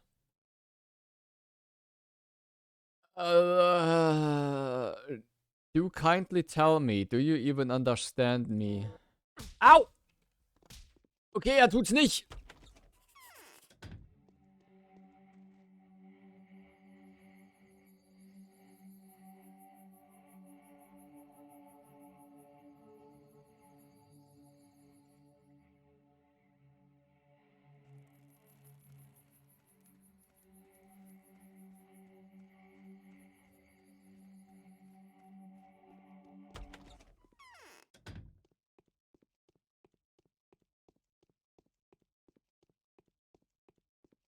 Hello again. There's a hole under my heart.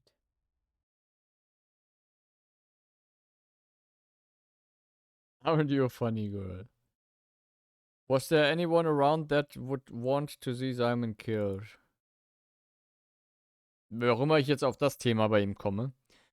No one's seen the Shabnak yet, but everyone knows what he wants already. Do you know that a man-eater's victim felt the encroaching death? Feels the encroaching death.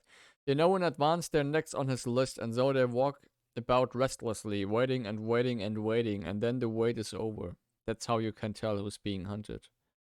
You don't say. Why are you calling her a he?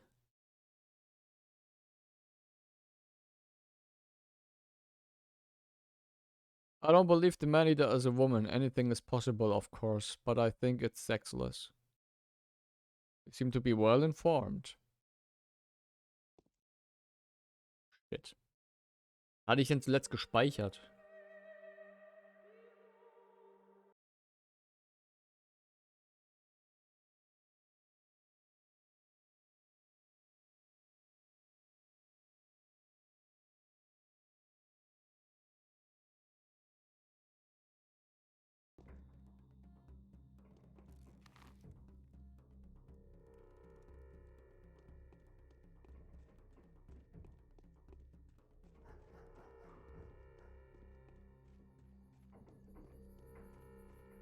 Hab noch nicht mal eine Ahnung, was ein Dedenne ist. Aber GZ, I guess.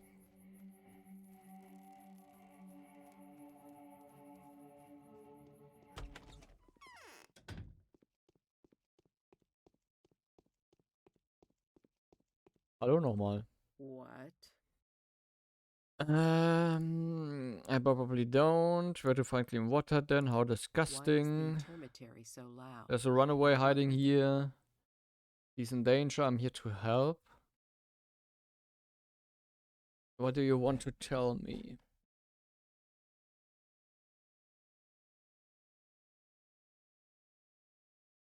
Many have died. Something's springing up. How did they die? Don't know. Can't tell. Are you sure? Have you forgotten that he's crazed? If you think he'll communicate with you, you are mistaken. They aren't great talkers anyway. And they can only howl, growl, and bawl when they're under a spell. Fine, then lead him out of here yourself. Lead him out or he'll get killed. You can show me the door if you want. But dogs for hire will be less compliant. Fine, I'll take care of the butcher. Sehr gut. He'll disappear. Consider him non-existent. But now you must leave. Don't try watching the door. You won't see anything anyway. And tell the old ticket that bloodhounds that they have no business here. I harbor no killers. Deal.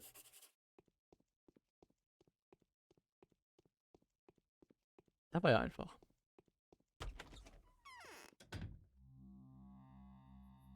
Guten Tag.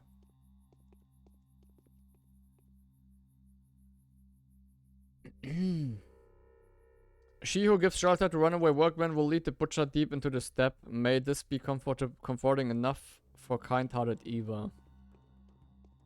Oder Eva.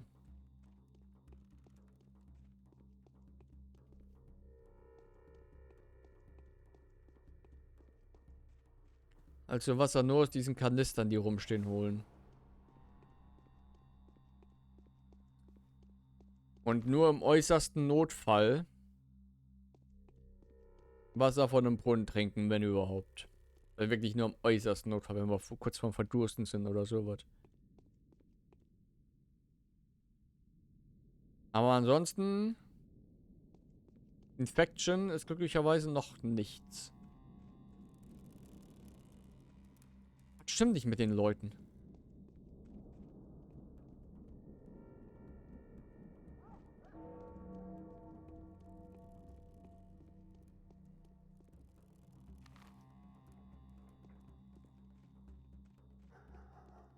Warum verprügeln die alle auf einmal Frauen?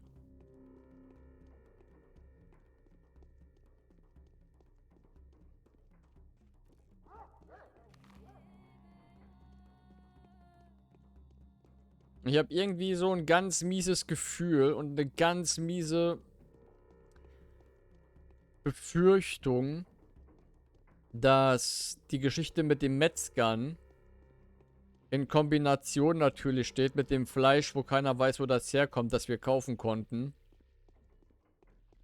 Und dass meine Befürchtung, die ich einfach mal so just for the lols geäußert hatte bezüglich könnte auch Menschenfleisch sein, dass das irgendwie gegebenenfalls sogar eine Möglichkeit sein könnte. Man muss aber auch sagen, natürlich wissen wir überhaupt aktuell noch nichts, was hier überhaupt los ist. Aber das ist so gerade das Gefühl, das ich irgendwie habe.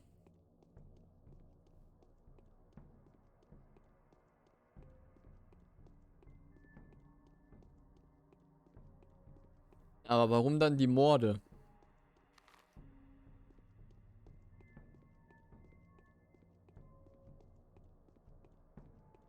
Steht das irgendwie in Verbindung zueinander? Also mit Ishma hier oder wie der hieß? Unser Kollege und Simon.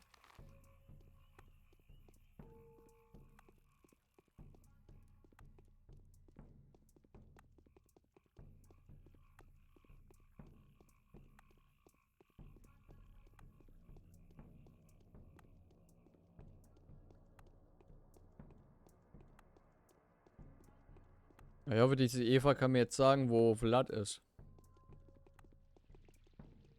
Zumindest, wo ich ihn finden kann.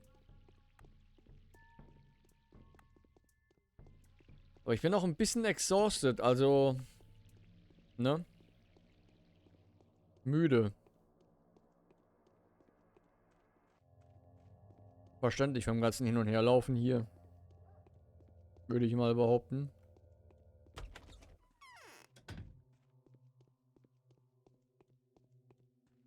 Can you feel how rapid my heartbeat is? That ominous singing outside the window is gnawing at me. Who could be singing at a time like this?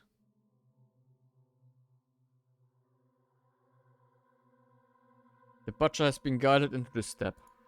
I had no doubts you would. You are no killer. Only to make you happy.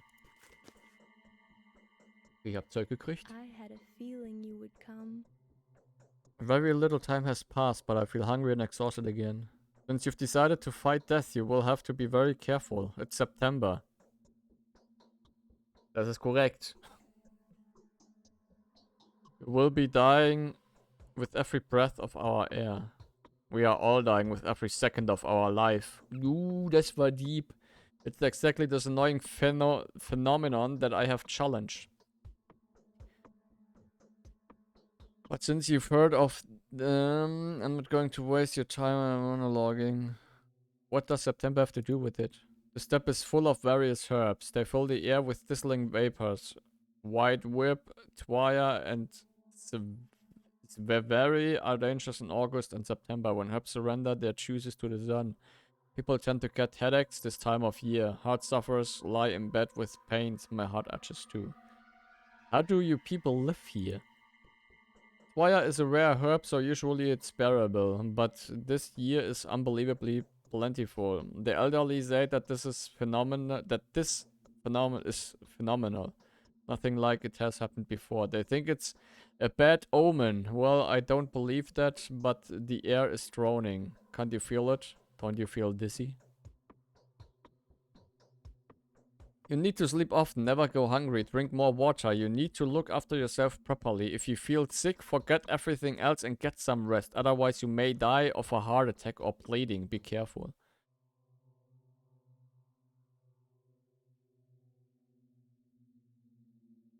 Sag mir bitte, wo Vlad ist. I've seen the angel of In the lump? Oh, but wait. Now that he's at odds with his father, he lives somewhere by the station. There is an abandoned shack here. They say it's haunted. Vlad is probably listening to the ghosts. He is interested in folk convictions. Thank you. Da ist er also. Gut. I had a feeling you would come. Tell me, Eva, what are the ruins outside of your window? Is it the stairway to heaven? It's on the other side of the castle. This ruin is the one that's closer to the theater. It looks better from the second floor.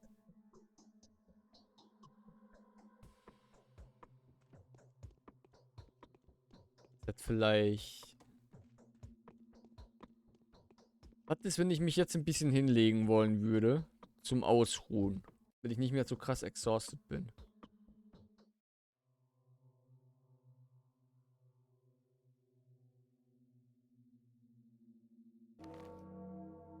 Nice. Weil jetzt habe ich auch wieder dafür ein bisschen mehr Hunger. Und ich habe eine Stunde gepennt.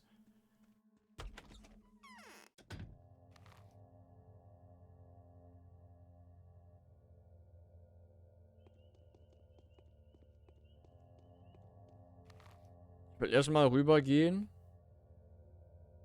Home of Blood. Der ist wichtiger aktuell für mich. Hauptstory und so.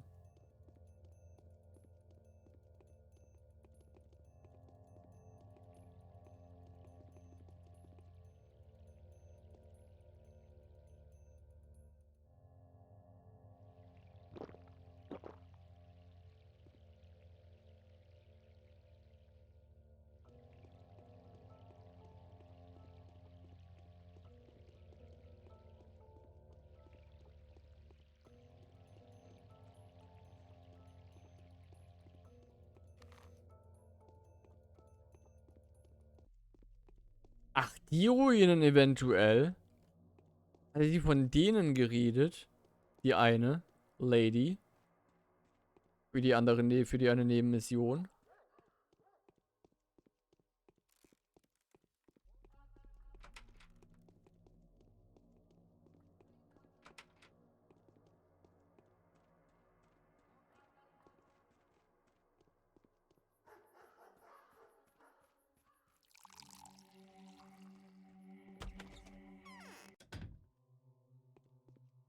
Da wohnt also dieser komische Vlad. Where did those lazy bastards go? You found me here? Oh, well, I'm not surprised. I suppose you're not too surprised by the fact that everyone knows about you either. The rumors of your arrival spread like fire. Why have you come? I've come for some sightseeing. There was a peculiar incident yesterday by the spleen. The children were playing in the mud as usual, but then suddenly they ran away from the sandbox and the parents noticed that their hands were smothered in blood. However, none of them were wounded. Neither were any of them surprised. Such things happen all the time. Wer kennt das nicht?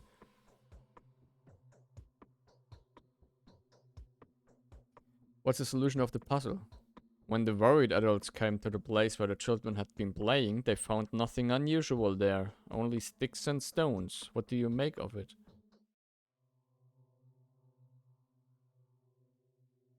Nothing special. They probably dug out a dead cat.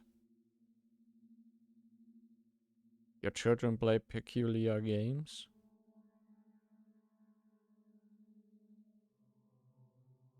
Nice to meet a person of a skeptical mind. I am Vladislav Olgimsky, the younger one, of course. And you are, of course, Daniel Danchovsky. Nice to meet you. Katerina thinks Claire is a messenger from heaven. Yeah, right. See how it all turns out. I used to keep this place a secret, but all these secrets seem too childish now. What do you think about Simon's death? Vlad, now tell me. I don't see anything special. Vlad, now tell me that Isidore visited you last night. Tell me the truth, please. What do you think about Simon's death? It is known that Simon had limited his social activity just before his departure. He only received 2 visitors. I know nothing of the first, but the second was none other than Isidore Burak. The fact that he was killed the same night makes you think, doesn't it? The killer took out a witness? Well, the Olgimskis weren't exactly delighted with Isidore, were they? Ich will ihn nicht irgendwie mit seiner irgendwie angreifen auf eine persönliche Basis. Wir fragen erstmal. Or an accomplice. Isidore was a complicated man.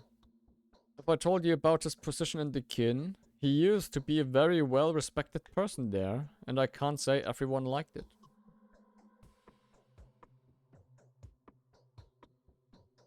What do you mean?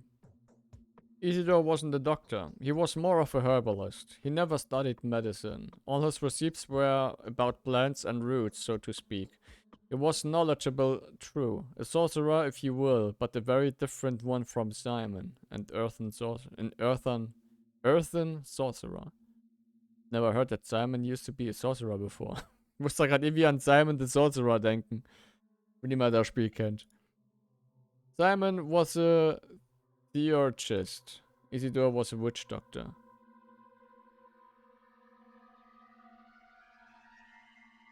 And do you think Isidore the witch doctor has managed to achieve the unachievable? A possible theory, but rather questionable. I am crushed by these walls. But now tell me that Isidore visited you last night. Tell me the truth, please. Yes, Isidore did pay me a visit, but don't ask what we talked about. I have no right to share that with you. Right, I'm going to ask you no more questions now. Your answer will determine whether you and I become friends or enemies.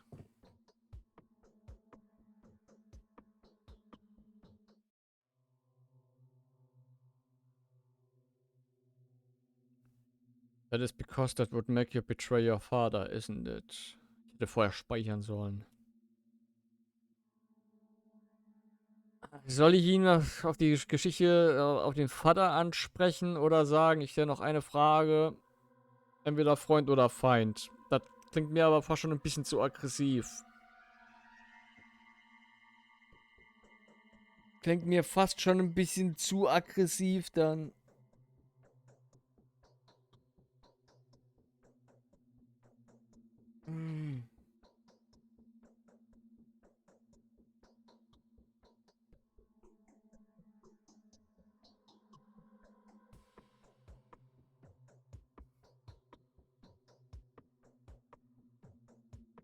Fragen über Fragen.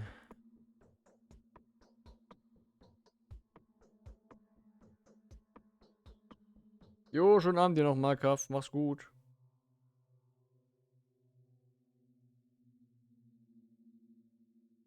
Yes, seems it's better to put the cards on the table with you. So far you're coming across as a very smart person. You've talked to my father already. What do you know?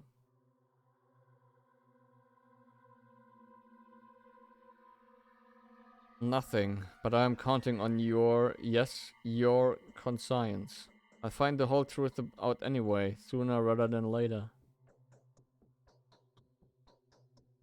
Isidore said, no, that I'm merely retelling it secondhand. He said there's an epidemic in the steppe camps. An outbreak of Tarbagan sickness, perhaps. The plague, that is. Father had issued an order to lock the cemetery up to prevent the infection from getting in.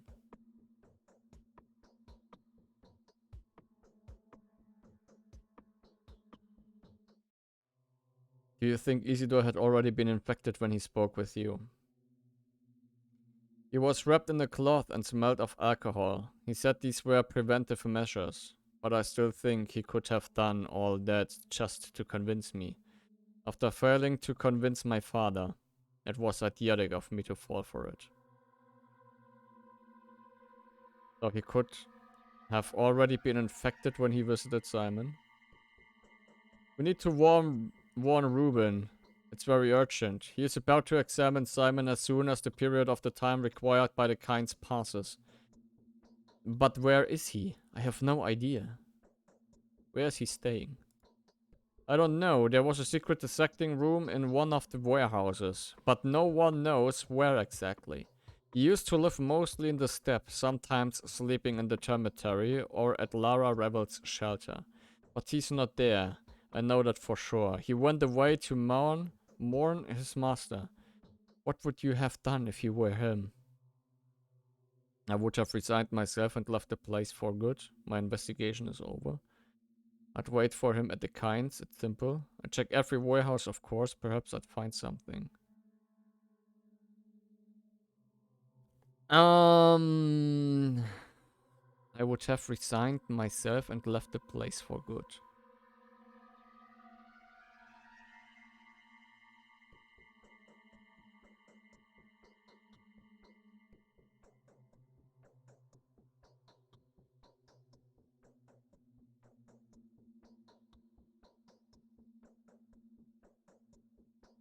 Wir haben 16 Uhr im Spiel, ne?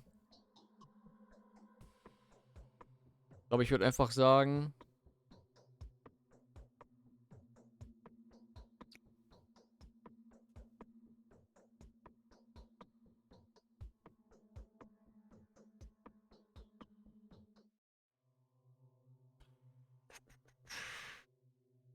Entweder warten oder die Warenhäuser durchsuchen.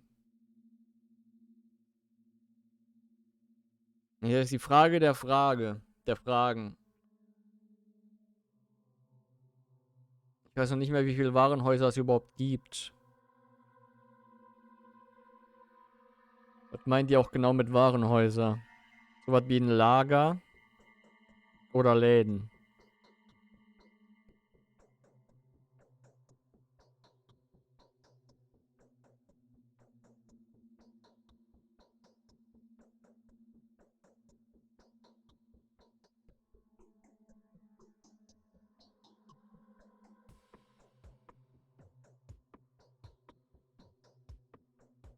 Ich würde sagen, ich warte bei keins. Aber es hat uns jetzt auf jeden Fall schon weitergebracht.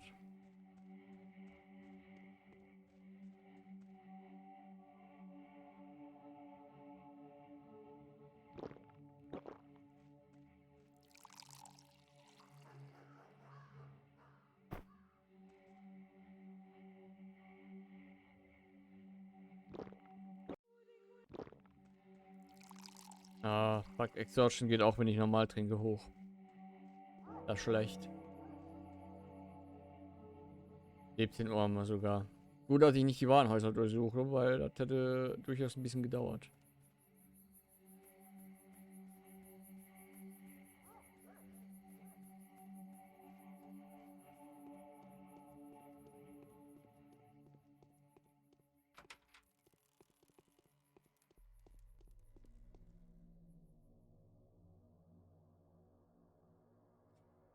In a house by the staircase ruin.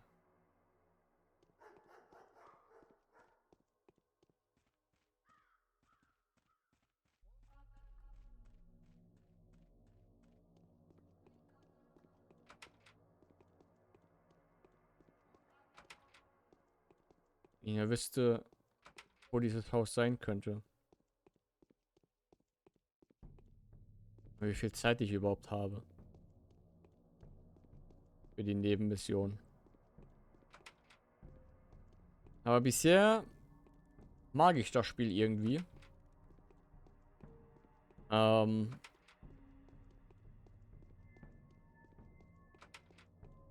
Ich denke, ich sollte mir da auch am besten, wenn ich den Stream dann nachher beende, ein paar Notizen aufschreiben, damit ich, wenn ich jetzt die Woche über nicht mehr streamen kann,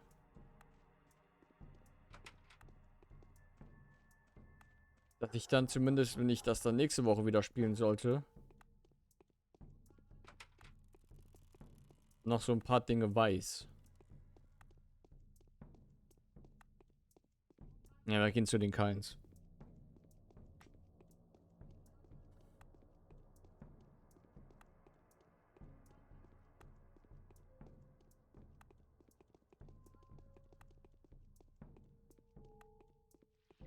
Anders, ich würde einfach mal sagen, wir machen diesen Tag hier noch fertig.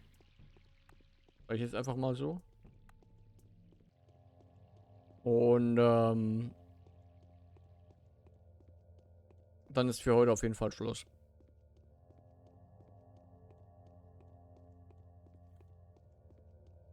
Einzige, was ich halt jetzt nicht weiß und sagen kann, ist, ob das Spiel zum Zuschauen hier im Stream überhaupt interessant genug ist.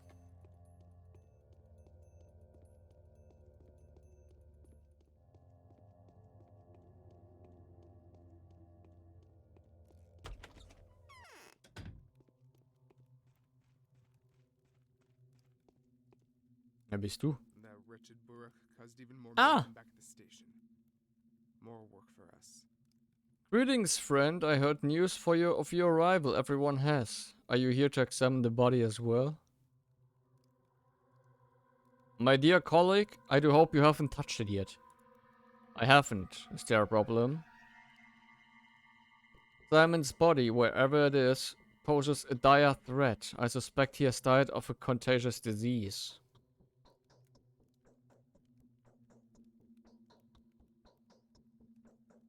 There is a threat of an epidemic. The crucible needs to be quarantined. Any access to the body should be forbidden. Are you sure? Well, doesn't matter anyway. If it's that thing again, what do you think it is? Judging from what I've found so far, it could be Fibris, Typhoidea, or Blake.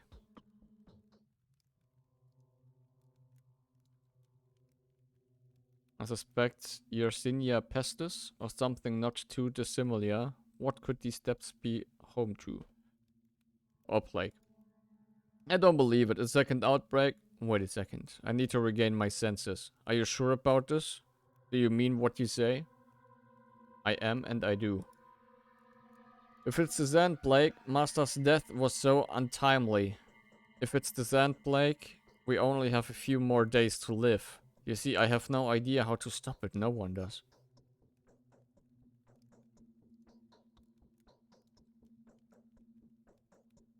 Are you already familiar with the disease? I'm only making assumptions. I don't want to believe this. I'd rather have any other plague than this. We have no time to waste. The body must be inspected, isolated, destroyed if necessary. We must take protective measures for that, of course. We need to diagnose this before we can provide reasonable protection. At the moment, you can only buy yellow immunity boosters at the drugstores. They are no good. But I'll try to do something about this. We'll need to take some remedies from Master's old workplace. Did you know he was murdered by his son? An atrocity. His son has nothing to do with this. I presume Isidore was infected by Simon and died of the same disease. Or vice versa. Let us not waste any more time. You're right, let's make haste. I'll get everything ready for the examination. Meanwhile, let's arrange for the body to be isolated. Kindness keeping it in a cold place. I'll keep you informed. If we act deliberately and with calm mind, we can prevent this epidemic. Stay strong, I won't leave you on your own. Eieiei, dramatisch, dramatisch. Yes?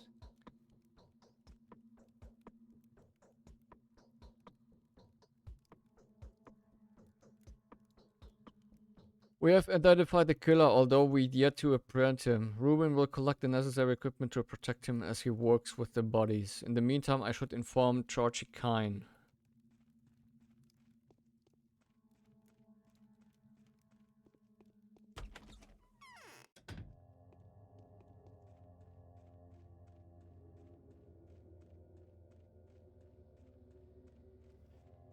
Die Sandblake.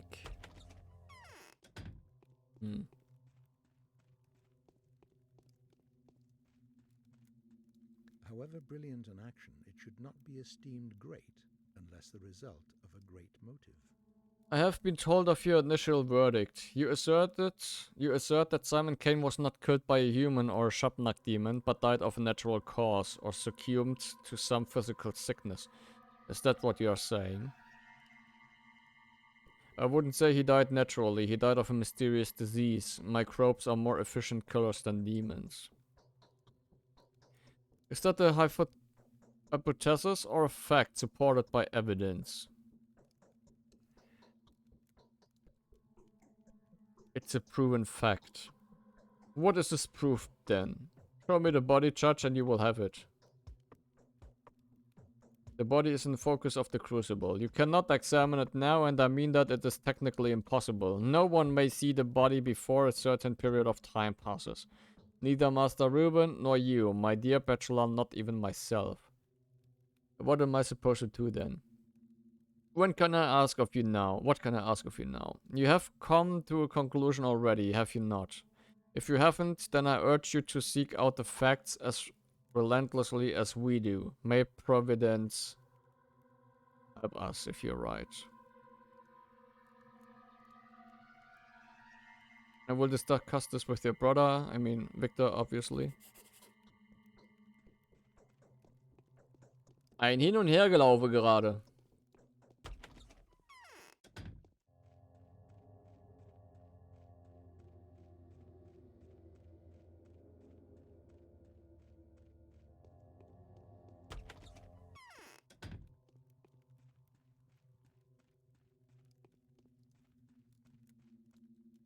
Perhaps old Gimsky is setting a trap for this newly arrived Haraspec.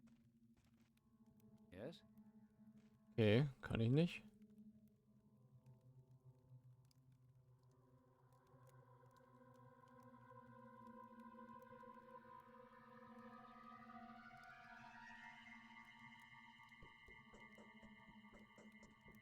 Könnte ich den jetzt noch machen, eventuell?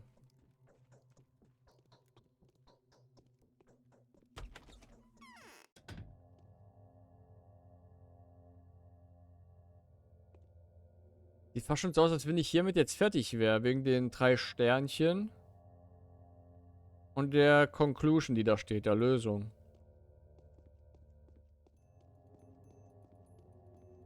So mein Gedanke gerade ein bisschen.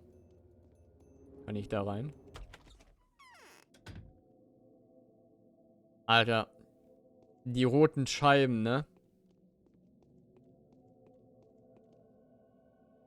Dieser Thron oder was auch immer das ist. Ich denke, ich gehe mal lieber wieder. Ich glaube, hier bin ich... Fühle ich mich überhaupt nicht wohl.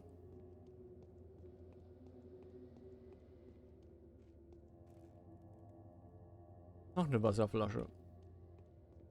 Eine leere natürlich. Eine leere Wasserflasche.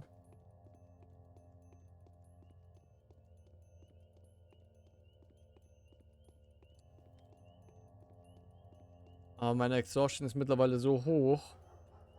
Ich glaube, ich sollte mich mal wieder hinlegen. Muss ich den Tag eigentlich manuell beenden oder passiert das ab einer gewissen Uhrzeit von selber? Und selbst. Meine ich damit natürlich.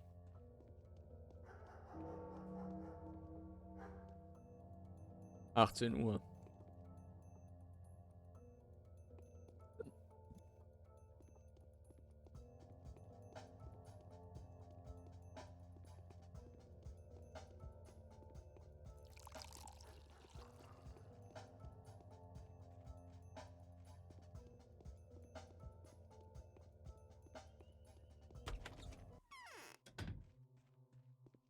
Kann ich ja mit ihr nochmal reden? Yes?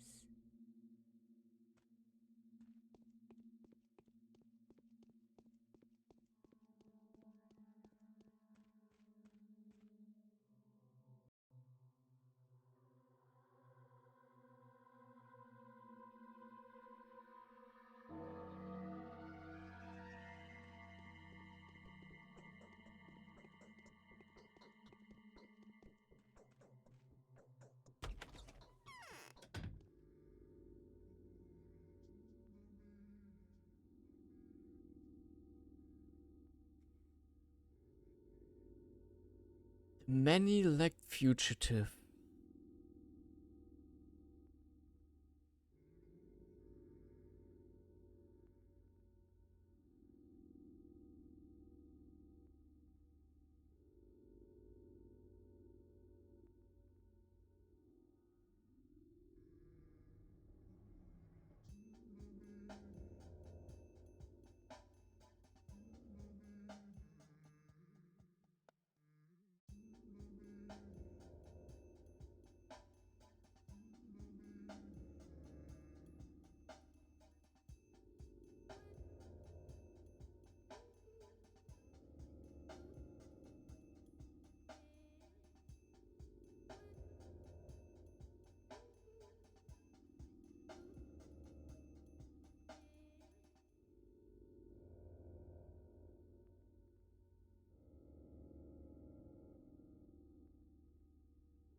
Wo genau ist diese Stairway to Heaven?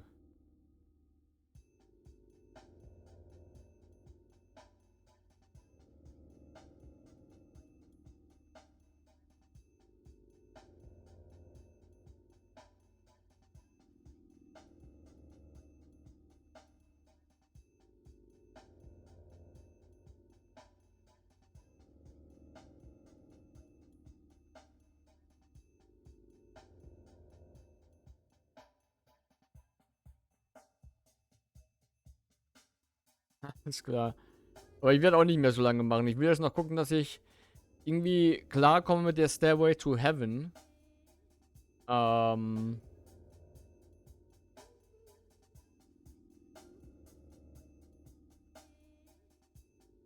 Und dann denke ich aber auch, dass ich dann Schluss machen werde. Weil dann der Tag ja, denke ich, auch zum Ende kommt.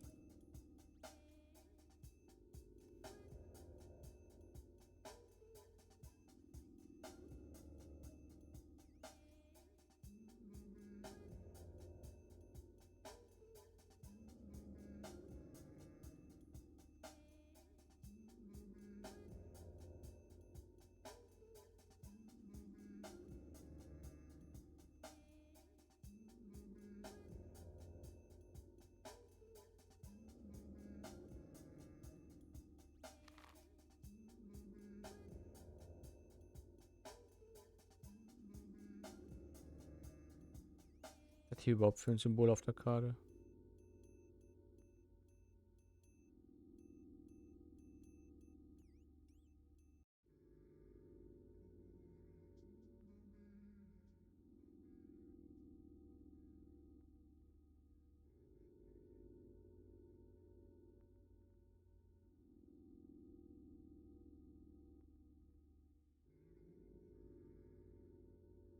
Es gibt ja scheinbar mehrere solcher Stairways to Heaven.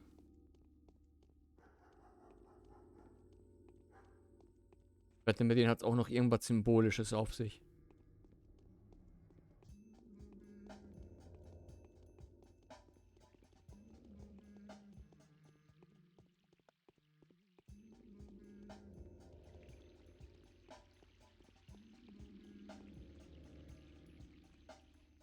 auch so eine, ne?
Hm.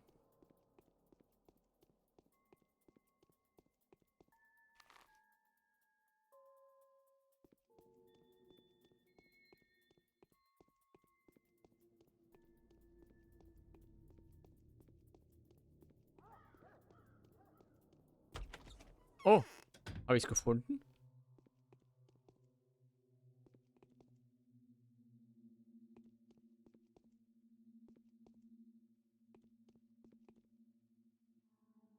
Flasche. Ein Fisch.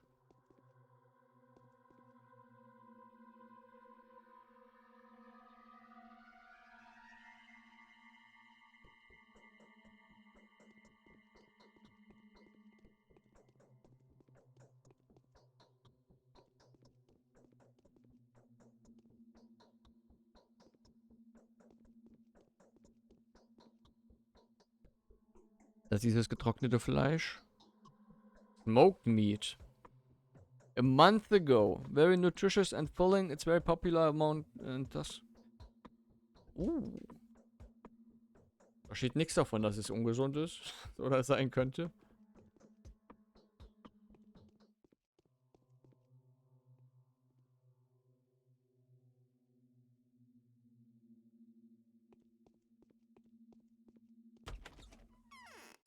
Na, jetzt bin ich wieder draußen.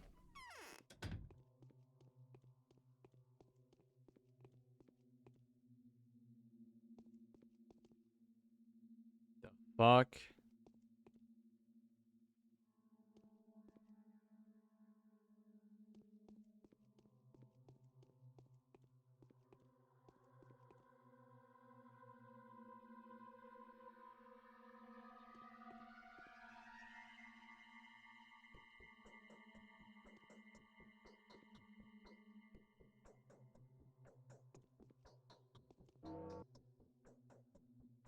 Oh man, I told them to escape straight away without tossing a coin. What's wrong with your head? Explain yourself. How are we supposed to find the schmauders now? Do we seriously need to detain every little kid in the street? What do we barter with them for? And we can't take the schmauders by force. Bullying is against the rules. Khan would totally bite our head off for that. Who is Khan? Khan is our leader. He is the commander-in-chief and the steward of the Specular Tower. Specular Tower? The Polyhedron, the tower on the other side of the river. You won't be allowed in because you're not one of us.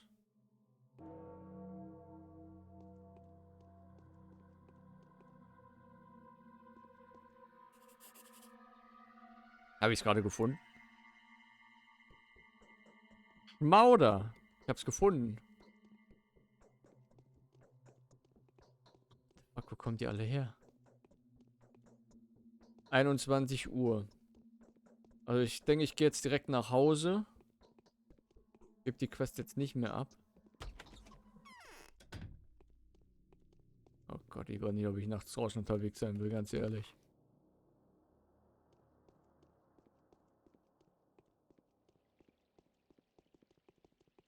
Aber wir haben das Pulver gefunden.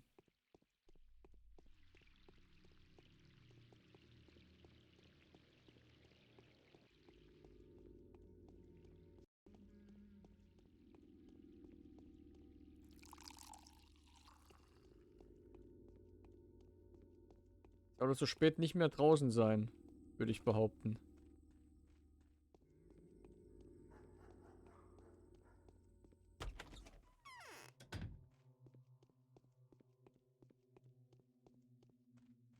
I had a feeling you would come. Will ich aber mal was nachgucken. Mm.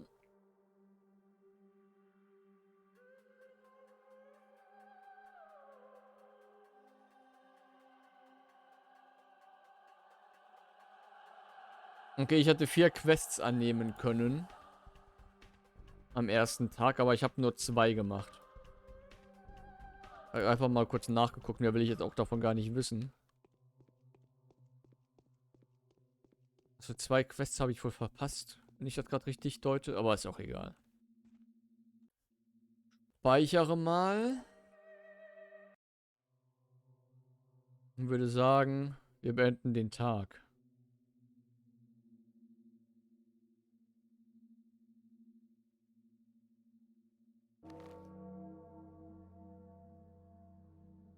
The day is over. Your timely efforts allowed your supporters to remain unharmed. A new mime performance is being rehearsed at the theater. Alle sind noch am Leben?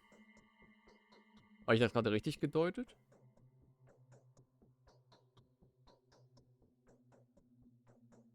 Und was ist jetzt?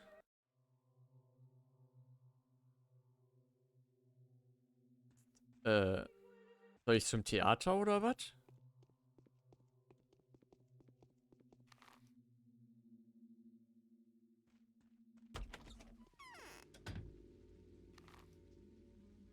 Ich fühle mich nachts hier in dem Spiel gerade draußen extrem unwohl. Also die Atmosphäre zieht bei mir. Die ist richtig stark.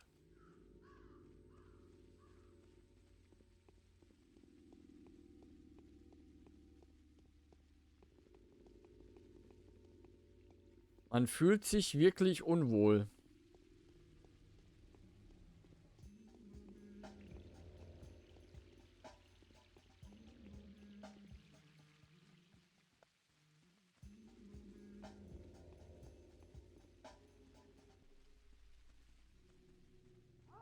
Oh nein.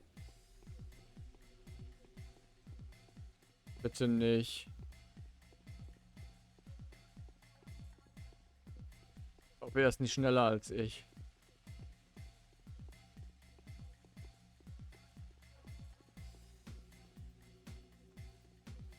Aber geile Mucke, ey.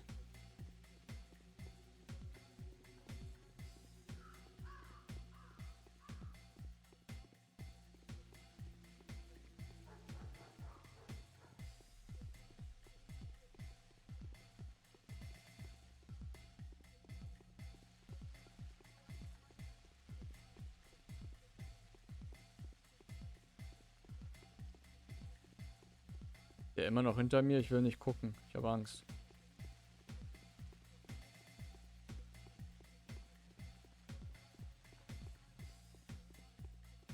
Hier ist. Today, the killer was identified. Its nature turned out to be completely unexpected. The enemy is found and named. It's called the Sand Pest. The contagious plague is threatening to ruin everything here. How can a killer like this be punished? How can a villain like this be struck? He can't. It's impossible. By pulling a knife on it, you'll just cut an innocent body.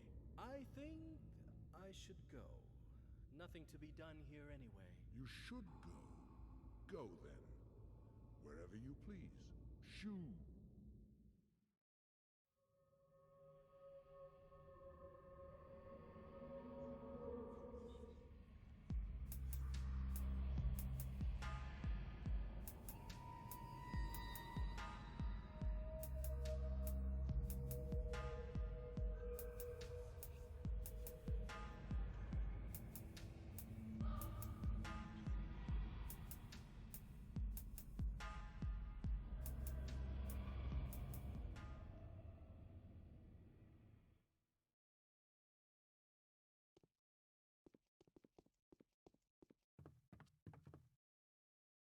It is sometimes necessary to play the fool, to avoid being deceived by cunning men. The theater welcomes a distinguished audience at any time. There's a performance of the masks every evening, and the blood gets rinsed off every night. The rest of the time slots are filled with a puppet show. But that's not all we have. Magic tricks, fortune telling, dream reading. Whoever has eyes, let them see. But it's empty at the moment. That is a deceiving impression. The theater is small, but it holds quite a few secrets. Like the mime who is currently picking the threads from your cloth. Or the mask who is viewing your fate for the next few days from those threads. What is in store for me? Your fate isn't bound yet. It will take time, effort, and of course your direct participation. Come to see us every evening. We'll show how you're doing bit by bit. I will definitely come by. The Housefathers think they rule the world. Self-isolation breeds self-delusion. The three heads of the dragons are facing three different directions. In three powerful families, three clans are overturned by the wind. This wind got in through the breach torn by Simon's death. How will they cope? Will they be able to come to an agreement? The masks do not know the answer to that question. Neither do I. Hier, wenn ich jetzt rausgehe, bin ich draußen. Und es ist Tag 2. Ich würde dann sagen, hier speichere ich nochmal.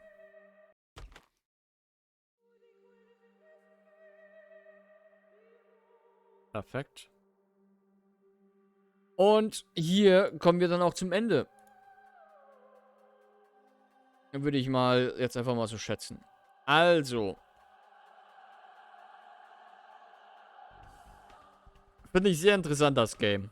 Also wirklich. Ich denke, ich werde es weiter spielen. Im nächsten Stream. Das finde ich gerade richtig interessant.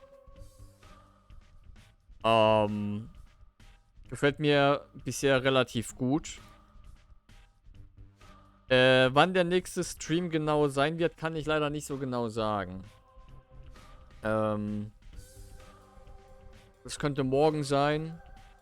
Könnte aber auch übermorgen sein oder halt erst nächste Woche, sage ich mal.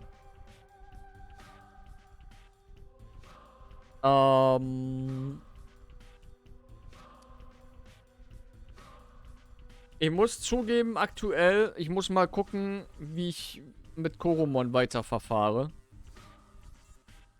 Denn das sagt mir leider gerade nicht mehr so zu, sage ich mal. Nicht so krass zu wie vorher. Also, ist ein gutes Game, Koromon, aber ist leider jetzt nicht unbedingt etwas, wo ich aktuell so den Drang habe, das weiterspielen zu wollen, wenn man dazu sagen kann.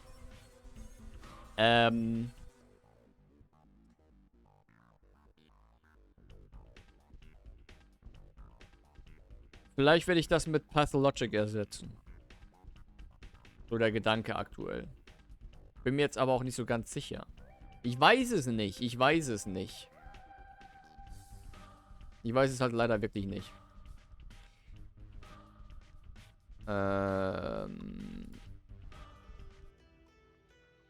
Zack. Und zack. Also. Dann.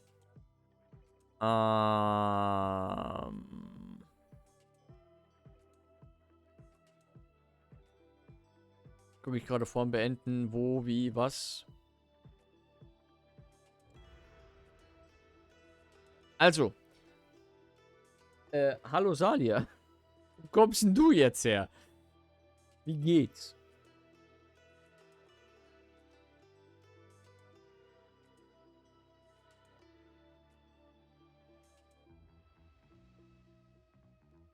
Ich glaube, es ist smart, wenn ich jetzt noch mal kurz Revue passiere, was heute überhaupt passiert ist in Pathologic. Damit ich für den nächsten Stream vorbereitet bin. Ich glaube, das mache ich auch. Also. Wir sind in eine neue Stadt, in diese Stadt reingekommen. Mit dem Ziel, dass wir den Tod überlisten wollen. Wir sind Arzt und wollen den Tod überlisten. Von Netflix, habe aber auch die letzten 4 Stunden immer schon mal kurz reingeschaut. Ah. Bin ich etwa nicht interessant genug? Damit Netflix... Ist auch egal. Wir kommen also in dieses Dorf als Arzt mit dem Ziel, den Tod zu überlisten. Wir suchen ein Mittel gegen den Tod, sowas in der Richtung. Wurden eingeladen in das Dorf von einem Kollegen. Der hat uns von jemandem erzählt, von diesem Simon, der recht alt sein soll. Aber in der Nacht, bevor wir eingetroffen sind, oder in der Nacht, bevor wir eingetroffen sind, wurde Simon ermordet und unser Kollege wurde ermordet, so hieß es. Dann haben wir so ein paar Leute kennengelernt und sind auf die Schliche gekommen, dass es keine Morde gewesen sind, sondern dass halt eine Plage, eine Krankheit, die Pest oder sowas, die Sandpest, Epidemie droht. Und das haben wir jetzt im ersten Tag rausgefunden. Sind sehr viel hin und her gelaufen, haben sehr viel mit Leuten geredet, haben 2 Nebenmissionen angenommen. Ich hoffe, die eine kann ich immer noch abgeben und es ist nicht zu spät dafür. Ansonsten, ich habe ja vorher gespeichert in der Nacht. Machen wir das beim nächsten Mal noch schnell. Hoffentlich überleben wir das Ganze dann auch. Und konnten auch... Jetzt frage ich mich aber, war das denn so smart gewesen, diesen Metzger aus der Stadt zu evakuieren, zu retten? Denn jetzt läuft er draußen in der Steppe rum, wo die Krankheit gegebenenfalls eben nicht in den Griff gebracht werden kann. Und infiziert sich damit und stirbt dann daran. Qualvoller. Wir haben gelernt, dass in dem Spiel die Zeit stetig im Nacken tickt. Die Zeit ist eine wichtige Ressource. Wir haben gelernt, dass alles, was wir machen, Konsequenzen hat im Spiel. Wir müssen auf unseren Ruf achten. Wir müssen auf unsere Gesundheit achten. Essen, trinken, schlafen. Und wir haben das Ziel, dass wir vor allem spezielle Leute am Leben lassen müssen.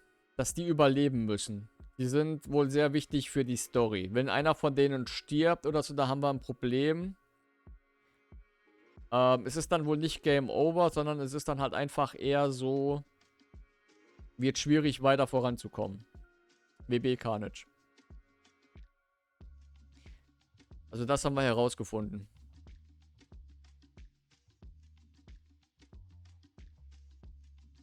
Ich bin jetzt mal gespannt, wie der zweite Tag dann laufen wird.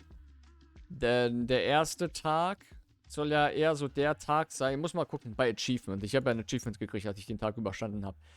Nur 16% aller Spieler, die das Spiel besitzen, haben den ersten Tag abgeschlossen.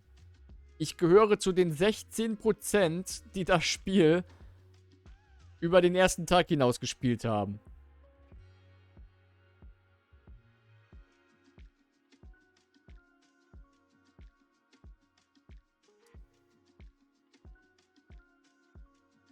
Finde ich ordentlich.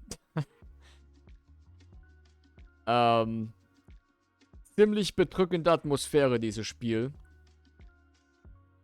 Wie viele wohl Tag 2 geschafft haben? Das ist eine gute Frage. Kann ich das hier nachgucken? Leider nicht. Leider nicht.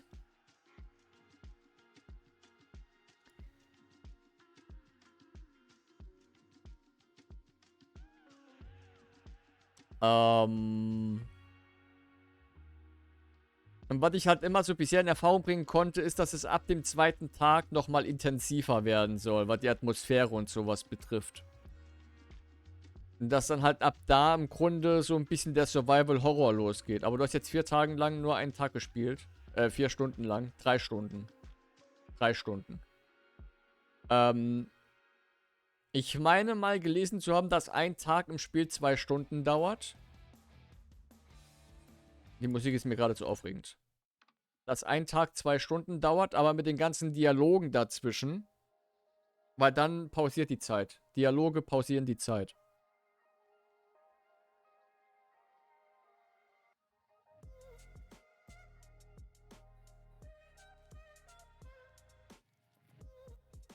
Bin mal gespannt, was das Spiel noch zu bieten hat.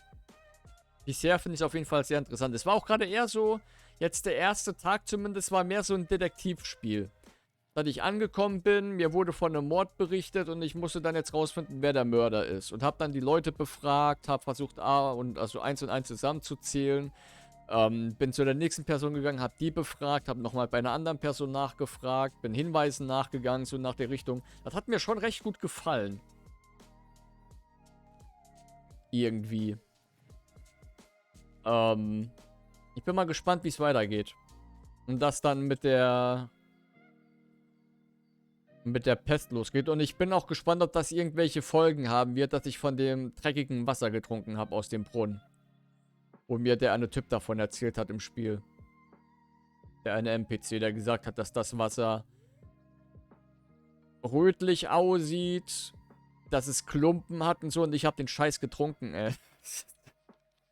Da wird mir fast schon übel, wenn ich dran denke. Ich darf nur aus diesen Containern trinken, muss ich mir merken. Dass ich Wasser in die Flaschen fülle und daraus dann trinke. Und nicht mehr aus den Brunnen.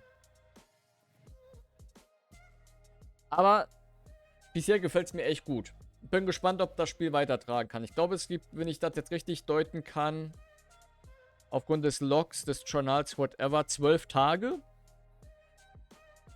Fast 2 Wochen.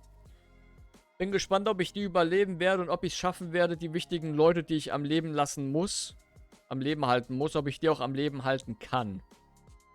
Denn uns wurde ja am Anfang gesagt, dass jeder Tag, also im Tutorial wurde uns gesagt, dass an jedem Tag bei einer Person die Gefahr besteht, dass sie den Tag nicht überleben wird. Da bin ich gespannt, wie das jetzt im zweiten Tag weitergeht. Sehr, sehr gespannt. Sehr interessantes Spiel. Bin froh, dass ich das nochmal ausgegraben habe, dank Gloomwood gestern. So, jetzt gucke ich aber mal gerade. Wie gesagt, ich weiß halt leider nicht, wie das ist zum Zugucken. Da müsstet ihr mir Bescheid geben, ob es zum Zugucken interessant genug ist oder nicht. Ich hoffe es einfach mal, weil ich glaube, wenn ich es so normal spielen würde, weiß nicht, ob ich dann überhaupt die Interesse hätte, das großartig weiterzuspielen, bin ich ganz ehrlich. So gefällt es mir schon, aber es ist auch sehr viel Lesen. Und ich bin gerne mal eine faule Sau, was Lesen betrifft. In Videospielen zumindest. Bedrückende Atmosphäre generell eigentlich einsehbar. Ja, also die Atmosphäre ist echt saugut. Vor allem jetzt, als ich halt nachts kurz unterwegs war, mir war es sofort unwohl, nachts draußen unterwegs zu sein im Spiel. Vor allem als mir dieser eine Typ hinterher gerannt ist mit einem Messer in der Hand oder was das war. Ich will nachts eigentlich nicht mehr draußen unterwegs sein. Aber ich bedanke mich fürs Einschalten. Wie gesagt, ich kann leider nicht sagen, wann ich diese Woche wieder streame. Kann morgen sein, kann übermorgen sein, vielleicht auch erst am Wochenende oder erst nächste Woche Dienstag wieder. Muss ich gucken, wie das mit der Zeit so ist bei mir. Diese Woche, wie ich das da einrichten kann. Jetzt gucke ich mal eben, ob ich noch einen Raid machen kann und wenn ja, zu wem. Wir haben Silo mit Path of Exile. Das ist so ein Diablo-Ding, so ein ähnliches. Oder The Surge 2, quasi Dark Souls im Sci-Fi-Setting. Bei Night Label.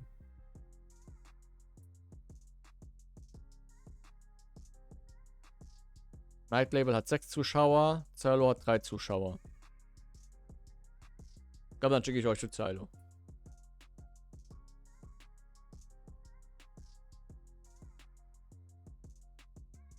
So. Dann wünsche ich euch noch einen wunderschönen Abend. Und einen gemütlichen Abend vor allem. Ne? Bleibt gesund, passt auf euch auf. Man sieht sich dann hoffentlich demnächst wieder. Ich wünsche euch eine wunderschöne gute Nacht. Schlaft schön und träumt was Schönes. Und bis dann.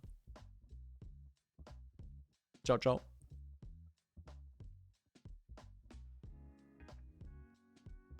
Und danke, Carnage. Bye, bye.